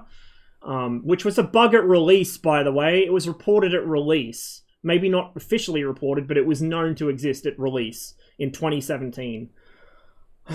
And then the community just forgot it existed because my Viggen go fast memes. But anyway, yeah, it's overperforming really badly. Particularly at the higher end of the envelope.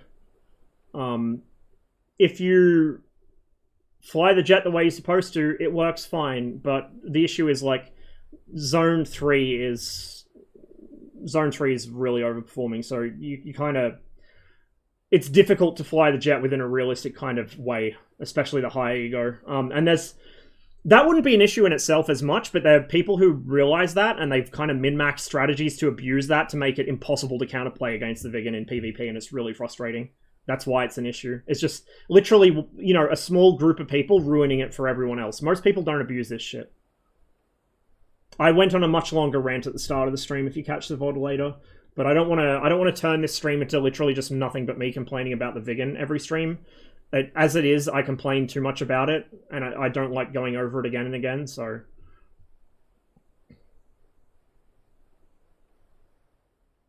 I'm scared now, so you should be.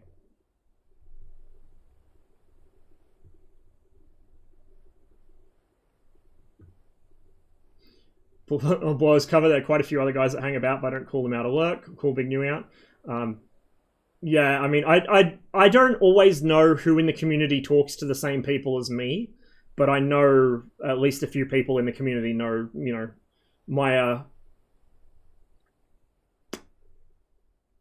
my main sort of KGB friend, shall we say.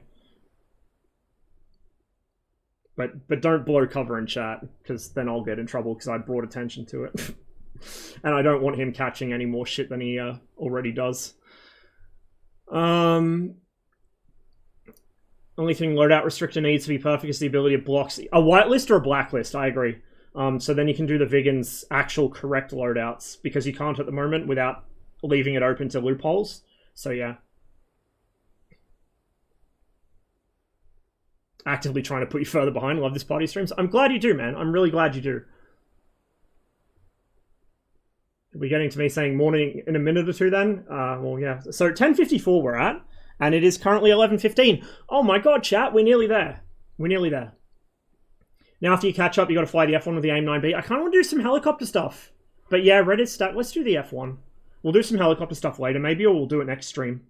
Because Monday, after Armor, I'll probably be flying on Alpins, or if Alpins populates, which it typically does on the weekends, weekends for Europe, I will fly, I think, more helicopters there, because Alpins server is really good for helicopter stuff, or I will, if Alpins isn't populated for whatever fucking reason, I'll do it here. But maybe we'll make Mondays our helicopter day. How about that? That might work. How many kiloliters of water will you drink today? None. I don't drink water unless I'm actually dehydrated, or I'm working outside, or it's like 1,000,000 degrees. My normal drink is just tea. I drink like tea by the gallon, which is probably bad for me, but I don't care.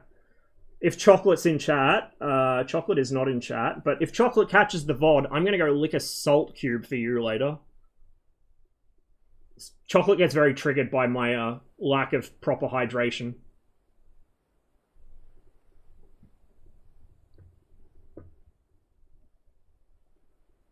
MS entombed in your own body. Yeah, it's that kind of stuff's scary. I don't know which is worse.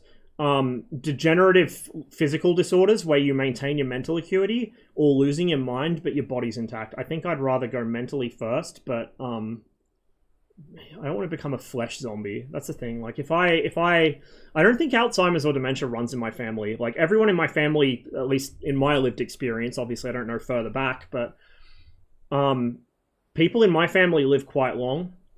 Typically, I mean, my grandfathers both had their lives shortened by World War II. On my mum's side, Pop was up in Papua New Guinea, so he caught malaria and it fucked him for the rest of his life. He died in his 70s. And Grandpa on Dad's side, he had heart problems, but he also had a pretty rough war. So he was in the invasion of Kiska, so he got shot at by Americans. He also then landed during Operation Overlord. In fact, one of the armor missions we did once was one sector of beach down, I think, from where Grandpa would have landed.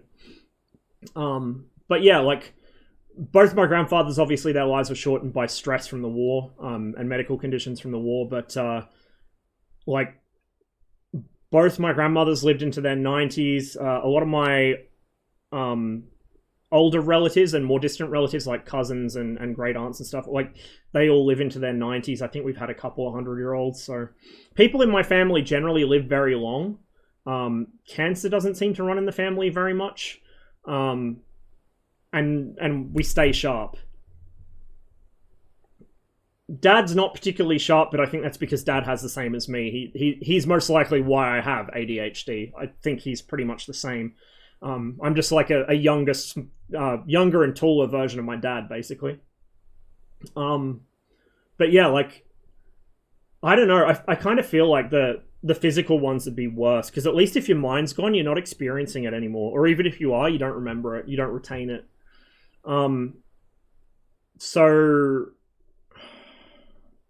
I don't want to air out my family's dirty laundry on stream and catch shit off them if they hear it, but put it this way, a non-blood relative who's quite sort of not in my nuclear family but quite close, although I think I only ever met him once or twice, has recently been diagnosed with very advanced ALS, ascending lateral sclerosis. It's horrible. I wouldn't wish that on anyone. So, yeah, I don't know. I think I'd go for dementia over MS or ALS or something, or you know, like muscular dystrophy. For those who are newer to the DCS community, there was a guy that used to hang out on DCS Twitch a lot, Kiko, Mike.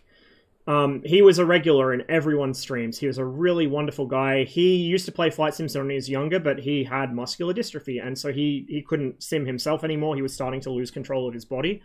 But he would hang out in chat, and he'd talk to us, and he'd watch all our streams. Wonderful guy, loved by the whole community. And when did Kiko pass? It was, I think, 2 or 3 years ago now he went. And he was a big part of the virtual airshow community.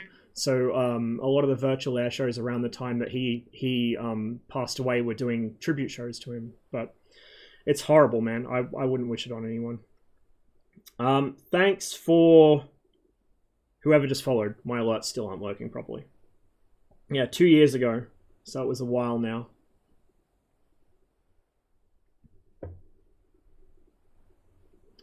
Why is my canopy in the MiG-15 not closing? Make sure you didn't close the valve for the canopy seal before you try and close it.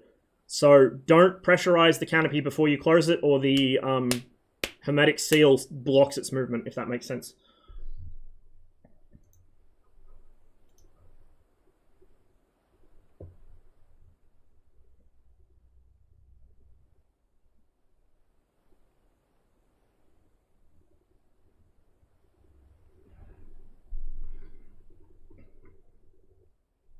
$12 version? No, it's not 12 hours. It's like 7 or 8 minutes, because it's a mashup of a couple of his songs with it. It works so well, dude.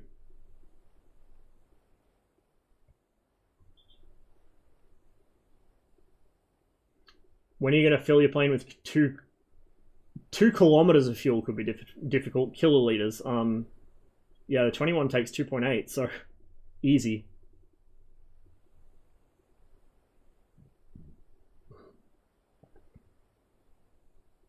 We're catching up.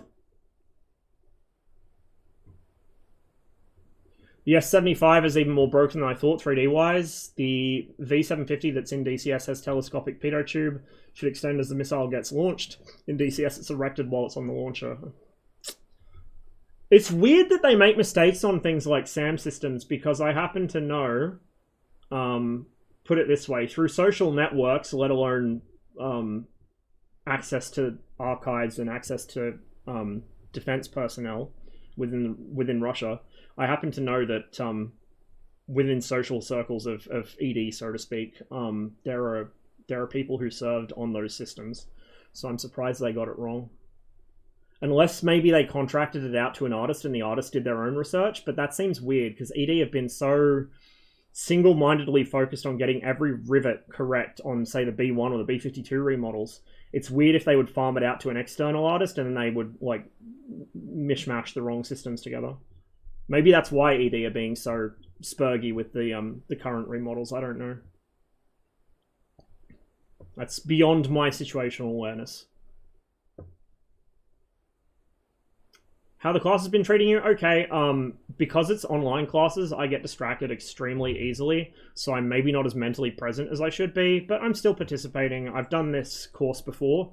Literally, like, I did it too long ago to get recognition of prior learning and get credits, which is probably a good thing anyway, because the community services sector moves so quickly. Like, agencies get renamed, shit changes, policy gets turned on its head. So I may as well redo the whole course anyway, but literally last time I did it, I was 1 unit away from getting the diploma. So because I have done it before, it helps. I can kind of get away with tuning out a bit. Not that I should, if that makes sense. Bye, Vance. Yeah, it's the good shit. I got the real shit. My sister's on Ritalin, so she got the weak shit. I got the good shit.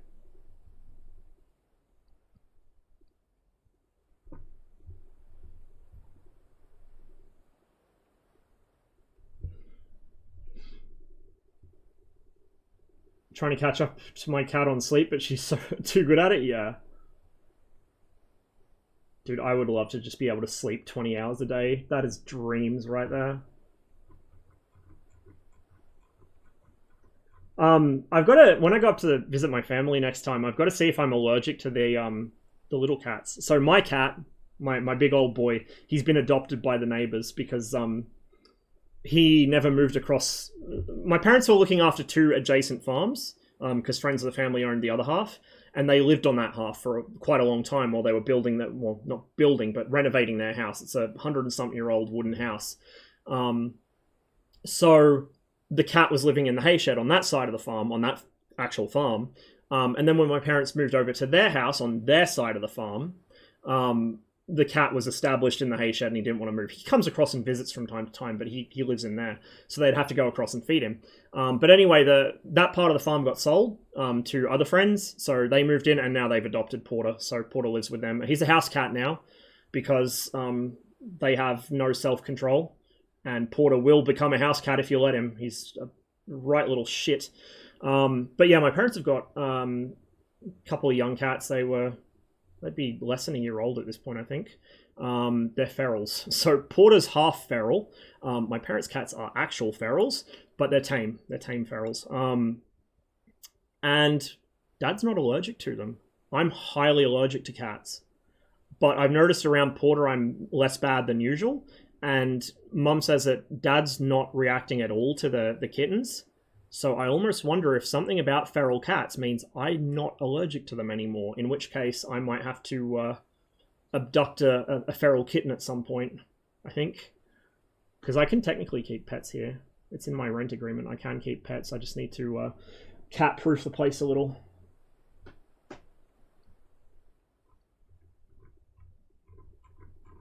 I was tempted to get pet rabbits for a while, and I still would like pet rabbits, but they might be a little more high maintenance than I can deal with because, you know, the rabbits are kind of members of the Drop Dead Society.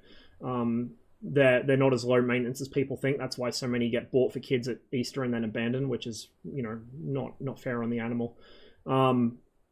So I figure a cat's pretty low maintenance. Cats are a good match for me anyway. They're, you know, very moody, kind of standoffish. That's the kind of personality I like in a pet. Something that matches me. I like dogs, but dogs are a bit too needy for me. I just, like, I don't have that much spare time or attention, unfortunately. Oh, methylphenidate. Yeah, you're on the same as my sister then. That's basically Ritalin.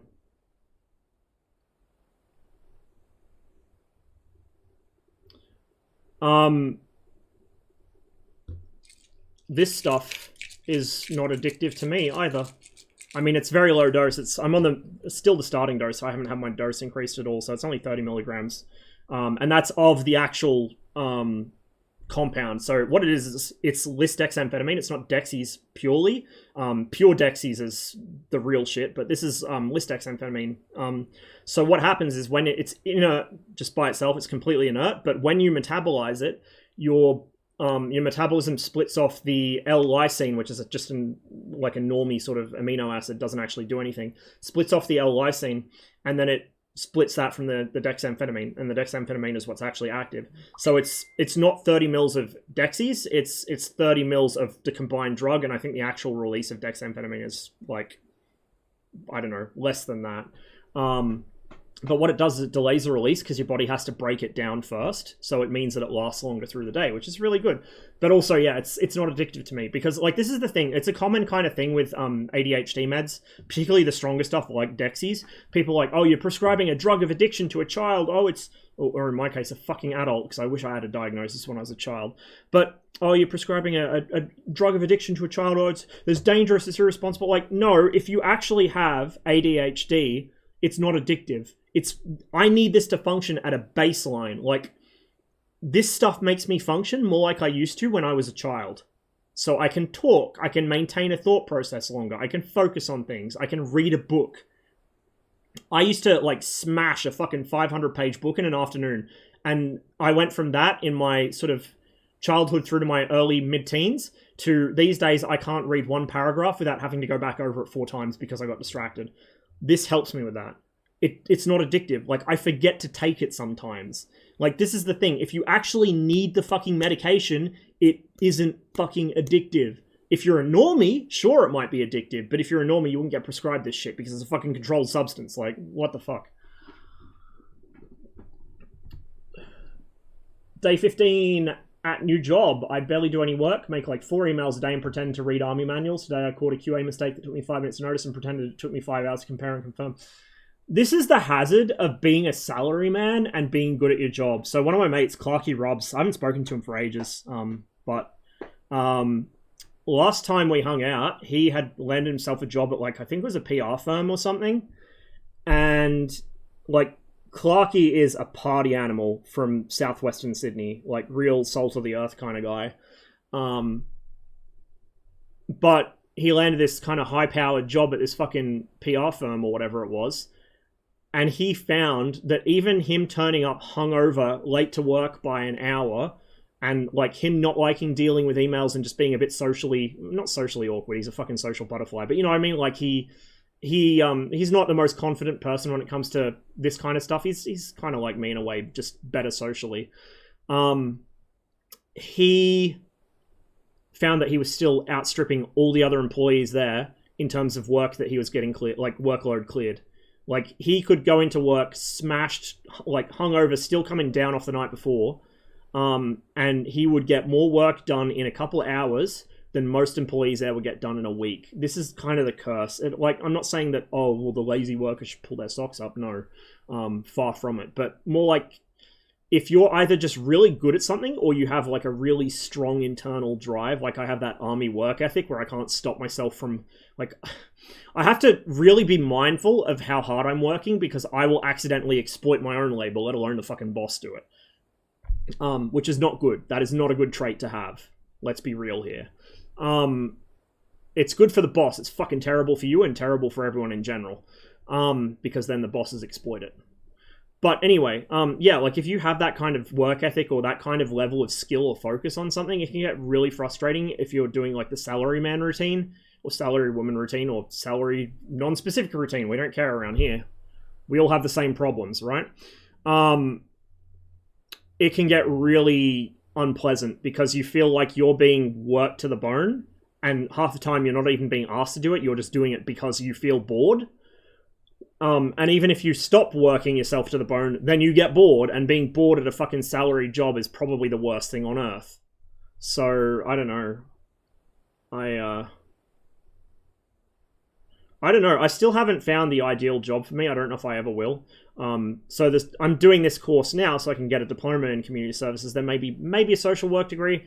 Looking at maybe going to some sort of social work, policy writing, maybe, because the ones that are doing policy writing at the moment, I have no idea what the fuck they're doing, but they don't know either, apparently. I don't know, maybe community development, because I actually really am strongly interested in urban planning. So community development, if I can speak, would potentially lead to something in that, I think. It'd be quite a decent job. But, I don't know if the workload would be fitting for me. This is the problem I have. I have this really hyperactive brain that's interested in anything and everything, but I don't have the focus. I don't have the, like, I get bored easily, or I want to learn something else. Like, I can't specialize because as soon as I'm done specializing, I'm like, okay, well, I'm bored now.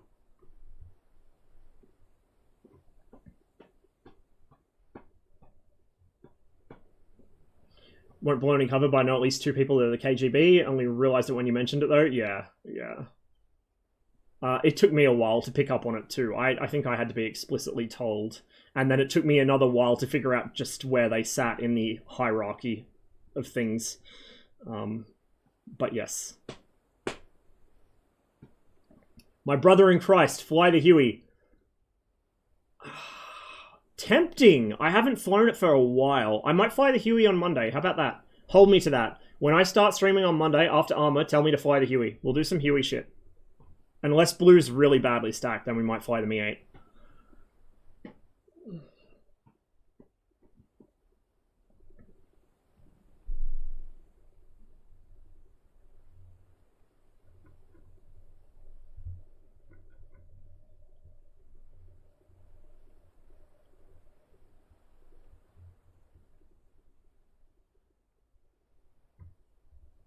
Kiko was front and center during the Madden 99 OCA series. Yeah, I remember seeing him in chat a lot then.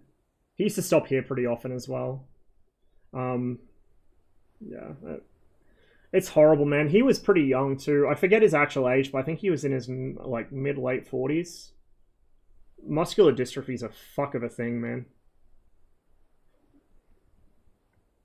Got to hang drywall tomorrow. You're probably already gone, but sleep well, Steve. Catch you later. You can't take a feral cat and put it inside. You'd be surprised. Also, they're farm cats, so they're, like, we don't want them to be house cats. They're farm cats. They live in the shed. They're for mousing. The issue is just making sure they don't get too far away from the shed. So our other cats, Porter and his 2 sisters. Porter's the only one that's still with us. But they, like I said, are half feral. Their mother was the next door neighbor's cat, and their dad was who knows what. But they would go out for weeks at a time and disappear, and they'd come back just randomly. Sometimes well fed, sometimes not. Shadow vanished after a year or 2, and we never saw her again. I hope she got adopted, but like the thing is as well, it's entirely possible somebody was out hunting feral cats, and I don't want to think about it. But yeah, I'm hoping she found a good family, because there are a lot of farms around my parents' place where they would have adopted a cat if it wandered onto their property. Scratch used to disappear every now and then, but she usually stayed at home, and then Porter would go on adventures for weeks or months at a time. But he's getting a bit old, so he doesn't do it anymore.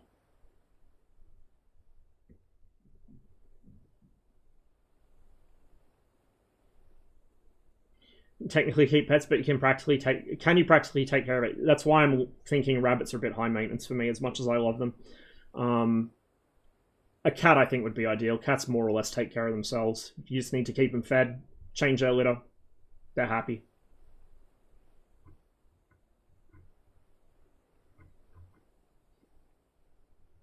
And if I get a cuddle monster, that's good for me. If I get a cat that's really standoffish and doesn't like pets, then that's fine too. He can just chill out on the couch and watch me play DCS. I'm fine with that. I'm not a super huggy person myself, so I totally get that. Like, the way cats have different personalities is... A lot of people don't think about it, but all animals have different personalities. The alpacas have very distinct ones too, like, because my parents are alpaca farmers. Each alpaca has a very, very distinct personality. And you get to learn which ones like cuddles and which ones don't, which ones get along with which others. It's pretty funny watching them. I'm told it does, but I don't eat them. I don't eat anything I've raised. Well, technically I do, because I've raised beef cattle before, but I don't eat duck, because I don't eat duck. I've eaten goose pate once, and it wasn't really... Not by choice, but not by choice either, if that makes sense. It was an excursion for my French class, so I felt like I kind of was obliged to try some French cuisine. But yeah, ducks, geese, I do eat chicken, I do raise chickens, or like my family raise chickens, but I don't know. Just something about ducks, geese, and alpacas, I won't eat them. It's especially hard with the alpacas, because they're very intelligent animals. They are really like giant dogs or cats in a lot of ways. Ducks have very distinct personalities too, especially our ones. We always get the mentally challenged ones, but it's really noticeable with the alpacas. So I don't eat them. Just don't be bored. Yeah, just don't be bored. Don't be bored. Easy.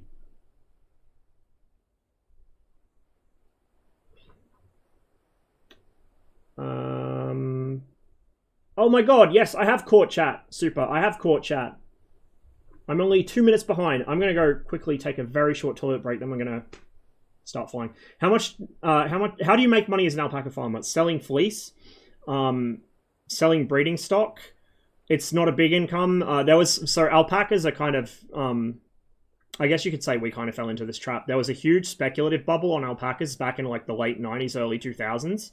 But the reason we specifically got alpacas is because I may have kind of talked my parents into it as a young child because they were cuddly. Oops, my bad.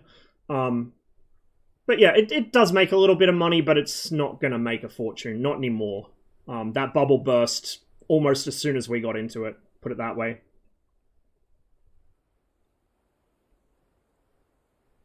Some farmers do sell animals for meat. I think that was a line we didn't cross for a long time, but I kind of technically think my parents did sell a few that either directly or indirectly ended up in pies, which I don't like.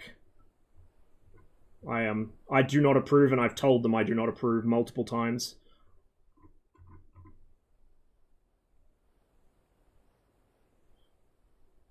Our first cat of our lineage was really standoffish. Blessed be her soul. Every single successor since started different, but eventually always becoming a cuddle monster. Yeah. Mine's a bit like Porter. He lives at the farm because, like I said, I'm allergic, and he's a farm cat anyway. Porter's a bit hot and cold. Some days he's a cuddle monster, and some days he doesn't want you anywhere near him. But because he doesn't see me very often, because, again, he lives at the farm, anytime I do go to the farm and he sees me, he comes running over and he runs between my legs and tries to trip me over and insists I pick him up, and he's adorable. He's huge, too. He's like a fucking tiger. You can tell you can tell he's half feral, and you can tell the kittens are feral because they're fucking massive cats. Absolutely hench. What's best BF-109 variant in your opinion? The best looking, 109 F2 or F4. Best performing, I'd probably say like a early to mid G series before they started weighing it down with gun pods and shit. I think the later 109 variants traded too much for speed and climb performance, but it makes sense why they did, because they were mostly used to shoot bombers. Alpacas are used for meat, but not large, like not to as large a scale as something like sheep, for instance.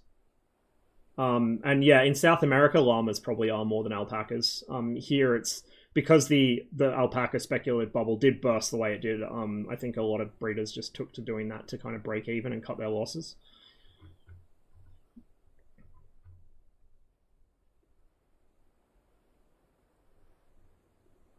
Grew up hunting and fishing, slaughtering animals was just part of my life. Yeah, Dad's like that. I didn't. I mean, I've done plenty of making things unalive, but I don't really enjoy doing it. I enjoy the hunting aspect of it, like tracking things and making sure I get a perfect shot. I will not take a shot unless I'm sure it's going to drop the animal straight away. Like, I don't like seeing things suffer, so I do not take a shot if I don't think I'm going to hit, or if I think it's going to be a sketchy hit. So I've done plenty of that, but I don't, like, I enjoy it right up until the point I realize, oh, I just killed something. Oh. But with that said, the hunting I do is stuff like foxes.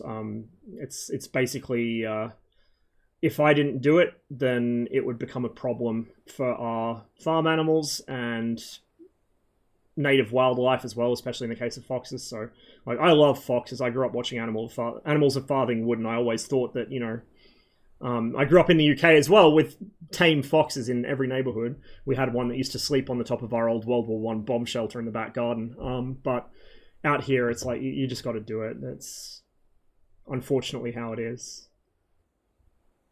Detest hunting for sport? Yeah, likewise. Like, if you're going to kill something, make sure its life was worthwhile, you know? Like, if you want to get a trophy, sure, go ahead. Just make sure the meat gets used. Make sure the skin gets used. Make sure it's not a waste.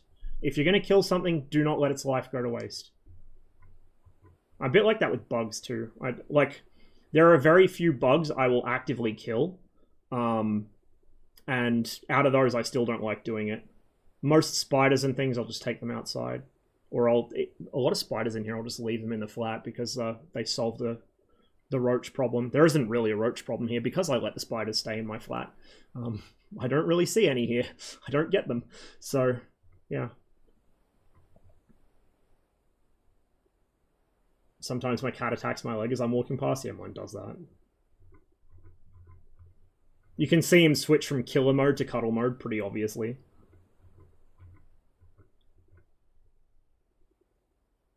Yeah, we get that with wild boars and shit here a lot, Saber, as well. I haven't seen any out at the farm, but I know they have been around that area. You see where they've dug up roots. I know that there's quite a lot of them further down the road in the bush.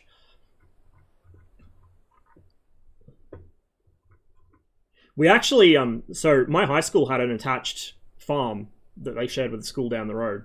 And I took agriculture classes there. We got a pig.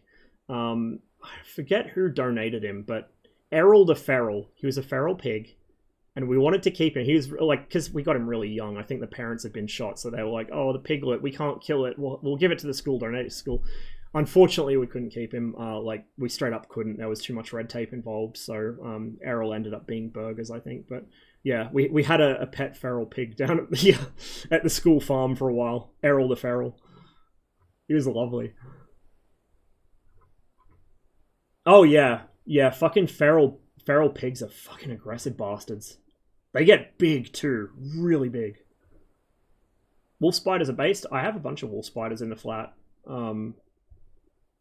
I just let them do their thing. Spiders don't bother me.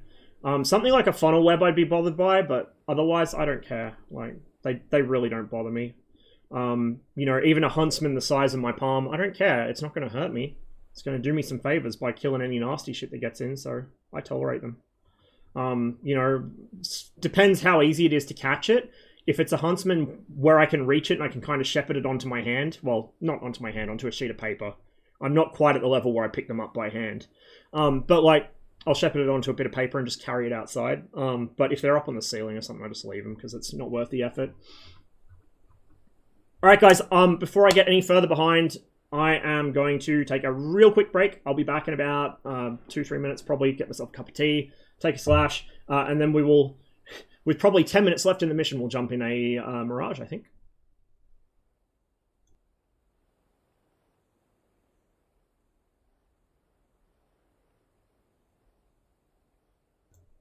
Good tune for a break here as well.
Not yet, Rob. We're not doing Misfizz yet. That comes later in the stream, assuming I have the stamina for it.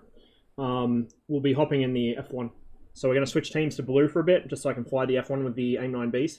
It actually has 9Js on the server, but we'll take the 9Bs because we're Chads. I feel like I'd be more successful in the F5 with them. Well, I know I'd be more successful in the F5 with them because the F5's a better dogfighter. Sorry, not sorry, but we'll try it with the F1. Could always swap over to the F5 later to demonstrate the difference. Morning, Steve.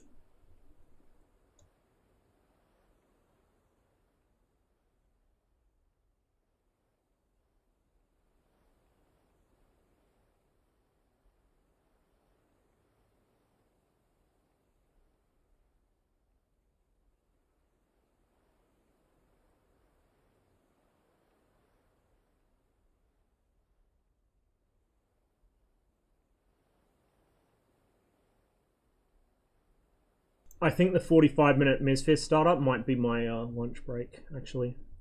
So I'm going to need to eat at some point. I'm pretty hungry, so we'll do it then, I think, rather than interrupt DCS again.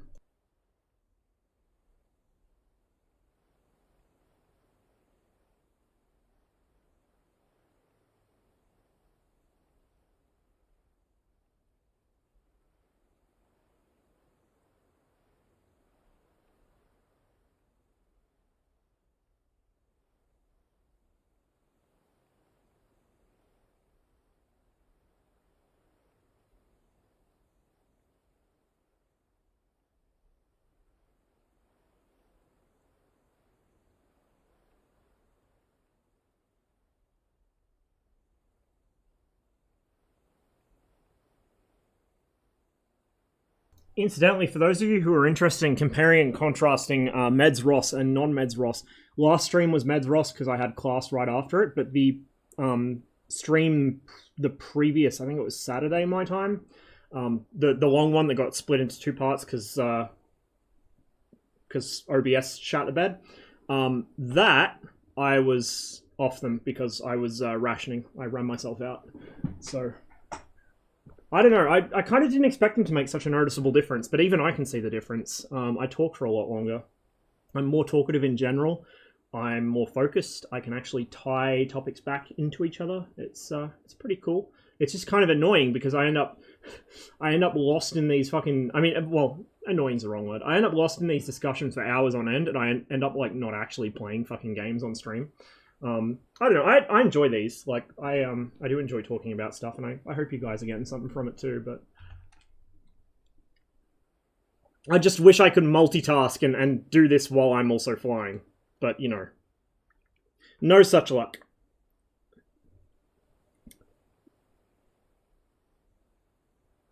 Surprised myself the other day. Managed to survive 2 MiG-21s, a MiG-19, MiG-15 furball by myself in the F1 for more than 3 minutes. Nicely done. Very nicely done. Hey, surviving is half the battle. Knowing is the other half. Yeah, I feel like the F1 is... It's not bad by any means. I just don't think it can really hang in a twisting, turning dogfight with the other aircraft on the server, including the F5, to be honest. At higher altitudes and as the aircraft gets light, it does regain some kind of a foothold, but... Yeah, the SA is terrible. The SA hurts it even more than its flight performance, I feel. That's the biggest kind of thing against it. But yeah, like it's good for sort of slashing attacks and what the other guy was doing earlier. I don't know who it was, but they were flying very well. Just staying fast, supersonic in their case, and doing sort of oblique loops. They didn't get a weapon off on me as far as I'm aware, but they didn't die to me either. You know, they had me in an offensive position on their tail, and then I lost them. I couldn't close the kill, so that was good play on their part. That's how you use the F1. Blue is slightly stacked, but we're going to join blue anyway, just because I don't think I'm going to swing the balance that much in my my completely blind F1. I know I'm still on the BRB scene. I'll switch over here in a minute once I spawn in. Okay, they do own Sanaki, and they can spawn fighters out of it, I think. Can they spawn fighters out of Sanaki?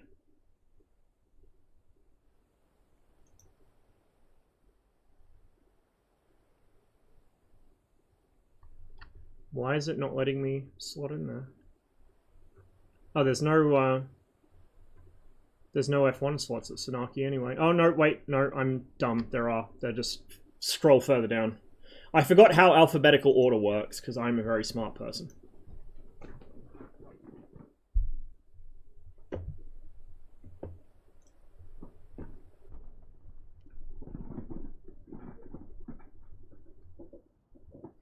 Yeah, Wireless, that's been the general consensus of the Mikoyan Mafia. Me, Davey, and Zach all arrived at that conclusion within a couple days. Davey and Zach arrived there even faster than I did. I was kind of hoping it was just a skill issue on my part, but no, it's just a case of the F1 genuinely is not a very good dogfighter. But that's alright, you don't need to be an amazing dogfighter to be a fun plane.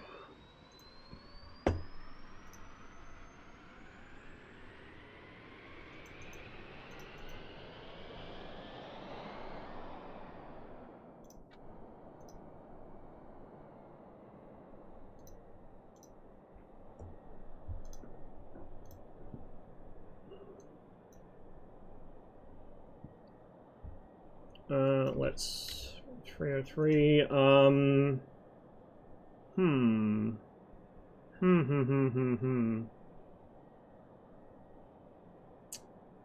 Let's go with the Chad bare metal. That's some really nice liveries for this. 9Bs, 530 IR, sure, why not? They are actually kind of sort of useful in here, I guess. Maybe. They're not very good, but they're not awful either. Flares, yeah, that should do us. Request rearming. I'm going to be pretty heavy on fuel because I'm taking off quite close to the action, so something to bear in mind. We are going to be a bit heavy.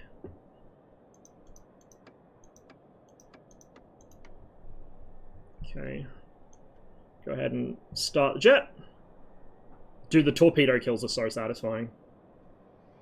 I think I need like a sound effect or something for when that happens. From fucking Dustboot. Rohr 1, los! Okay, reset that. Servos, get rid of the safety catch on that, so we don't need to double press the gear lever. That is an option you can turn off, I just haven't bothered yet. We're gonna... Wheel gunner, I'm good at English. We're gonna set the radar to... 15 miles. 35 is pretty useless, to be honest, in here. Particularly on Caucasus. We're on blue, so we want 251. We'll see if there's human GCI. If there's not, we'll go Overlord.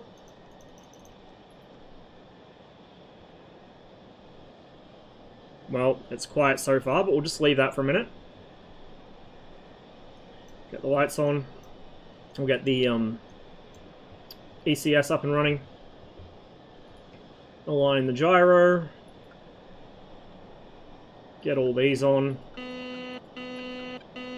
Shush you. Quiet. Get those. Put the radar in standby. That's still broken. It shouldn't actually be fucking doing this when it's in standby. Whatever. New module. Radar was kind of phoned in at the 11th hour. I get it.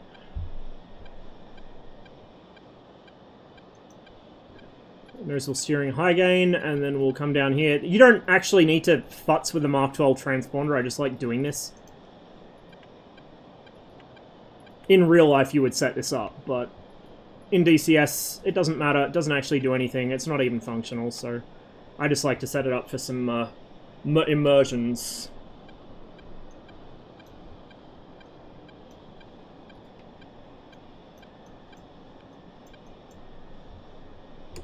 Flaps down. Get this little fella leveled. Still caged for some reason. That's the caution light for the temperature in the equipment bay. That should go away once the ECS cools it down sufficiently. Right, in the meantime, we're pretty much good to go. Frames are a little low.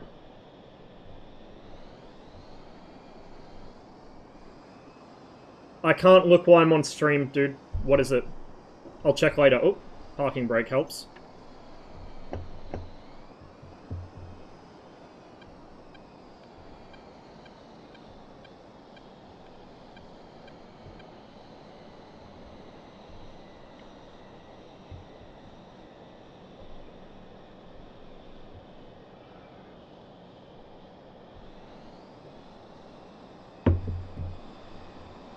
NVA torpedo boat instruction film cut down to every single mention of the word torpedo. Excellent. Excellent. I think I'll have to figure out a way to set that up as a stream command then. 3 bags! 3 bags! What the fuck are you doing? Oh my god, my brother in Christ, no! Why are they like this? This thing has like twice the internal fuel load of a MiG-21. 11 minutes on the deck in full burner. Like, there is no reason to carry fuel tanks on the Mirage F1. None. Especially not on this fucking server. What the fuck, dude? I'm gonna have to readjust my track IR here. I'm a fidget today, as usual. Oh, are we using that end of the runway? God damn it, I taxied this way. I mean, it's a free-for-all as usual, but... Let's go 253. Overlord, Circus 1-4. Set tripwire, 8 miles. Since no one's GCIing. Man, my frames are in the fucking toilet. What is going on? Did Overlord not hear me? Overlord, Circus 1-4. Set tripwire, 8 miles.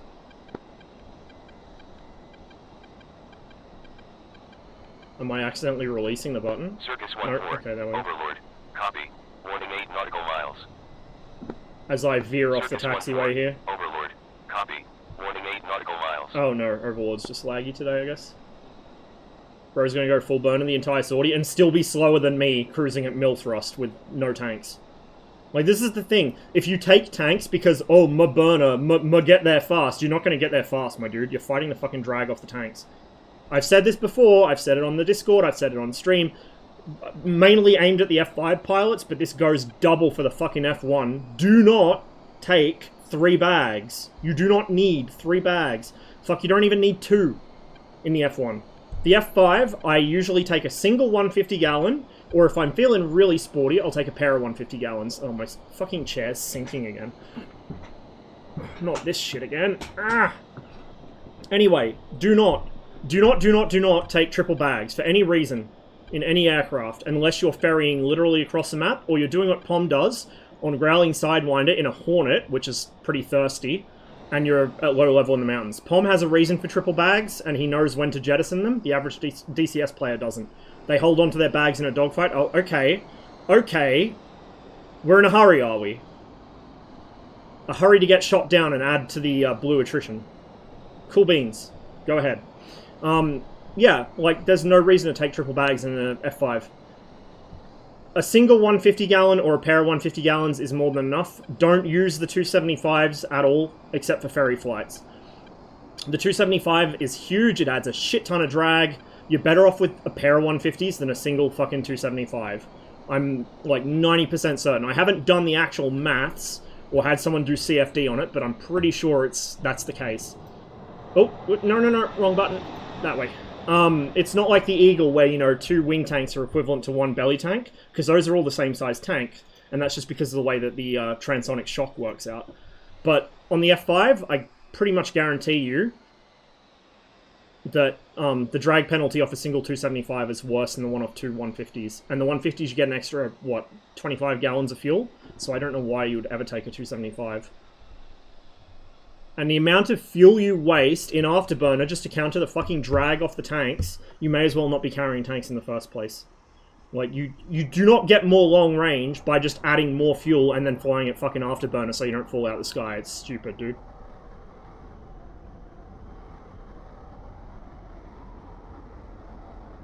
Uppies? There we go.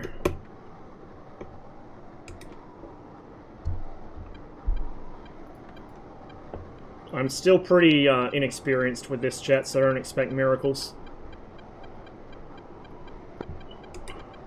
Overlord, Hippo 1-1, boobied up. Hippo 1-1. Overlord. Raw. 022.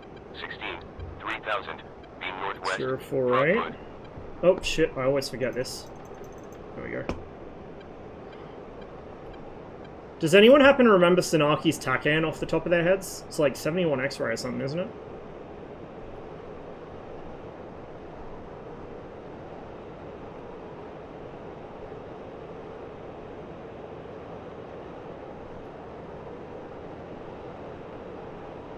We're going to come out of burner now. I actually stayed in burner longer than I should have there. I got a bit lazy. But I do want to burn off fuel by the time I get to the front line, so we can hog it a little.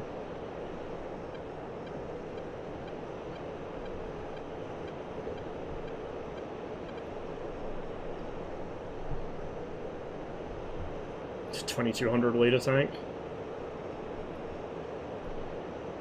31 X-ray. I knew it was something 1 X-ray. Okay, let's... We're transonic, which is why the autopilot's not going to level us. So we'll just pop the brake. There we go. Autopilot's deployed. 3-1 X-ray. Transmit receive. We'll go to VT, which is Vortakan mode. We're probably too low to get line of sight to it or something, but there we go. Let's disconnect the autopilot. Go find something to kill. Or more likely get killed by, because I'm not very good at this jet. Froggy. 019, 21 miles, 5,000. He's going for a fucking industrial, little shit. I reckon.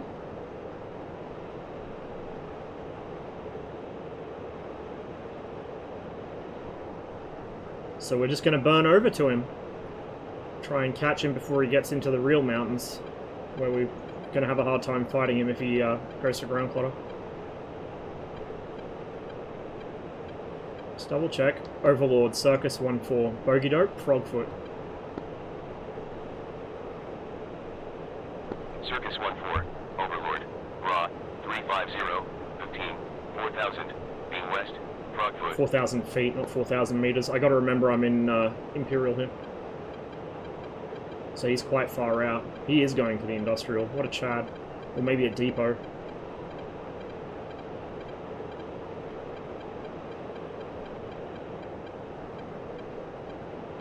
We're also going to pick up some altitude. I'm going to have to trust the radar and look down here, which is not ideal, because the radar sucks ass in look down, but I don't want to be burning this much fuel on the deck. I want to get some altitude so I can both catch him up speed-wise and get rid of some of that fuel burn rate. Even though I do want to lose some weight by burning fuel, I don't want to lose too much, if that makes sense. There goes the Takan, that's Sanaki.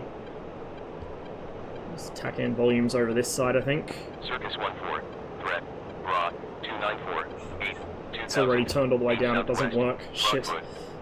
Well, Overlord, Circus 1-4, Bogey Dope, Frogfoot. Wasn't paying attention to that radio call, because I was too busy looking for how to fucking turn off my Takan audio. Circus 1-4, Overlord, Raw, 272, 8, 3000, being southwest, Frogfoot.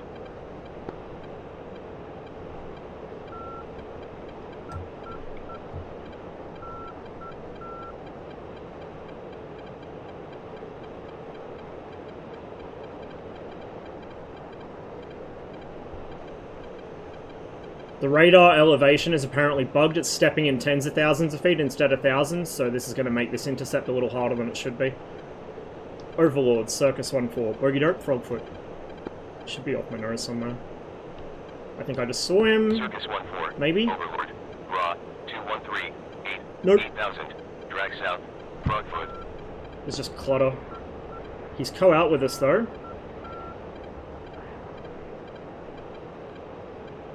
Oh, I think I might know what he's doing. He might be going for Sanaki, using the technique I suggested.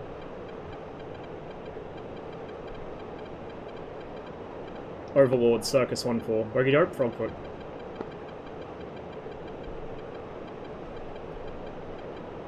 Too fast.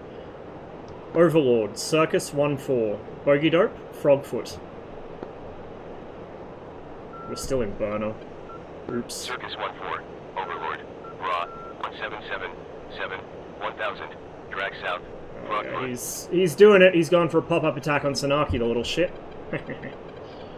I'm glad that they're learning. We'll descend down. See if we can pick him up. We won't get him before he hits the target, but we might get him on his egress if the Rolands don't. I had him there for just a moment. Okay. Is that our Froggy? He just got splashed, I think. Yeah, pretty sure he just got splashed. Or is that an F1? Yeah, it's an F1 we got locked. Yes, it is.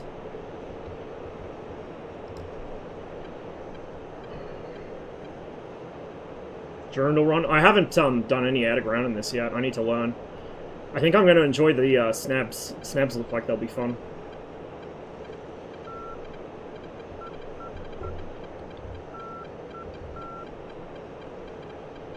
(04224) southeast.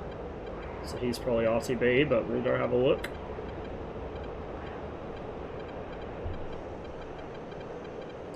Maybe pick up a little altitude as well.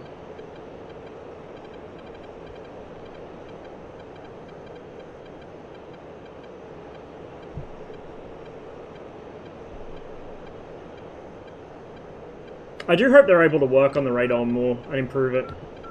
Just get it what it should be. That's probably friendly, but we'll, oh, never mind, we'll drop lock. I was going to go check it out visually, but we'll drop lock instead.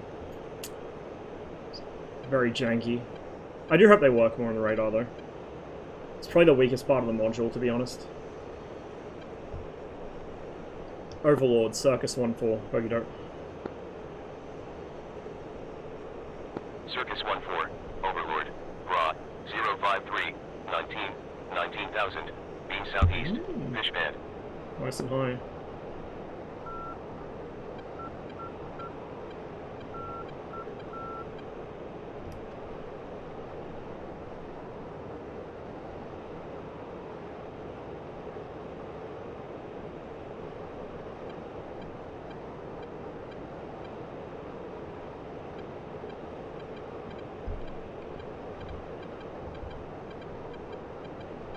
Miles 068. Oh, I had him for a second there, I think. 15,000. 068, so we're going to come slightly right. Overlord, Circus 1-4, bogey dope. It's probably just outside the range. So go to 35 mile. Overlord, Ra, 082, 19,000, no. drag southeast, fish bed. I should probably use the 60-degree scan more, I just don't like how long it takes to refresh each bar. But 30 degrees is a bit narrow for independent search. It's beaming southeast, so... Overlord, Circus 1-4, bogey dope. Sockets 1-4, Overlord, Circus 1-4, bogey dope.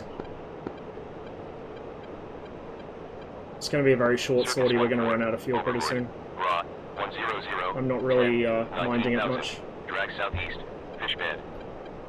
0010, 19,000, so he should be on scope. He might be blocked by the sweep bar, maybe? There he is. Circus 1-4, threat, Ra. Now I just got to catch him. 19,000, drag southeast, fish bed. Doesn't want to grab him. I did see a second contact appear there for a moment, I think. Oh fuck, oh fuck, oh fuck. We're going to reduce RPM to try and settle the engine. Ra, 132, 2,000, hot, farmer. I'm not entirely sure what happened there, but it's not a good sound. That is really not a good sound. Circus 1-4, threat, Ra, 162, 5,000, flag northeast, 2-ship Broadfoot. The engine didn't like something I did, apparently. The engine really doesn't like something I did. We're going to break off.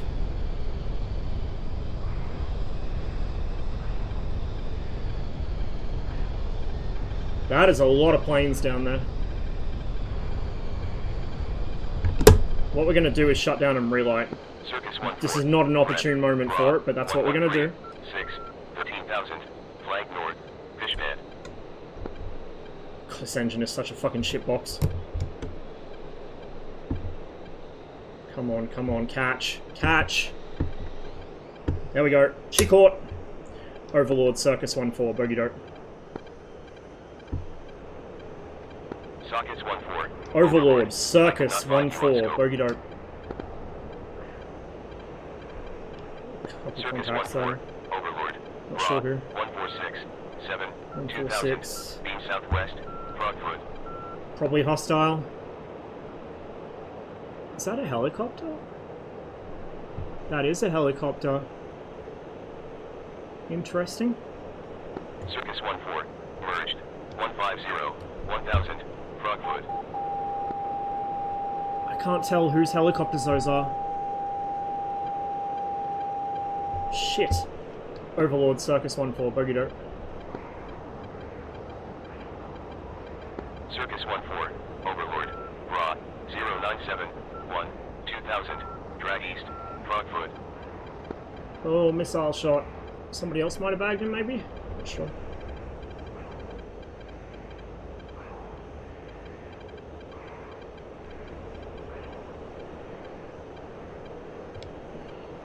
What's this?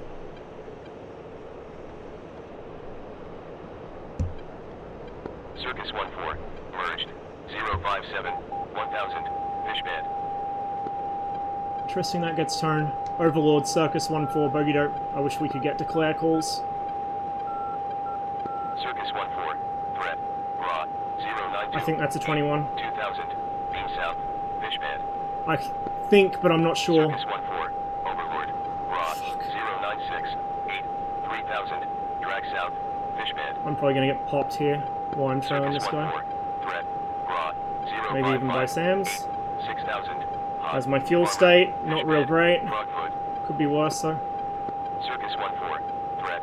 Raw. 106. Do I see twin engines? 19 maybe? 7000. Drag southeast. Fishman. Yeah, that's a Circus MiG-19. 1-4. Merged. 054. 5000. Farmer. Bad aspect, Circus come 1-4. on. Merged. 047. 3000. Frogfoot. Come on, you piece of Circus shit. 1-4. Merged. 052. 6000. Fishman.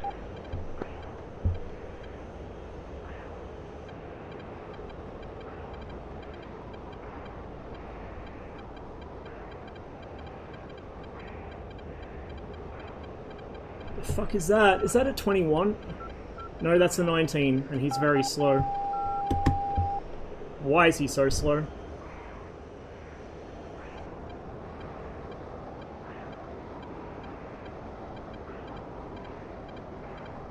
Maybe you lost connection? Circus 1-4. Merged. 154. 11,000. Fishman. Overlord, Circus 1-4, bogey dope, farmer. Did he lag out? Circus 1-4. Overlord. Raw. 111. 2. 5000. Beam south. Fishman. Maybe he did lag out?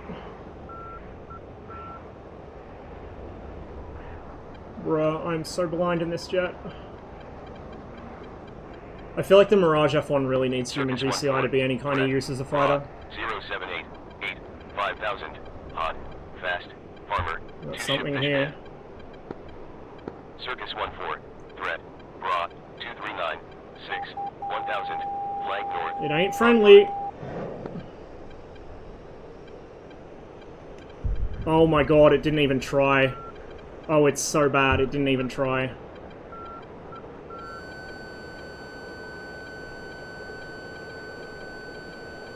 That should reach. We're gonna RTB. Splash. Overlord. Circus. What? Merged. Oh god. 2000. Frogfoot. Team kill. What?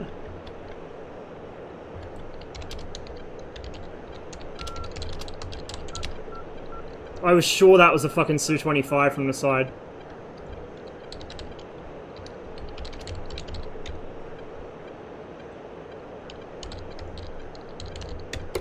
Well, there we have it. That's my first team kill in the F1. I've nearly done it twice. That's the first one that's actually happened.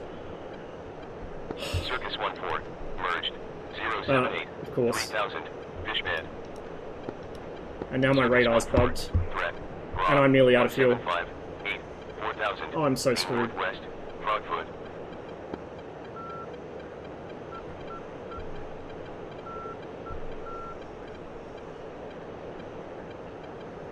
There's another reason why the F1 is useless as a fighter without GCI. Because Overlord does not do declare calls, and the declare function for the in-game AWACS is bugged on the F1. Oh no, he disconnected. Oh, my poor dude, I feel so bad. Overlord, Circus 1-4, bogey don't. Sockets 1-4. Overlord, Circus 1-4, bogey don't. Also, I forgot something very important. Again. Circus 1-4, Overlord, Raw, 108, 3, 1000, Hot, Oh, Fast, fuck me. Fishman, Frogfoot.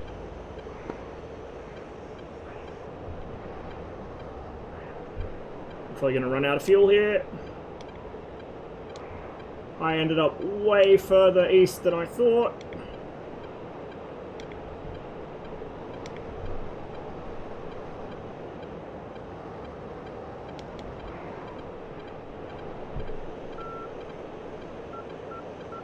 That's Kutaisi, there's the road base. Kutaisi air base itself should be in our hands, I think.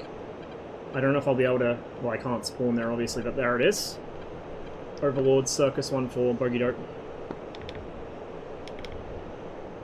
Circus 1-4, Overlord, Raw, 071, 2, 1000, Hot, Fishman. Oh, I'm so fucked. Okay, this is going to be a total, like, skill issue excuse, but bear with me. I feel like if I was in the F5, that team kill wouldn't have happened, because in the F5, I'm not fucking task saturated. Like, this thing, I have such bad visibility, and the systems are so janky, I have to babysit it. Whereas in the F5, it's just look out the canopy, oh, you know, like, easy mode. I don't know, dude, I feel like the F1's uniquely difficult to fly because of this.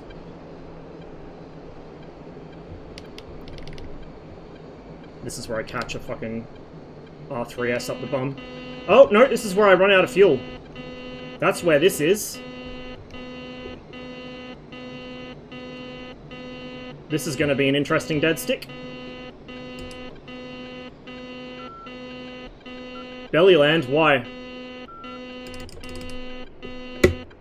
We're going to overspeed the gear doing this, see if I give a damn. Yep, there's the missile hit. Figured that was coming. This plane, dude, it's not a fighter. It is not a fighter. It's so fucking blind.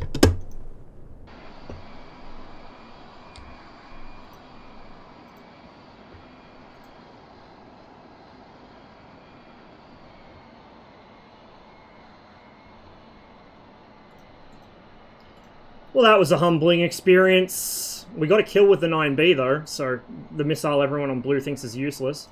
530 was fucking hopeless, though. It's like it didn't even try. Mind you, I didn't pull enough lead, I think. I'm still acting like it's a 530 EM. I need to not do that. So that was probably my bad. It would have just meant I would have torpedoed the friendly instead of hitting him with a fucking 9B. Copy.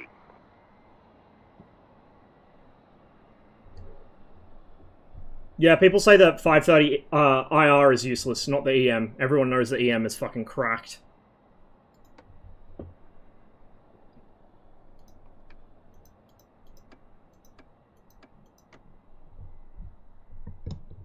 Yeah, which I did just there. Like...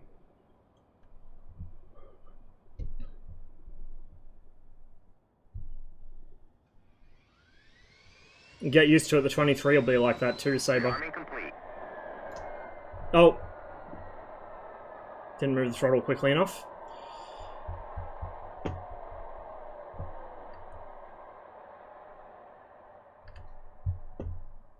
Okay, that was a massive skill issue, because I waded into something I shouldn't have.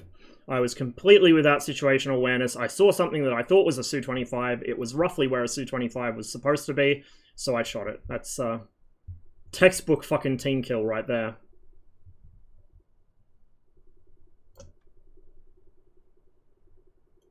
Do I only get one start before the battery's dead? Hello?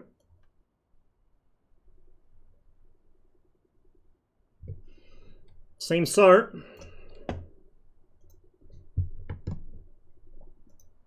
Chief, turn on the ground power. Copy. Ground power is now on. Not 9Bs, Envy. The 9Bs are fine. It's the 530 IR. But yeah, like you said, if you fire it within parameters, it's fine. I just shot it very badly out of parameter because I forgot it wasn't an EM. Okay, ground power is not going to solve this problem. So where's the switch for the backup starter? I didn't study this plane at all in case it wasn't obvious. Chief, turn off the ground Is power. it? Oh, it's like this, I guess? No, that's a pump of some sort. Under your fuel. Under my fuel.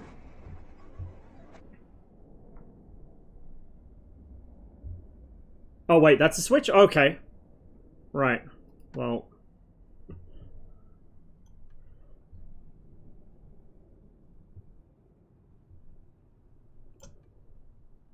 Hello? Wrong way.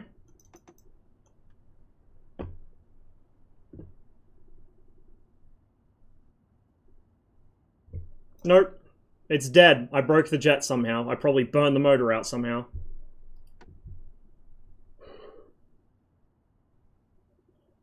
We'll just respawn. I think I fucked the jet somehow. I know it's like if you touch that, whoopsies. If you touch the fucking starter button while there's any rotation on the turbine, it will break it. So that's probably what I did. I waited, had like 1 RPM and I fucking hit it. So yeah. Bad at Mirage. Very bad at Mirage.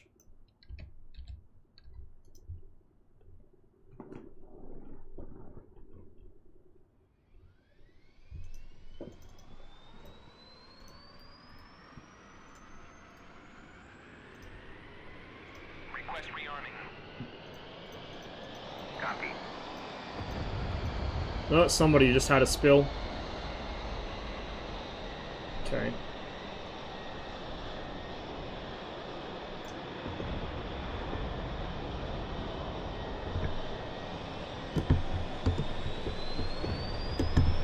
Oh, we're getting bombed, actually. I think we're getting fucking runway bombed. Red are really into it today.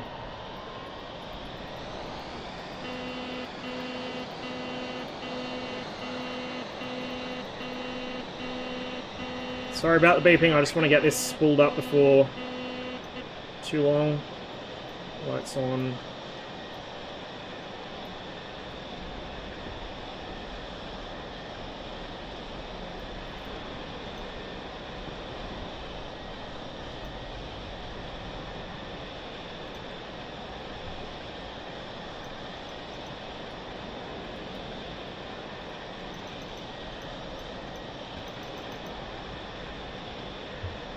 Human GCI would be nice, but I don't think it's going to happen.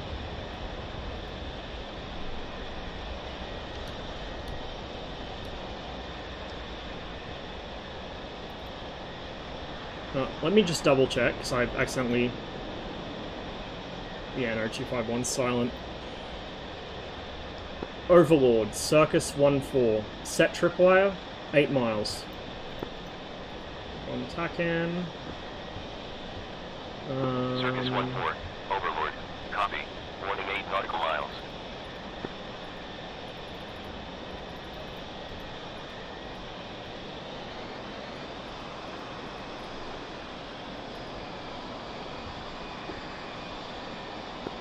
That's already on. Overlord, Jackal 1-1, bogey dope. Forgot to close this. Jackal 1-1, Overlord, Raw, 084, 40, 2000, beam north, Farmer, Frogfoot. Main bases should never have been unprotected. Road bases should be unprotected. Fuck them both. Fuck them both. The actual mains, as in Sochi and Tbilisi, should be protected. Anything else? Maybe not. Maybe make people fly fucking Barcat? Just a thought. I don't know, dude. I liked hitting road bases, and the road bases can be a fuck to deal with, but bombing out airfields is also very fun. Also, the more a team focuses on bombing airfields, the less frontline work they get done, so it's kind of a soft nerf in a way, if you let them do it. Okay, let's try not to team kill this time. That would be a really good start. We're having a real doozy of a stream today, hey? A UFO encounter. Dying multiple times to Avengers I shouldn't have flown over. And now a fucking team kill.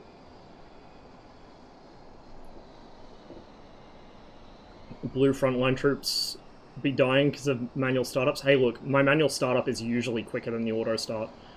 I'm only new to this jet, so it's taking a little longer, but for me, I'm normally much faster with manual. Oh my god, dude. We're gonna use a taxiway. That looks sketch as fuck. The runway's probably wrecked. We're gonna use the taxiway.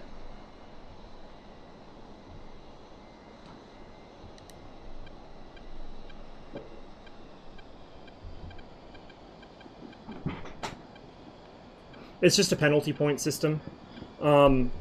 It's not, like, Alpines has full-on TK shaming where it announces it in the fucking top of the screen. Although it only announces it for the team that team kill happens on. I think it doesn't announce it for everyone.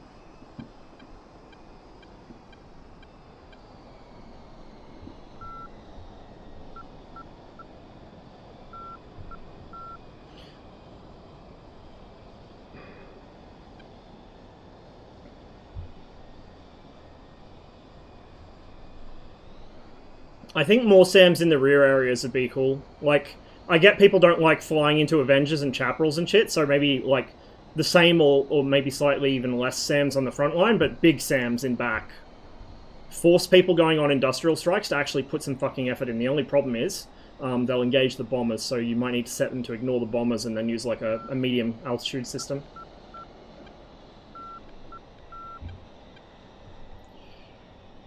Yeah, I don't like the way that runway looks. We're gonna... What up, Matt?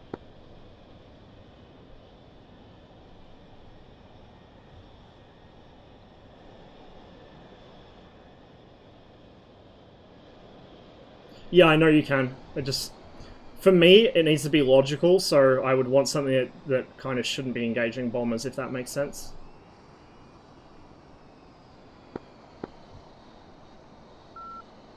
Okay, fuck it.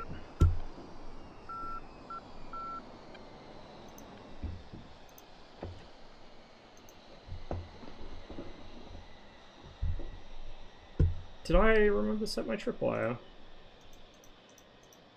I don't recall. I think I did.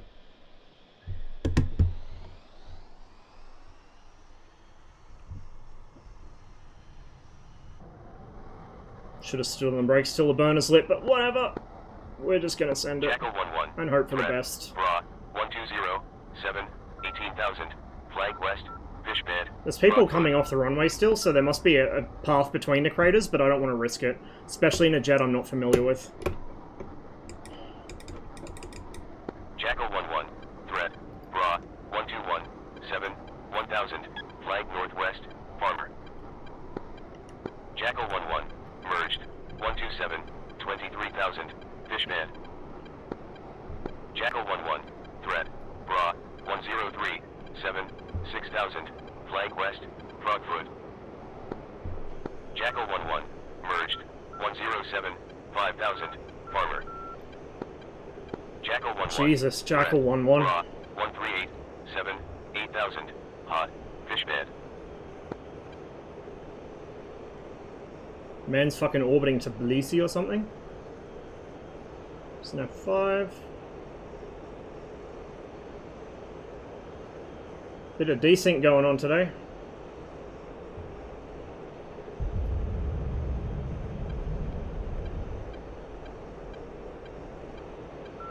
Jackal 1-1. Merged. 097 14,000. Fishman. Performance is a Jackal little 1-1. sketchy Merged. today. 132 5000. It's weird because it Fishman. usually runs pretty well on my PC, but I don't know. Might just be because I'm streaming. Enigma server sometimes stutters a bit on stream, but it's fine off stream. It runs really, really well off stream.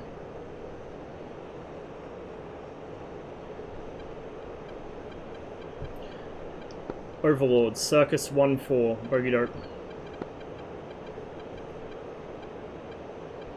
Circus 1-4, Overlord, Raw, 085, 17, 16,000, hot, Frogfoot. Oh, he's pretty high up for a froggy. We'll go up there. We'll just bump it up one tick now. There he is.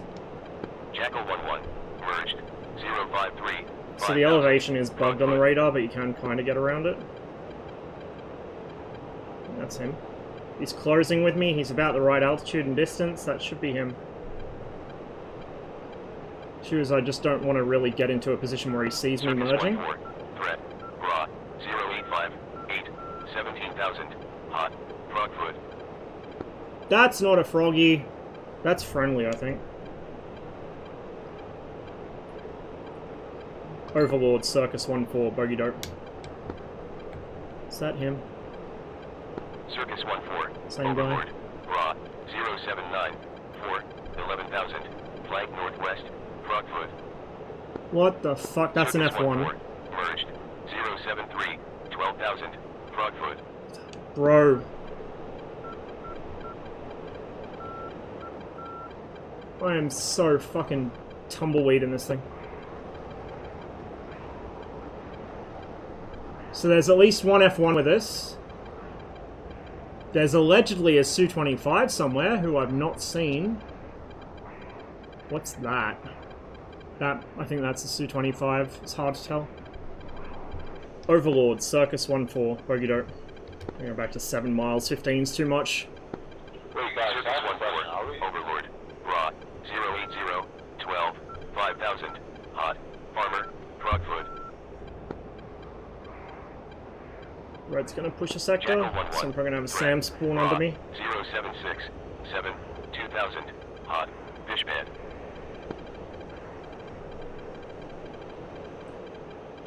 I feel like this is better on Syria, and it's obviously much better with a human GCI. I actually kind of got decent results with it on Syria off stream the other day. Just kind of boom and zooming people with missiles, but man, on Caucasus in this dense of an environment with no GCI, this is absolute hell. Thank you for all the follows today, guys. Appreciate it. Oh, don't freeze now. That's fucking 19.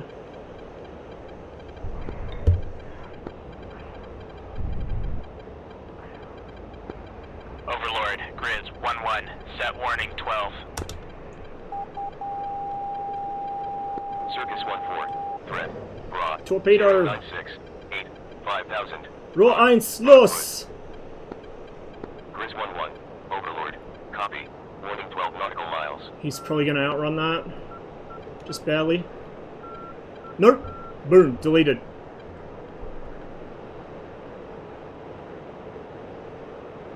That contact's going to the bottom. Yeah, that was a, What?! No way!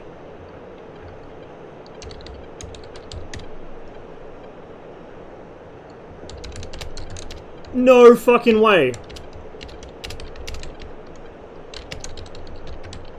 Circus 1-4, threat, raw, 146, 8, 3,000, flank northwest, fishman. What the fuck? You saw that. That was a 19. That was a fucking 19. It had heavily swept wings. It had 2 smoke trails. I swear to God. What the fuck? Okay, I'm the blue today. Threat, raw, 183, 7, 2,000, hot, fishman. I think we're going to go to the F-5. I cannot deal with this jet. I cannot fucking deal with this jet without GCI. We're just going to go land and grab an F-5. This is fucking ridiculous.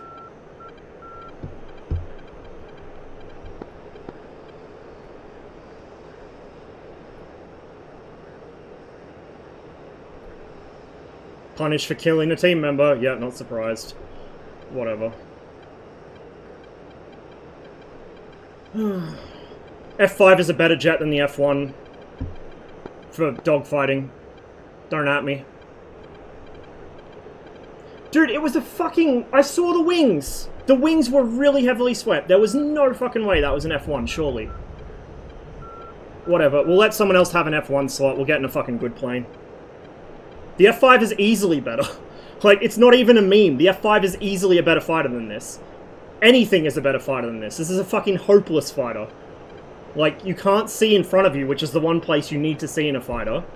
It can't sustain a turn that well. Reasonably, but not well. The engine chokes if you look at it funny. I give up, dude. I'm not flying this without GCI.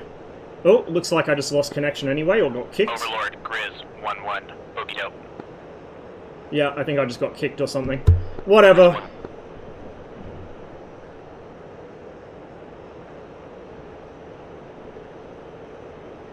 It's fucking hopeless, dude. You can't see outside. And the little fucking contact dot covers up your target, so you can't IFF it properly visually. No, I got kicked. I was kicked. Yeah, we're gonna fly the F-5. Fuck the F-1. I'm gonna learn to do air-to-ground in the F-1, and I think that's gonna be mostly what I do with it. Air-to-ground and killing bombers, because, God, it's a bad fighter. Like I told everyone it would be.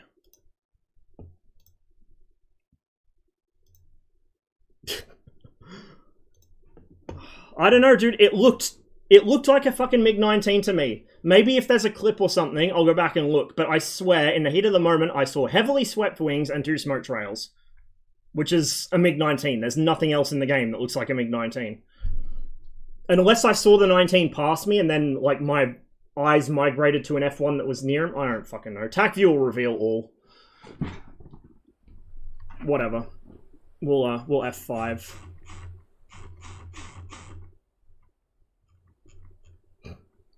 That's fucking embarrassing, dude.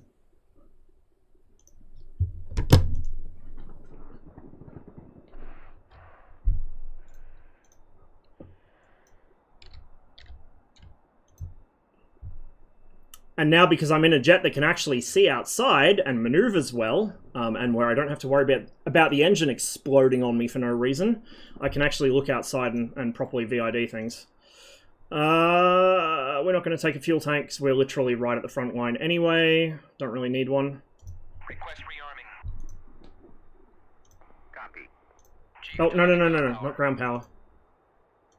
Ground air. Copy. Chief, turn off the ground power. Chief, Rain. ground air supply. Connect. Chief, connect ground Bag air another supply. Mirage, maybe. Maybe. Hopefully not, but... Copy. I don't know, dude. Like, it looked so much like a 19. I mean, how the fuck do they always find me immediately? My brother and I Chris. ask the same thing every time I take off. Rearming complete. Man, I just flanked around like the entire mountain chain coming in. You guys realize that there's an automatic Overlord bot which can see all fixed-wing aircraft at all times, right? It's not line of sight. It knows where you are all the time. The only thing it can't see is helicopters. Big brain moment. Yeah, I just have bad luck running into groups. Yeah, I just stayed maybe like 10 feet off the ground as I flanked around the entire mountain chain coming in. It doesn't matter how low you are or what terrain you're behind. Overlord always sees you. Nah, 10-4. Just all of a sudden, dude like pops up behind me, and I'm like, oh, cool, missile. They might have a GTI too, that's always fucking annoying. Hey, whoever's involved with this 21, can you keep... I'm just out of gas, so you gotta do the work. Blue.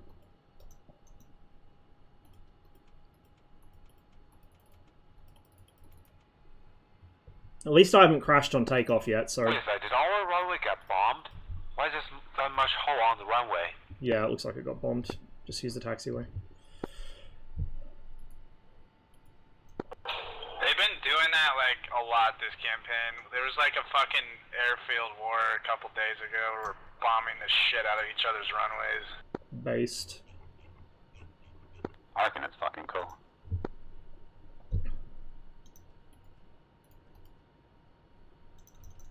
Can we have Harrier and Cold War, please?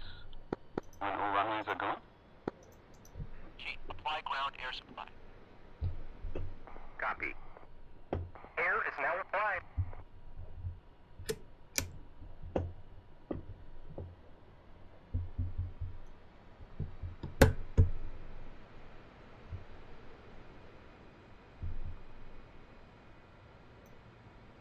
Helps if I actually start the right, well, left engine, huh?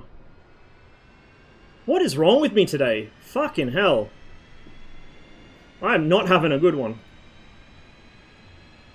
I think we might go to Misfits sooner rather than later before I team kill anyone else.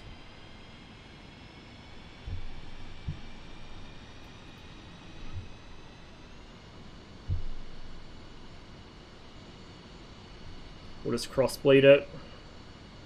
No, I'm just dumb as fuck, apparently. The first one, I caught it in profile, and it was right where a Su-25 got called out, so I did a stupid launch without double checking. The second one, I swear to God, was a MiG-19. I don't know what the fuck happened, but I saw a MiG-19. I absolutely saw a fucking MiG-19. The F-1's wings are not swept that much.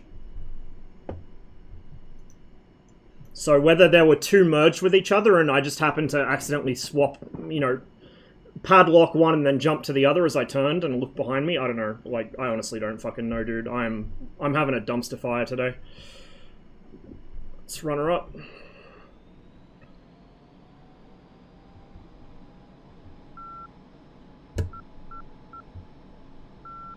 I jumped that too early and fucking just about hot started it. There we go.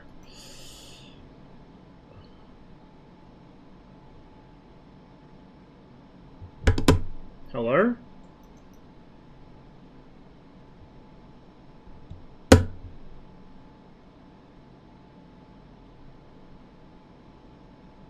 Are we gonna have a functional right engine at some point? Okay. 1% fuel road-based landing.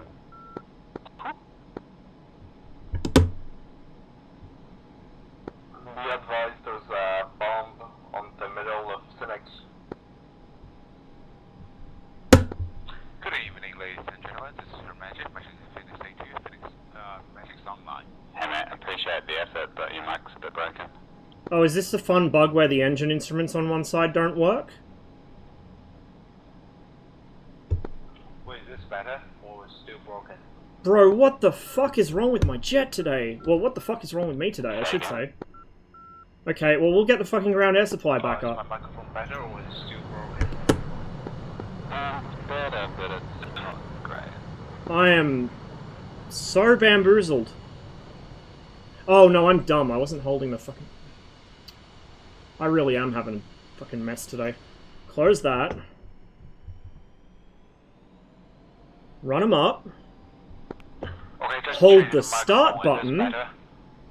And then we So much unhook better. the throttle. So much There. better. I forgot how to start the Thank you, fucking thank you. plane. I'm going so badly. Jesus.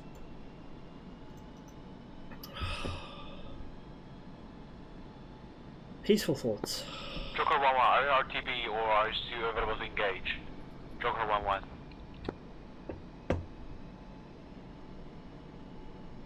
Like I said, it's good for slashing attacks with a GCI, it's good at strike, it's good at interceptions. It is terrible as a dogfighter. I do have an engine with my... or an issue with my engine instrument. Oh, no. No, I don't. There we go. It woke up now.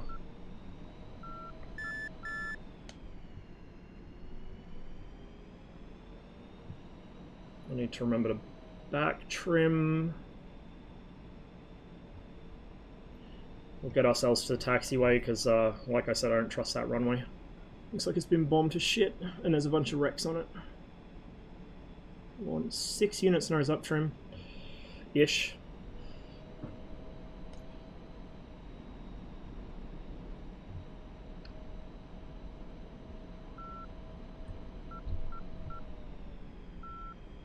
Imagine the Phantom in this environment. It's going to be fucking free meal for the MiGs.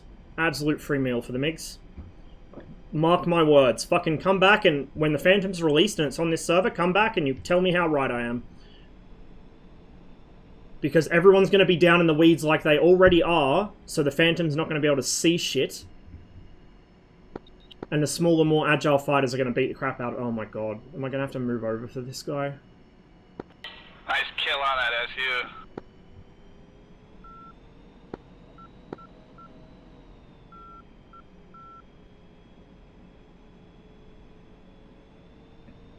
I I thought we were going to have GCI. He's gone very silent.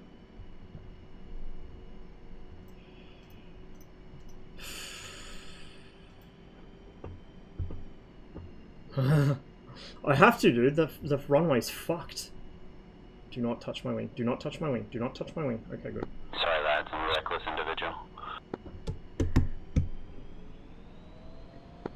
Just sending it. I mean, in my defense, there's holes on the runway. So, is anyone... Oh, sorry. Is anyone in front line available for tasking? There's AUG-25 closing to the front line.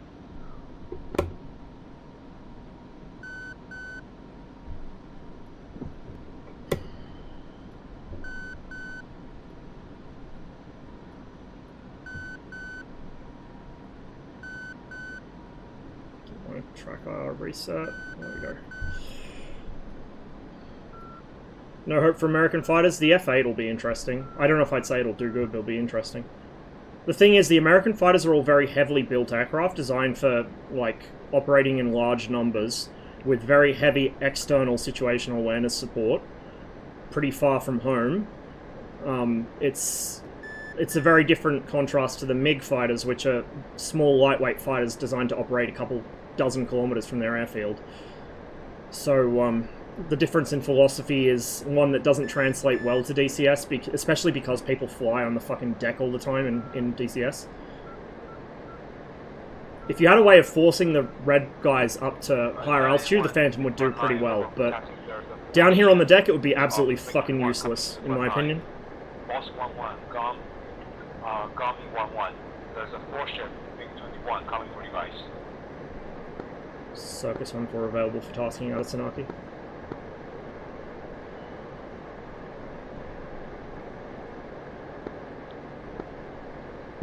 Yeah, exactly, Wireless. Exactly. That's a contact, and it's coming our way. We lost him though. Right there. That's a contact. We got him locked. Ground Clotter, what's that? Says the F-5's radar. Any helis around the front, big fella? There's currently no heli on enemy side on my radar. Okay. It's an F-5. Combi 11, on your tail there's a 3-ship MiG-21. Wait, there's 2 missiles on your tail. Oh, the song. You talking about me who just got shot?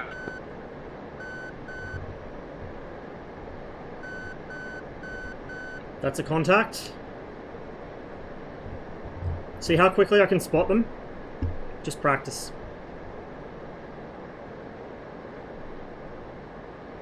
Fucking camera's a little screwed up. That's a helicopter. There's additional 2 MiG-21 coming for you on Huey. your 7 o'clock.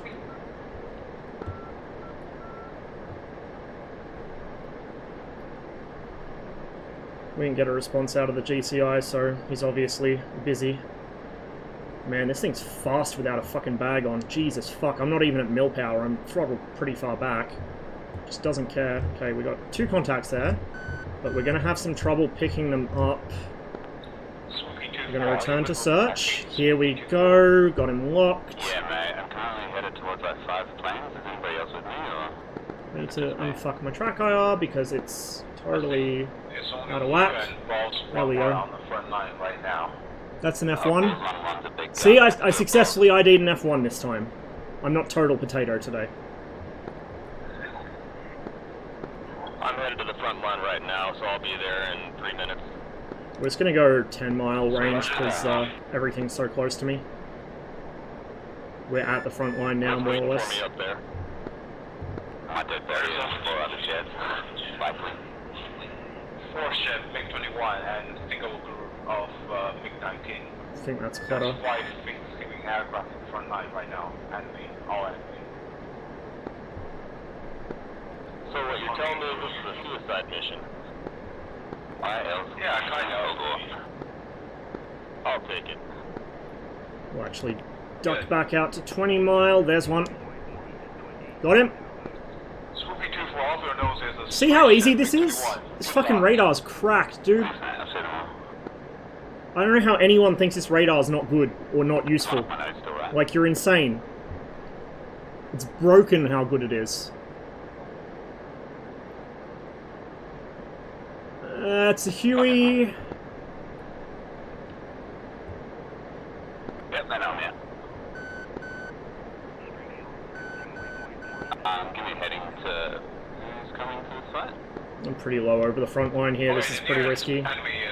Ooh, that might be an enemy. Alright, I'm just gonna drag him to the friendly. Nearest friendly is Lori 1-1. It's 189 for 8. Got him. 189 for 8. Dragging him 189 for 8. On my nose, slightly right. On the channel. Lori 1-1. Sometimes reading the target orientation on the radar scope can get a bit disorientating. It doesn't respect angle, it's just up, down, left, right, stabilized. If that makes sense. 8026 still? I'm gonna catch a fucking SAM here in a minute. Yes. Or AAA. I don't see this guy still. Right off my nose, he's pretty low. In range. Might be a helicopter of some sort. No, Froggy. Oh, it's a fucking hind. It's a fucking hind, but there's a Froggy here as well. I got one. Did he go down then? I got dirt out of him. Yeah, he go down. Good shot, good shot.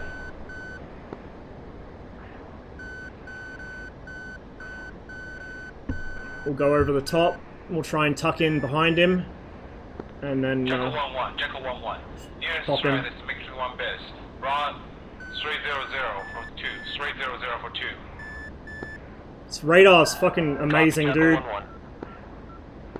Changing heading. He's currently on your 7 o'clock. Changing heading. Bra 018 for 1. 018 for 1. I'm tempted to missile him, but I feel like I should probably save that for the fighters.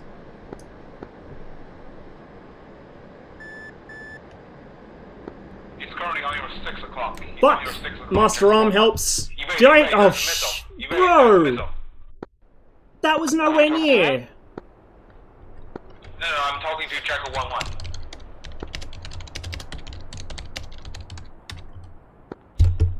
Jekyll 1-1. New heading is Bra 096 for 1. 096 for 1. I pulled way before that should have hit him, man. Fucking hell. If you're new to the stream, I'm not usually this fucking rubbish. Jesus fucking Christ, man. Angel 3. Current heading. Copy, no visual. Bra 042 for 3. 042 for 3. You're on his 6 for 3 nautical miles. Oh my fucking god. Did you got visual?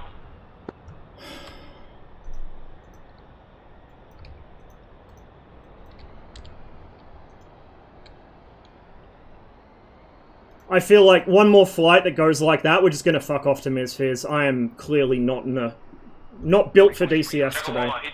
He disappeared from my radar. Copy, he crashed. Shopping for next target. Next target is 2 ship, SU-25. Bra 223 for 4. 223 for 4. Nothing, Sped. That's the scary thing. Nothing. Copy, Jackal 1-1. I'm just not at all with it, apparently. He was hunting for enemy helicopters. There's 4 ship enemy helicopter coming to the front line. Turn that down a bit. This is just doing my head in. Now we have a GCI, it's distracting me, so... fuck's sake. Rearming complete. Is it group north or south of the front line? Ground air supply is now connected. But you can see, like, the thing is, the F1's radar, on paper it's better, but in practice it makes it, like, you have to really do some really finicky micromanaging, if I can use my words correctly. And then the little fucking contact dot obscures what you've actually got locked. F1. Whereas the F5, you just dogfight forward. Done. Like, the F5 is so much easier to fly, man. I feel like I can see everything around me in this jet. Whereas in the F1, I'm blind. Something could be right in front of my face, and I still can't fucking see it. Just ridiculous how superior the F5 is as an actual fighter. Which I expected, but not to the extent that it actually is. Like, I expected the F-5 to be the better fighter out of the two all the time. Like, right from the start, but not by this much. Really not by this much. It's quite remarkable.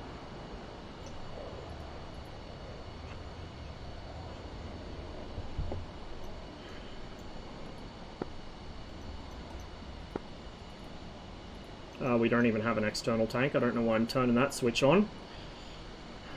Truly are potato mode today. Stab orgs. Wait, did you get another need the other engine. on the way down? Chief, disconnect ground air supply. It does a bit wireless, it does. Copy. Again, though, it was designed as an interceptor. It's one of the very few aircraft in DCS which actually was designed as an interceptor, and it kind of shows it's just not really built for dogfighting. Whereas this thing clearly is a good dogfighter.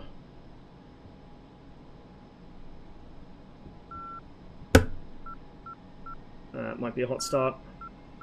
Oh yeah, that's going to be a hot start. So we'll...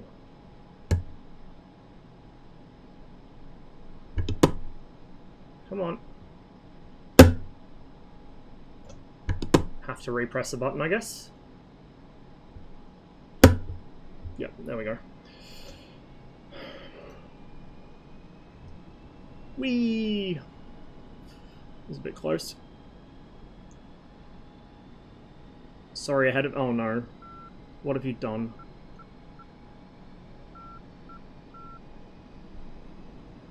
Holy shit.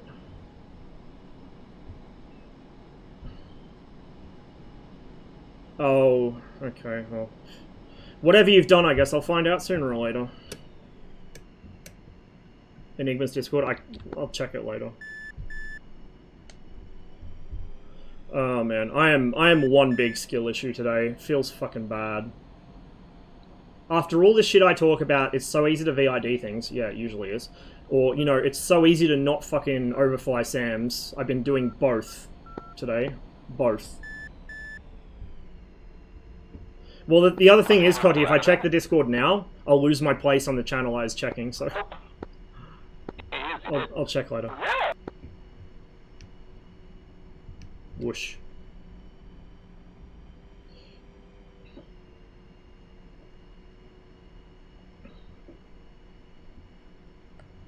F1 teaches you... F1 tech are things that you can't really appreciate in DCS, like the whole automation of the flight... Yeah, absolutely, dude. Absolutely. And the F1's one of those aircraft who really doesn't get a chance to, if I could straighten out, doesn't really get a chance to shine in DCS, just because of the way DCS gameplay usually happens, especially in PvP. It's not a bad plane at all, it just... The way it needs to be flown and the systems it's designed to work in conjunction with just don't exist in DCS in multiplayer, typically. Certainly not in PvP like this. Master Arm this time. Fucking amateur hour, man. God, I feel like shit now. Someone's jamming. Magic Star 1-1. There's a bunch of low-flying dots straight ahead off my nose. Can you tell me what that is? It's all friendlies and one MiG-19 to the south of it. Copy. Yeah, Mirage 3 should be interesting. Real interesting. Just a little helicopter. Not too bad.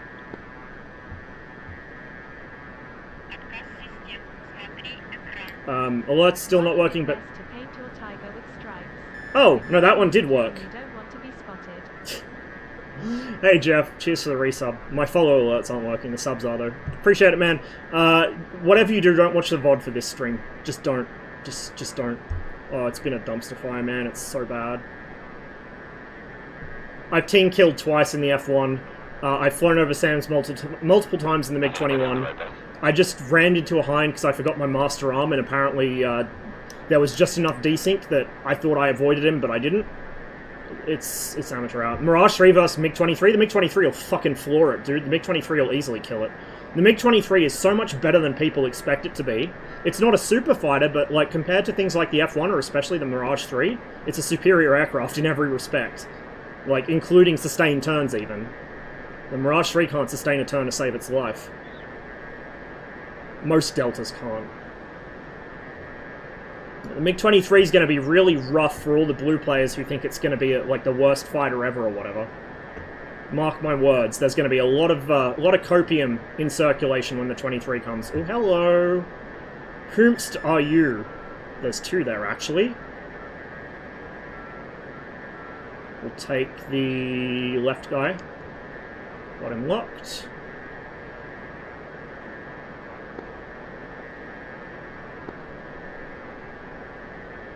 Flares.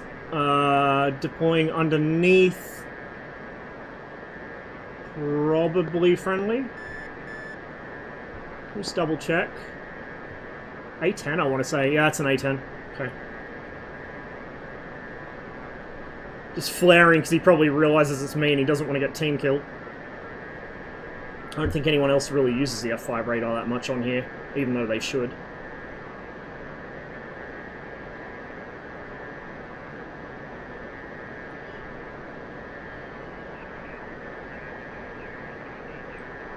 It's weird. We have GCI, but he's gone very silent. Like, we're gonna have GCI or we're gonna not have GCI? I don't understand what's going on here.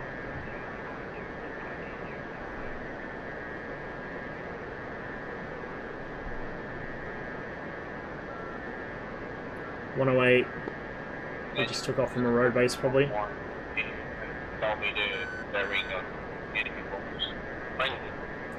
That should possibly be him.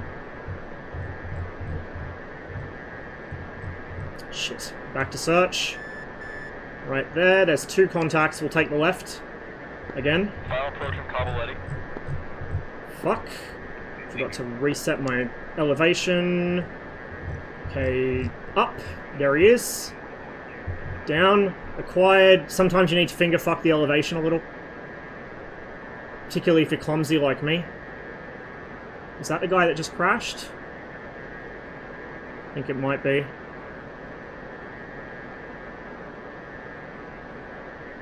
Or not. We haven't lost contact on him yet. No, he's too far left. Oh, we're on a fucking hind again. Okay. We're on a fucking hind again.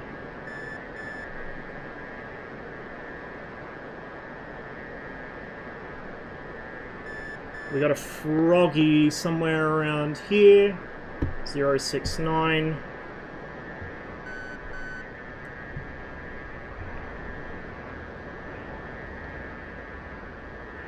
I'm gonna catch a missile here. I'll probably go back to Overlord. This guy's not really talking to me. Hello. He's already being chased by someone. But we'll join in. A couple of fighters around as well, not sure whose. Okay, we don't want to try and horizontal rate fight a Su-25. That's a great way to die as a blue player.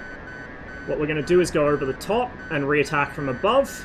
Ideally get in his blind spot behind the periscope or just somewhere he can't see me easily. We'll re-attack, unless he crashes into something first. Hello? Man, we are not getting tone from here. I got a MiG-15 on me too, which is not great.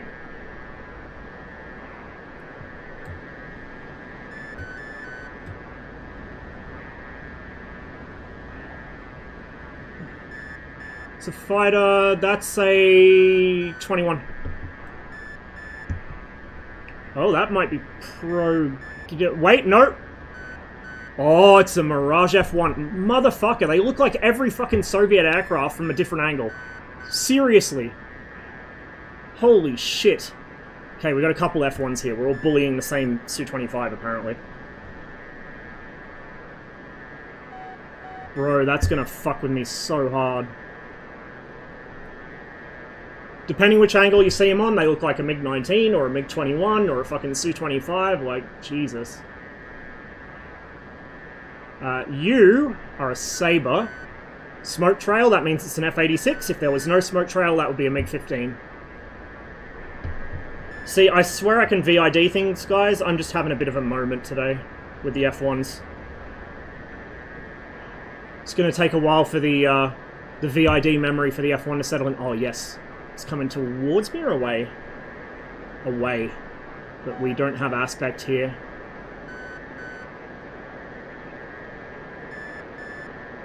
The Seekers on the R3, or not the R3S, the AIM-9B are fucking trash. We're in range. It's gonna go for a flare. It went for a flare.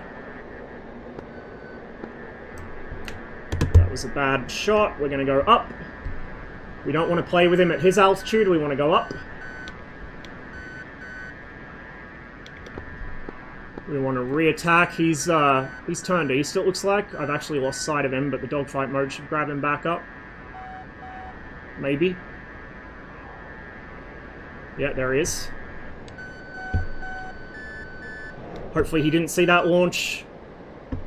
He didn't. Okay. There's a dead froggy. I'm sorry, little friend.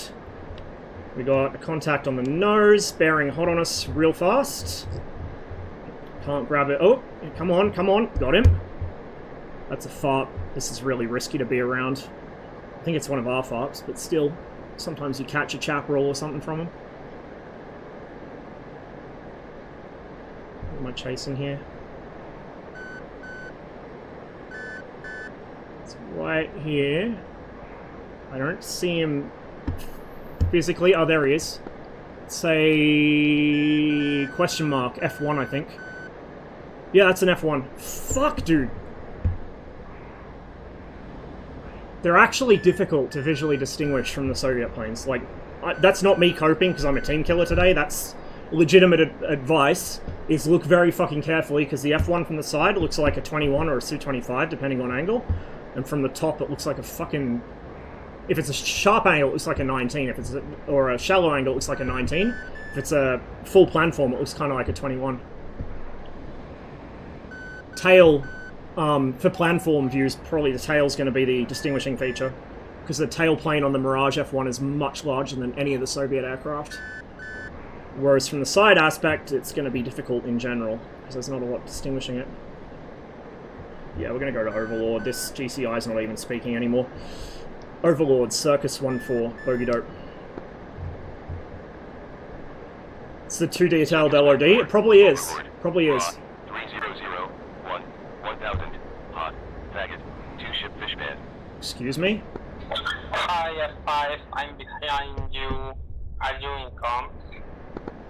Not on this channel. Yeah, I don't want to cost Enigma and Tempest money.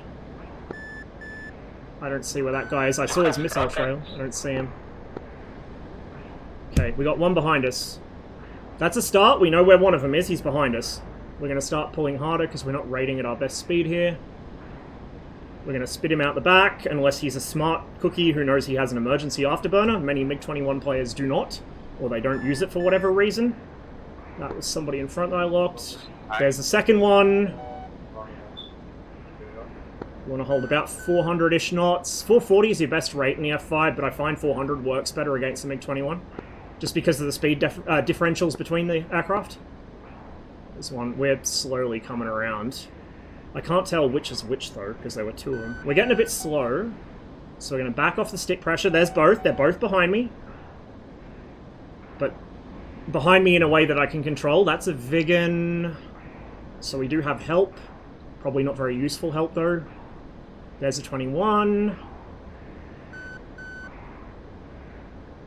Wow, look at that. And blue players tell me the F-5 can't rate fight the 21, really.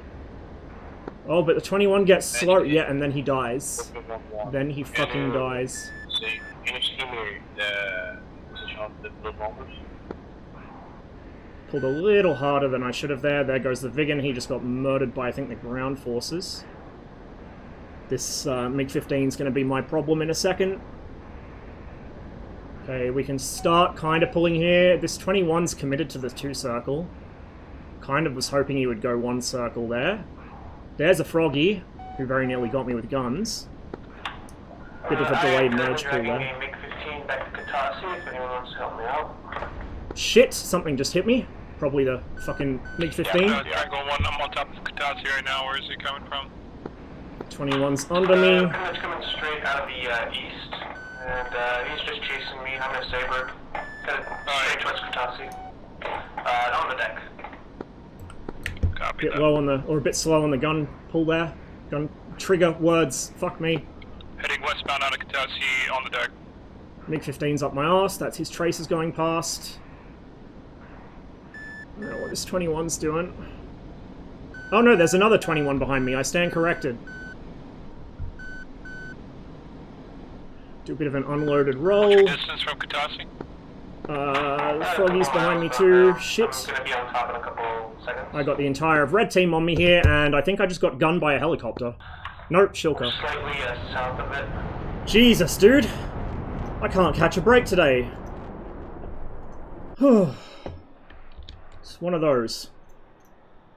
I think he's gone.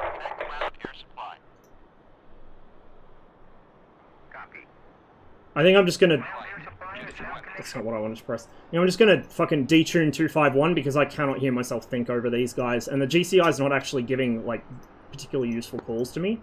He's not actually speaking to me at all. He's speaking to other people, so we'll just detune 251 so I'm only listening to Overlord because I don't really care what the rest of the team's doing at the moment. There's a big battle happening out there anyway. Copy. Every time I fly blue on this server, this is pretty much what happens. I'm completely out of my depth. Everything is just noisy and confusing. I want to go back to red, dude.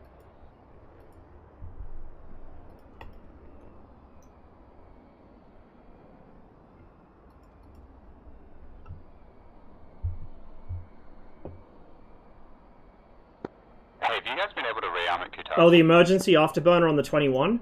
If you're... Negative. I can't... Hang on. Oh, because I'm on plus guard, that's why I think... Wait, no, I haven't oh, fuck me. Hang on, I'm having a moment. Magic Ghost Rider 1-1, declare off my nose. 253, there we go, thank Christ. The emergency afterburner on the MiG-21 gives you a massive thrust-to-weight advantage below 4,000 meters barometric altitude. So always use it when you're in dogfights at low altitude. It produces the most thrust when you're already fast, so it's like you can't... Well, you kind of can stand on your tail with it, but it's not designed for that. It's to give you an extra bit of acceleration. And when you've already got some speed up, it can help you go into the vertical. But like a lot of people in MiG-21s seem to not know it exists, or they just don't use it. Maybe the fucking blue propaganda squad got to them with the fairy story that it blows your engine up if you use it, which is not true in real life and not true in DCS. You've got 3 minutes continuous usage in the manual in real life. 3 minutes continuous usage followed by 30 seconds cooling time, and that's it. You can keep using it after the 30 seconds cooling time. However, that limitation is to stop you damaging the engine long term, like to stop you burning up its life resource. The actual proper big boy limit is a temperature limit and a cumulative use limit of 1 hour before total overhaul. Overlord, Ghost Rider 1-1, bogey dope. Copy. Air is now... How can I... Rider 1-1. Oh, Overlord. right, Overlord. 090, 32, 1000, hot, fishman. Oh, I'm getting a bit rattled. I think that's why I'm flying shit, because I'm starting to get stressed out. When I get stressed, I fly horribly. Oh, dude, I always use emergency burner. There's no reason not to. No reason at all. Ghost Rider 1-1, Overlord. Raw, 085, 27, 1000, hot, fishman. Time to take a flight over the Grand Canyon and get Zen again, my brother. We'll do the Kola Peninsula. We'll preview the upcoming DCS map, but not in DCS, in Misfits. But yeah, I think it's Misfits time pretty shortly, because this is starting to really... I just can't... Brain not working today.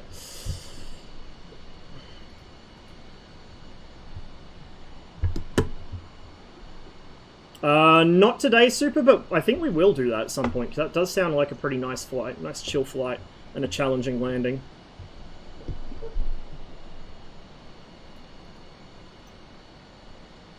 Air brake in, Ghost flat Rider set. 1-1, threat, raw, 078, 15, 3000, flag northwest, fishman. Like I said, if there's any new viewers here wondering why I'm so incompetent at this game, trust me, I'm not usually this bad. We're just having a moment today for some reason. I have good days and bad days when it comes to DCS, and today is a bad day. But I got you guys here with me, so that's all I need. Overlord, copy, warning 10 nautical miles. Yes, switch for the emergency afterburner is in front of the throttle. There's 2 switches in front of the throttle. Just imagine this is a MiG-21. This is the throttle. There's 2 switches here. The left one is the aileron hydraulic booster. Don't touch that, leave it on. The other one here is the emergency afterburner. It only works below 4,000 meters barometric, so as you climb up through that, it cuts out very abruptly and you lose about a third of your thrust. So be aware of that. Also, if you switch that on in a level flight, you will very quickly overspeed your engine, so watch the airspeed indicator.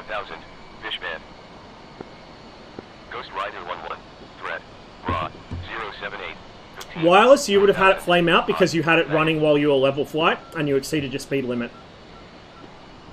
So what I do when I've got the emergency burner switched on, but I want to fly level, I just don't push the throttle all the way forwards. There's 2 status lights. You've got your normal burner status light and a second burner status light. If the second burner status light is on, it means the emergency burner is operating. So what I do is I advance the throttle until the first light comes on and the second's still off. And that means that you're just flying with the normal afterburner stage, which is, you know, sufficient for level flight.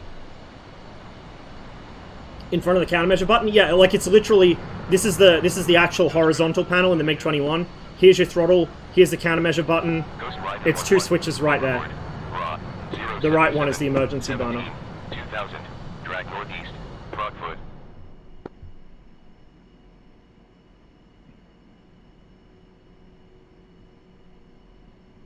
There's a lot of myths surrounding it in the DCS community. It's kind of scarce to get info on sometimes, but I have it on pretty good authority that in real life the pilots weren't shy to use it, even in peacetime exercises. You just had a limitation of what, you know, how long you could use it for, and there's a clock in one of the main landing gear bays that dobs on you if you overuse it, so the ground crew will know how much you've used it. The engine limitations for an R25-300, by the book, this is by the book, the Serbs had a different system running where they service the engine in a modular fashion, which got more hours out of it. But by the book, the way the Soviets serviced it, which is the engine just has a fixed TBO, then it's back to the depot, which kind of cuts down the amount of servicing that needs to happen at the airfield. That's 300 hours total engine life, or 1 hour cumulative emergency afterburner usage, whichever arrives first.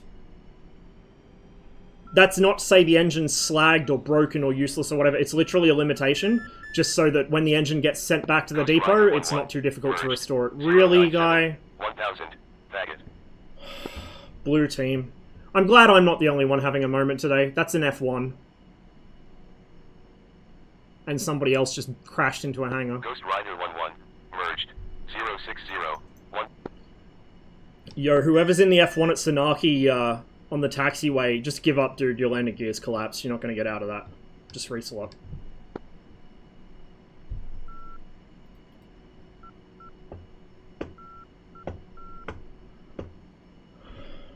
Hopefully he hasn't left too much debris on the runway. I'm glad it's not just me today. I'm glad it's not just me. Because I feel pretty bad about those team kills, but, oof.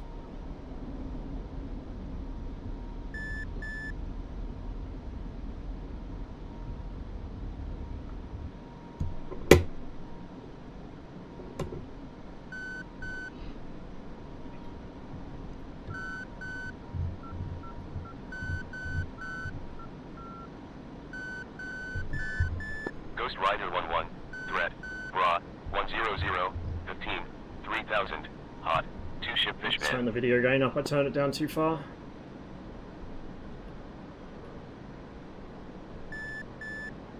So one of the ways I spot contacts at low level, or just in general, is by turning the video gain down a bit. So that when there's a bright spot, that's usually a contact. Because it's catching it multiple times in the scan pattern, it's just overlaying. Whereas the ground clutter tends to only stay for one sweep and then it changes. It's partly a real-life technique and partly DCS radar being overpowered, but, you know, it's whatever. Anyone else could do this in the F-5 if they took the time to learn. I'm not even doing really look-down stuff with it, I'm just looking for things that appear outside the clutter. Really, the clutter should be rendering a bit thicker, maybe even a little further out, but... like I said, DCS and pulse radars don't go well together. Same with the 21. Master Arm, good call, thank you.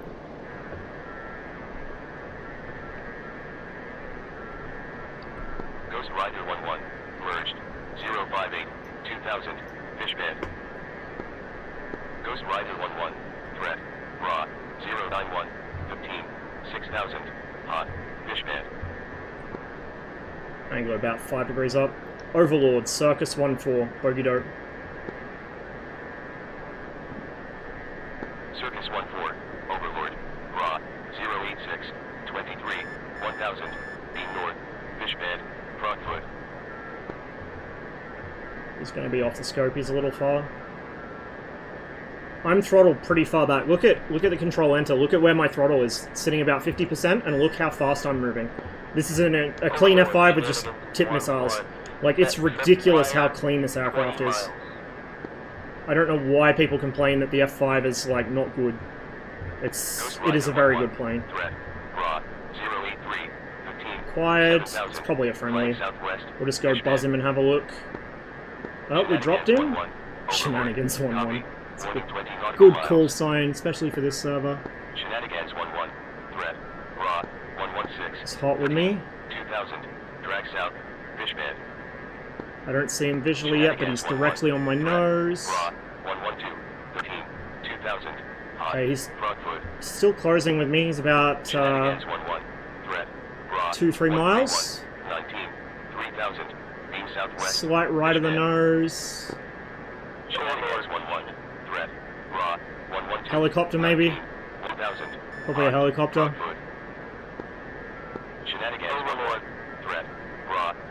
Still slight right. Yep, it's a Huey. Overlord trailing 1-1, Rider 1-1, merged, 314, 1000, Fishman. It's an export fighter, but it doesn't mean it's a bad fighter. It's a very good fighter. Is there a way the ground clutter appears on the radar remotely realistic? It's actually dynamic, so it is rendering off the real ground in game, to the point you can use this to navigate a valley at night or in IFR conditions. However, it's only rendering 1 bar of clutter. There's two elevation bars in this radar sweep, and it's only rendering clutter on one of them. So it can see through clutter as such, if 1 bar has clutter and 1 doesn't.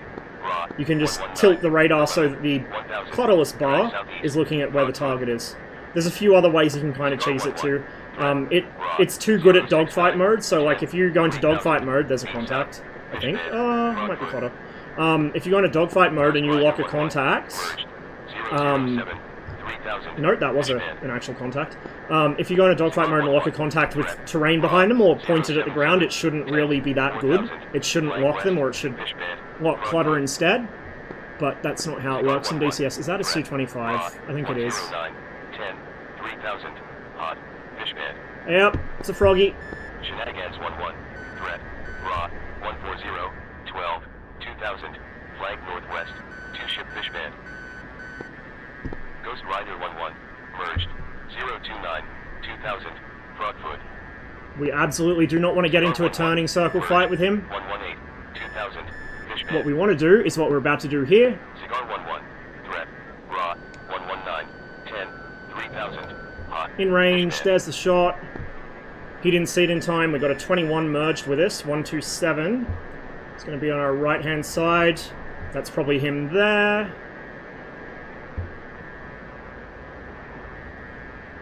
I don't see him, but he should be on my lift vector somewhere. Shenanigans 1-1, threat, Raw, 118, 12, 1000, hot, Fishman. Overlord, Circus 1-4, bogey dope. Had tone for a second there. Circus 1-4, Overlord, Raw, Fuck. 152, 1, 2000, hot, Fishman. Oh shit, it's a fucking clusterfuck. Okay, the trail's an F1. Right hand is a 21. There's a fucking desync 21 upside down in the middle of that. Oh my god, what a mess. The desync's been really bad on here lately. Okay, there's a couple of desync people. What the... Bro. What is going on? Those are both F1s. Those are both F1s. Overlord, Circus 1-4, bogey dope. Shenanigans 1-1, merged, 113, 1000. What a fucking dumpster fire. Jesus. Circus 1-4, Overlord, Raw, 061, 1, 1000, beam north, Fishman.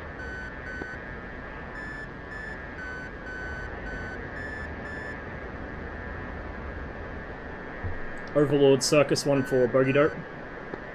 What's the altitude on him? Was it 6,000? Circus 1-4, Overlord, Raw, 108, 4, 2,000, drag east, Fishman.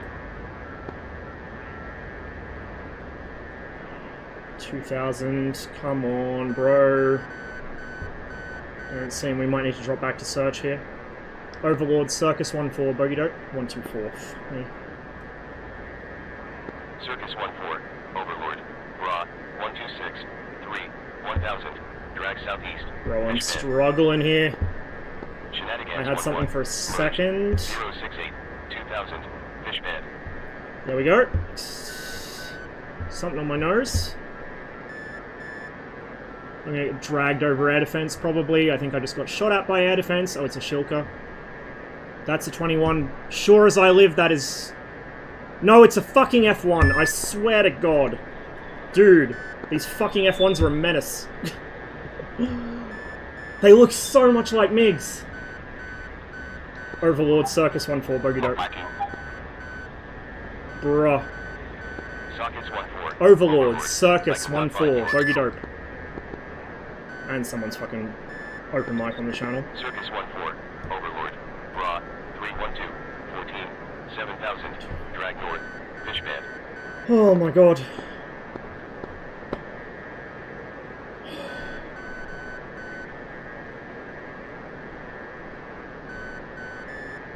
It's a contact there, coming in from the left. That'll be friendly though.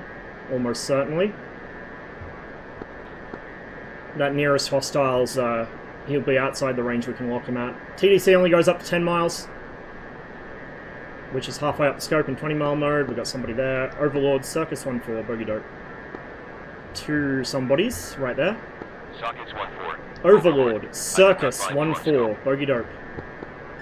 3 somebodies, Jesus. It's probably all friendlies. Circus 1-4, Overlord, Raw, 043, 2, 3,000, beam south, Fishman. Jesus.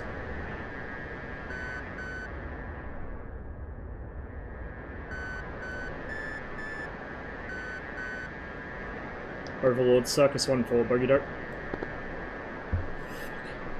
I thought I heard tone for a split second. Overlord, Circus 1-4, bogey dope. I don't know why he has so much trouble with my call sign these days.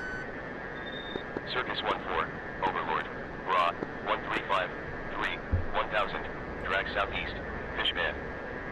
Okay. If this is a fucking F1, again, probably is. Can't even see it yet. Slight right of me. Should be high on the nose. 21. Has to be. Small tail. Yep, that's a 21. See what I mean? The tailplane's what tells them apart. The F1 tailplane's quite large. The 21's is very thin. That is a 21.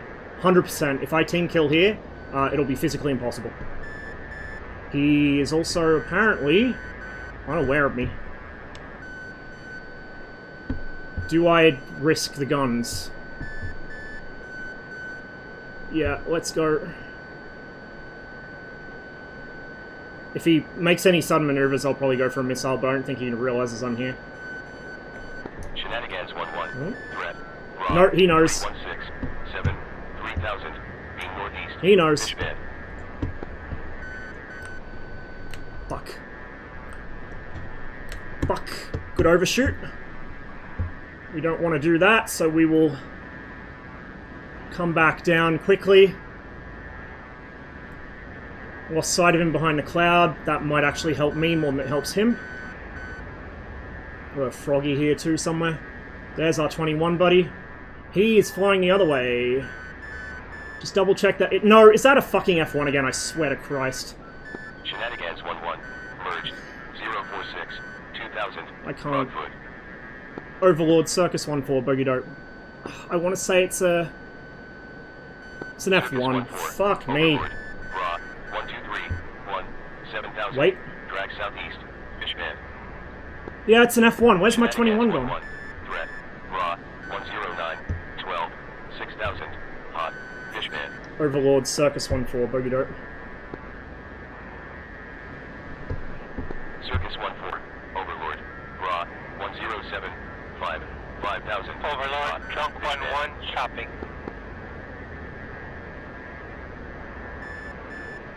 Oh man, 09021, I don't have him locked. Overlord, Circus 1-4, bogey dope. Please be a friendly thought. There he is. 21. Overlord, raw, 2500, 6000, beam northwest. He's coming down the vertical. I probably shouldn't have pulled into him like that. So I'm slow now. I want him to extend left so I can get a 9B shot, but he's not going to do it. Overlord, trunk 1-1, shopping. He's dragging me into a fight that I'm not going to have much luck here with, the vertical, so I'm going to tuck under. We'll go across the circle. Fuck me. There he is. He's coming nose on, so we're going to rudder away from him so he doesn't get a gunshot. Rolling scissors, don't mind if I do. We've got another 21 on top of us though, and I think that we might be over their side of the line, so we might catch some 23mm here from Shulkers.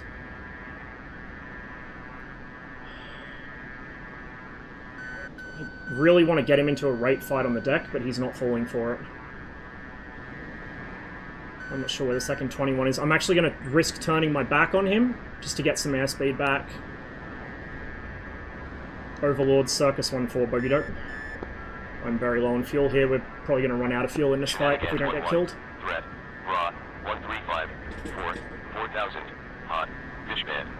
Yeah, he's behind me. Sockets 1-4. Fucking sockets! I could not find you on scope. Never mind, I see him. I'm a bit slow here. Okay, he's going to go vertical. Please do. Please bleed your speed. I might cache my energy here to get the nose on. Oh no, he's not going pure vertical. He's just yo-yoing. If he'd gone pure vertical, that would have been a decent follow-up for an AIM-9B. But he's not quite that dense. Maybe I should have brought a tank.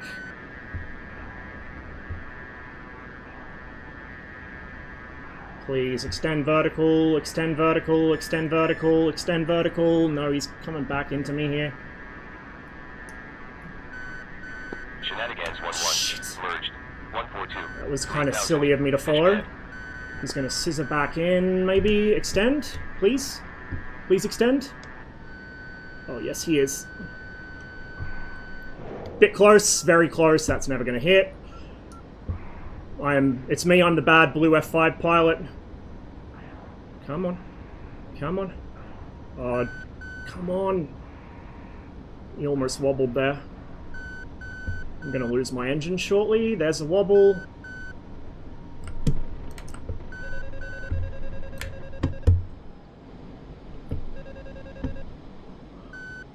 I think he's still flying. No, he's going in. He's going in, and we're completely out of fuel just about. We've, I think, got one engine down already.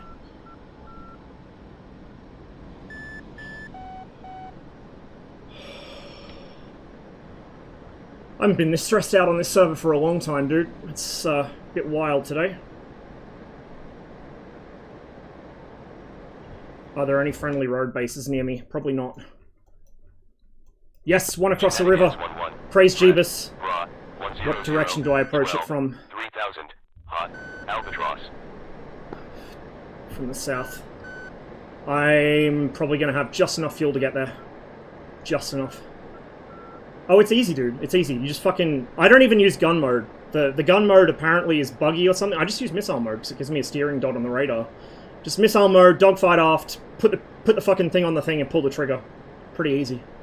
It's not 100% reliable if the target's rolling and jinking a lot, so against 21s that are doing that, I tend to just go fixed sight, but... Oh, we might not make it. That's a bigger distance than I thought. We're pretty quick, though. So we might just... F-5, I think, down there. Might just get away with it. That's the road base right there.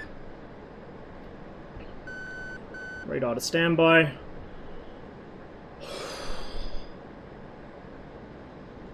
Man, stressful. Hopefully no craters on... Oh, well, it's a road base, so there shouldn't be any craters on it. At high angles of attack, I'm not sure of the exact reason, but the reason I suspect, this is kind of the common theory, is that at very high angles of attack, the MiG-21's delta wing is actually casting an aerodynamic shadow on the tail, and so it loses its directional stability and starts doing this.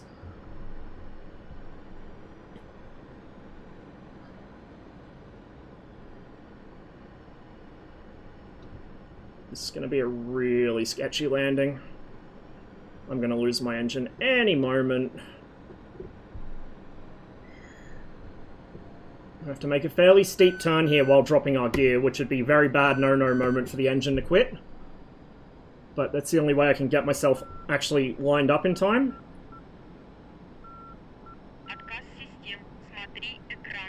Oh, thank you for the follow. It's a bit of a shit show today, but I hope you're enjoying the shit show at least. Okay, let's go full air brakes, because I'm way fast and kind of high. This is where the engine can quit and I don't care. Oi, oi, oi. A little bit of rudder to get us on the actual road. Oh, that was fucking rough. Rough as guts, but we're down.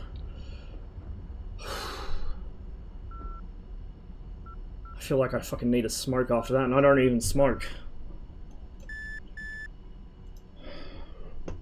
I don't know where he went. I don't care where he went. Fucking somewhere away from me, that's all I care about.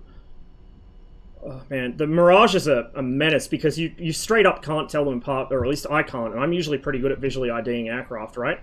I can't tell them apart until they're quite far from me. I have broken my nose wheel steering. That was such a rough landing. Happy days. Well, we can de-slot here at the road base at least, without losing fucking attrition. Man, that was fucking stressful. See, even in the F-5, which I'm pretty confident in, I'm getting stressed as fuck. Now imagine if I was still in the F-1, I'd probably have another 3 team kills to my name at this point. Like, it's so difficult when it's crowded like this. We're going to fly without the tank again. I just need to pay more attention to my fuel gauge this time. Okay. Request rearming. Copy. Chief, connect ground air supply. I should have taken the 9B shot on that 21 before he evaded. He was asleep for so long.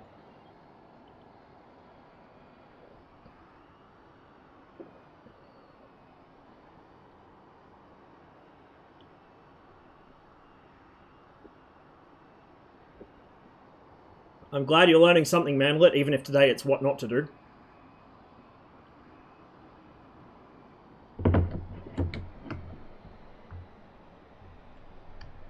Rearming complete. Overlord, trunk 1-1, shopping. Actually, I want 10 mile, because 15's too much. Oh, we have some attrition going on here.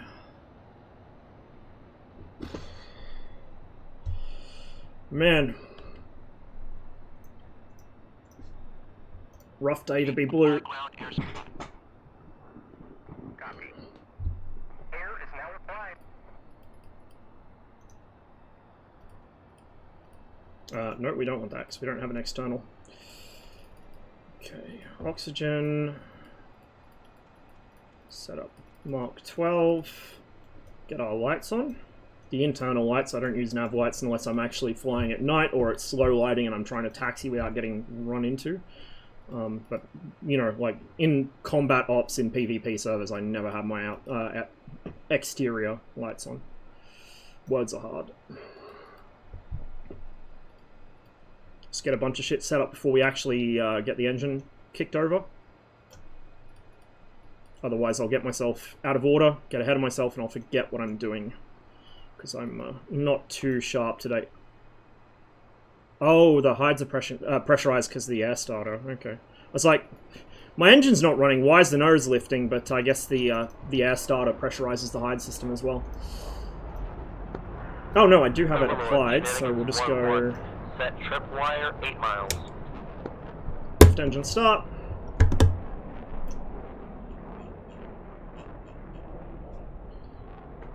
Oh man, I'm getting flustered. Enjoy the F1 more on Alpines with a GCI. Without a GCI, I find the F1 very difficult. On Syria, on Syria on this map, this server, it's not as bad.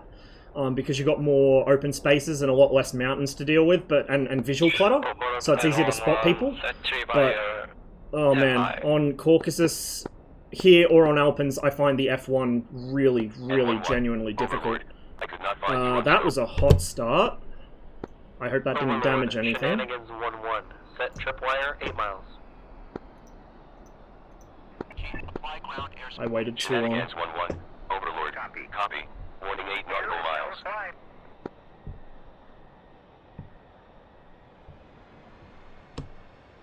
It's going to be another hot start, I think.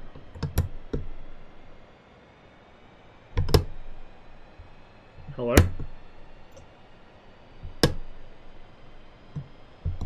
I may have frozen up my engine instruments. There we go. Lane 1-1. Overlord. I could not find you on scope.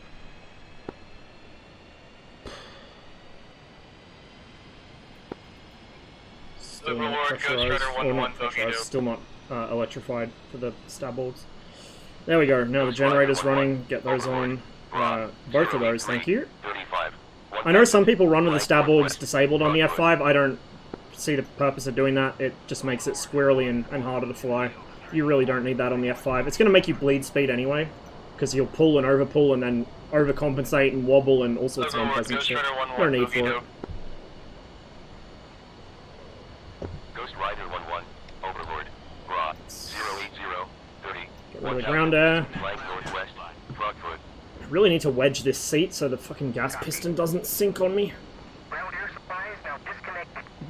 Why, Cotty? It adds a fucking horrible fucking delay input lag. Like, it's not even modeled properly. If it was modeled properly, I'd fly with stab mode on 24/7 in the 21, but it's modeled like shit at the moment. It's like the F1. The F1 has not the same thing, but it has a similar issue where your fucking inputs are delayed in pitch for some reason, and it makes it really unpleasant in close combat. Fuck, if they fix that, the Mirage might actually become a dogfighter. Thanks for the follow. My alerts are a bit sketchy this morning, but I appreciate it all the same. So I can't see who's following, just that someone's following.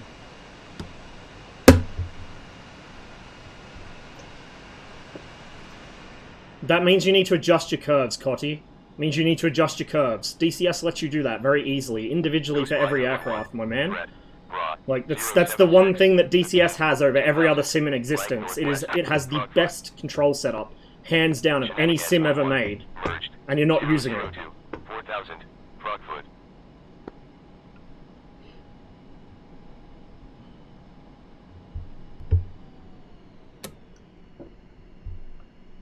Overlord, request bogey dope Frogfoot.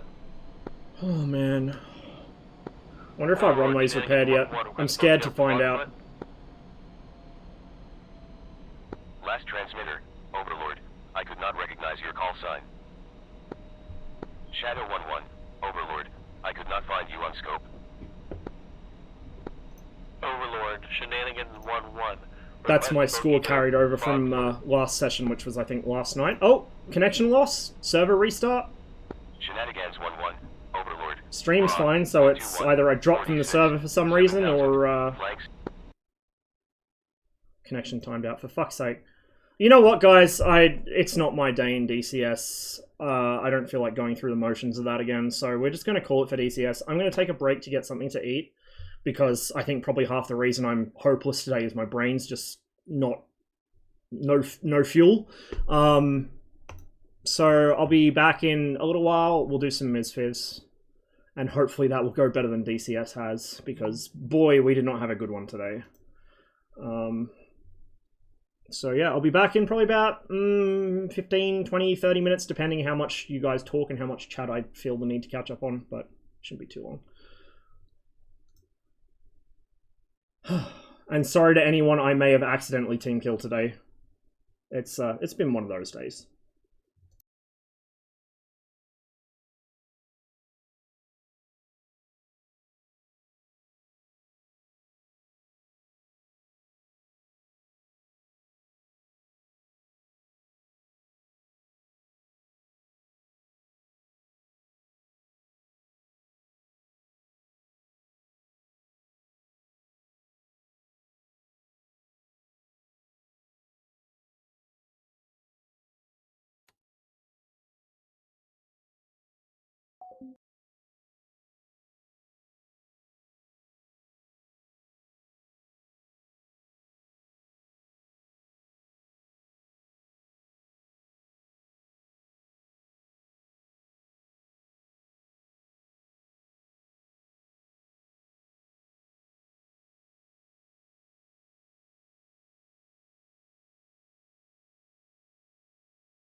I guess on the positive side, you guys got to see 2 team kills from me in very short order today. I don't team kill very often at all, so that's a rare treat, question mark.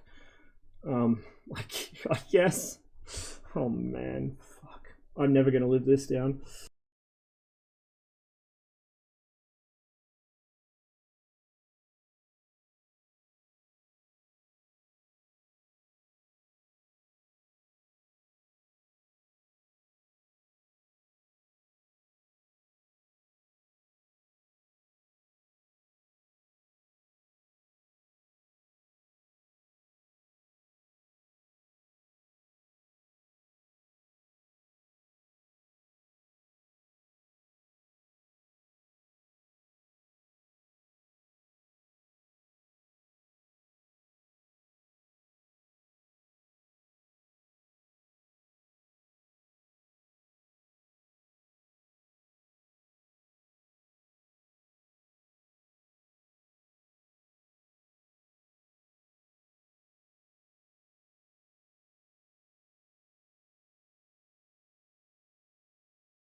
I guess also on the positive side, we've had a very good demonstration of how human factors can cause some serious whoopsies in a chaotic air combat environment. That's my excuse and I'm sticking to it.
Depending how long we're in Misfits for, because I just want to do the one flight in Misfits. I think we won't do a full Misfits stream.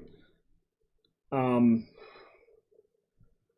mean, I probably should, but we'll see how we go. So we'll do the Kohler flight, maybe a couple hops, because I think I'll take the Hunter to do it. I've actually discovered I must have done something wrong in the Hunter when I flew it on stream last. Maybe I was just pulling too hard, because last time I flew it, it felt fine. It felt pretty much like I'd expect a Hawker Hunter too, so... I don't think there was any updates to the flight model. I think I just potato mode the first time I flew it on stream. So I'd like to do it justice by flying it properly this time. So yeah, we'll do a quick tour of the Kohler Peninsula, which is the upcoming DCS map. Obviously, I don't have the upcoming DCS map, but we can check it out in Misfits. And then we'll decide whether I want to keep doing Misfizz or if I feel brave enough to hop back in Enigma server and redeem myself with the F5. Or maybe, no, I don't think I'm going to be able to redeem myself with the F1. I think I'll do the opposite of redeem myself if I get back in that thing.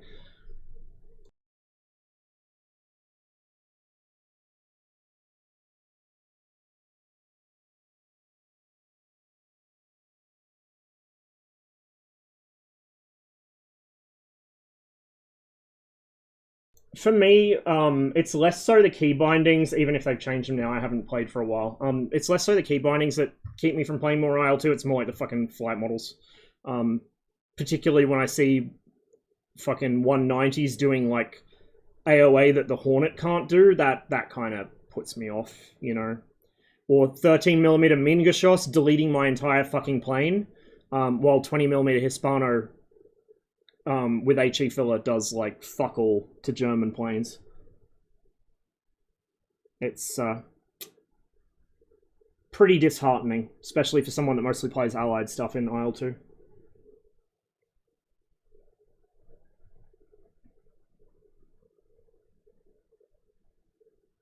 I do want to fly the Messerschmitt 410, the ME 410.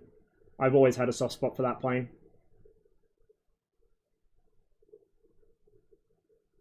Probably one of the few Axis planes I would regularly fly. That and the Marquis. I quite like the Marquis, and I think there's an IAR 80 or 81 in the game too. I think that was added. That was a pretty cool plane in IL-246. I like flying that one.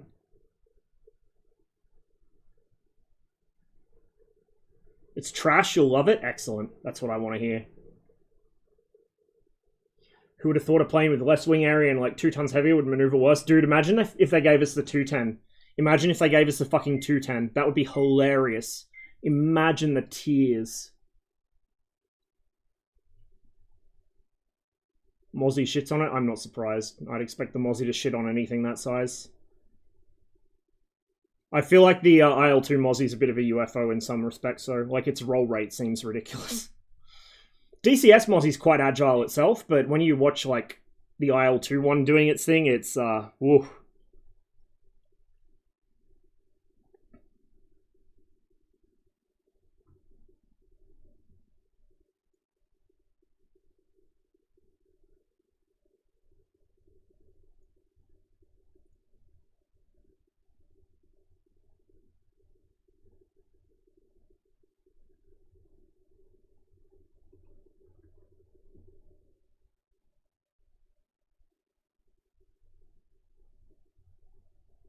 Three 109s bolted into each other. Yeah, that sounds about right.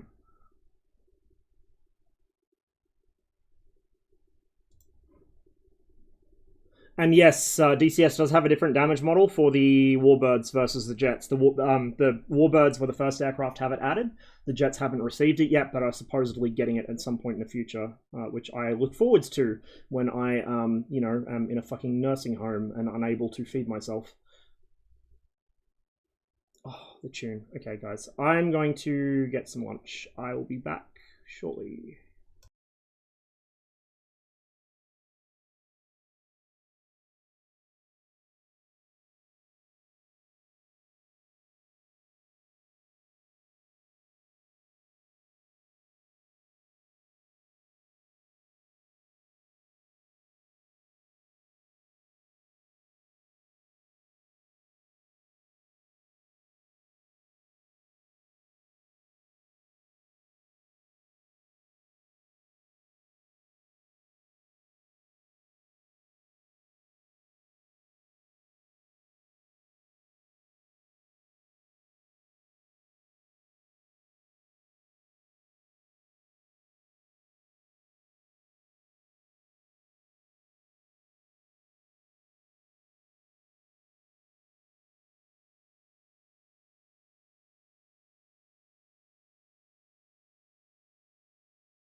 Yeah, Jeff, if you're still here, as far as the Mirage F1 LODs go, that wasn't done properly. I don't want to shit on Aegis, but they need to learn how to make LODs.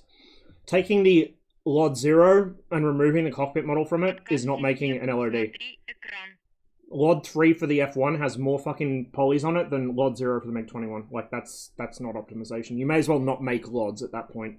You're not saving any fucking performance.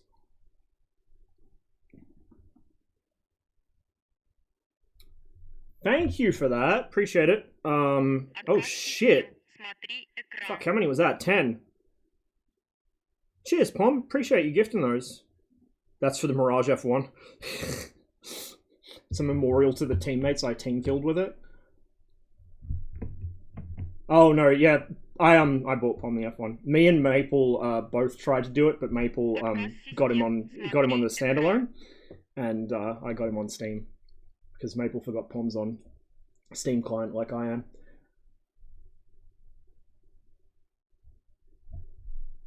But yeah, the LODs for the F1 are too high detail. They need a lot of work. Like LOD 3 is 200 and something thousand triangles, which is what the MiG-21 LOD 0 is. It's pretty hefty.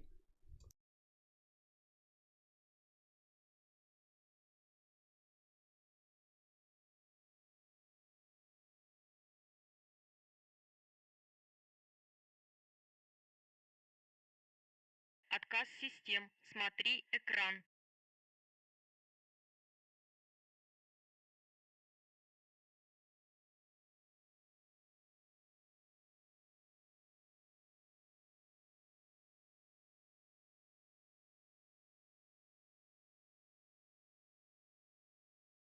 Отказ систем. Смотри экран.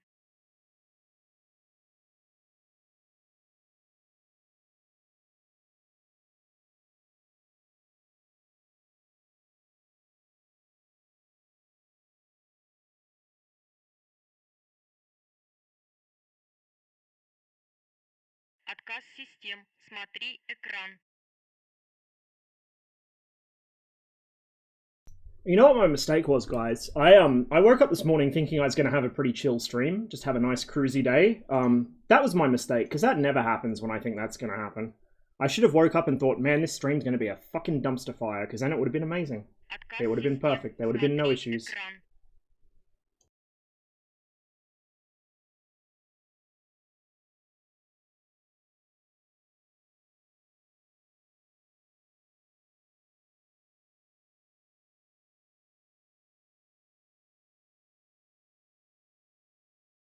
Отказ систем. Смотри экран.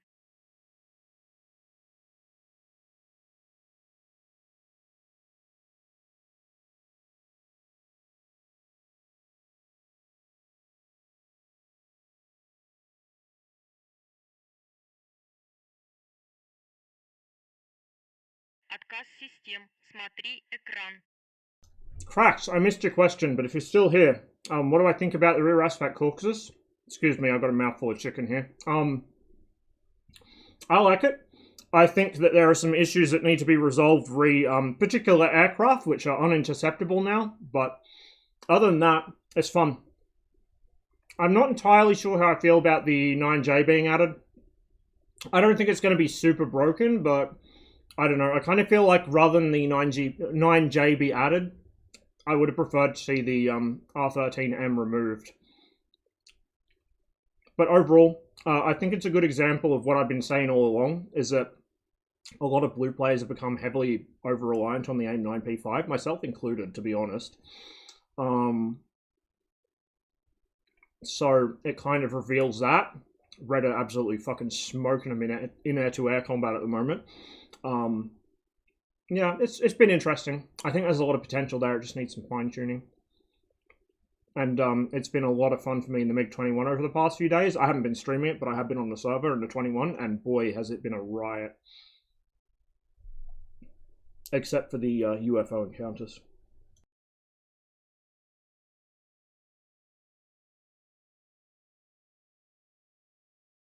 Catch you later, Cotty.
Congratulations! Not really, that sucks, dude.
Отказ систем. Смотри экран. Thank you. We will be live again very shortly. I'm just waiting for my kettle to boil over, get myself another cup of tea, and hopefully by then, Misfizz will actually be loaded.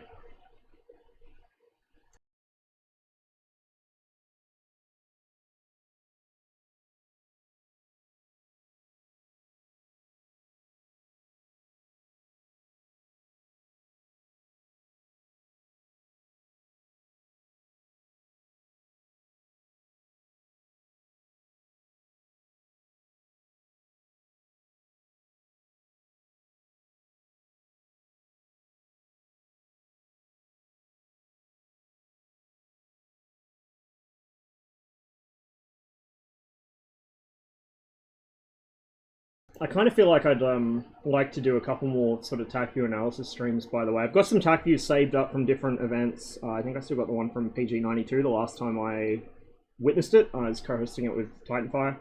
Very generously invited me to come along. So I think if I've still got that one sitting around, I'm pretty sure I do. We might do a TAC view analysis on that at some point. Not today. Like maybe next week, over the weekend or something. And I kind of feel like it might be worth breaking down what just happened today, because boy, that's going to take some unpacking. I'm genuinely curious, like, if I just am that bad at VIDing F1s, or if I maybe did switch targets while I was kind of blind in a turn, or what. I suspect I'm actually just that bad at VID, to be honest. I haven't flown against or with the F1 much in multiplayer. I don't see them that often, and usually when I do, they're quite close up, so it's obvious. So today was kind of the litmus test for how good I am at distinguishing them in a chaotic environment at relatively sort of medium to long range while under pressure, and boy am I bad at it. It's a skill I'm going to need to work on so it does not develop into an ongoing skill issue.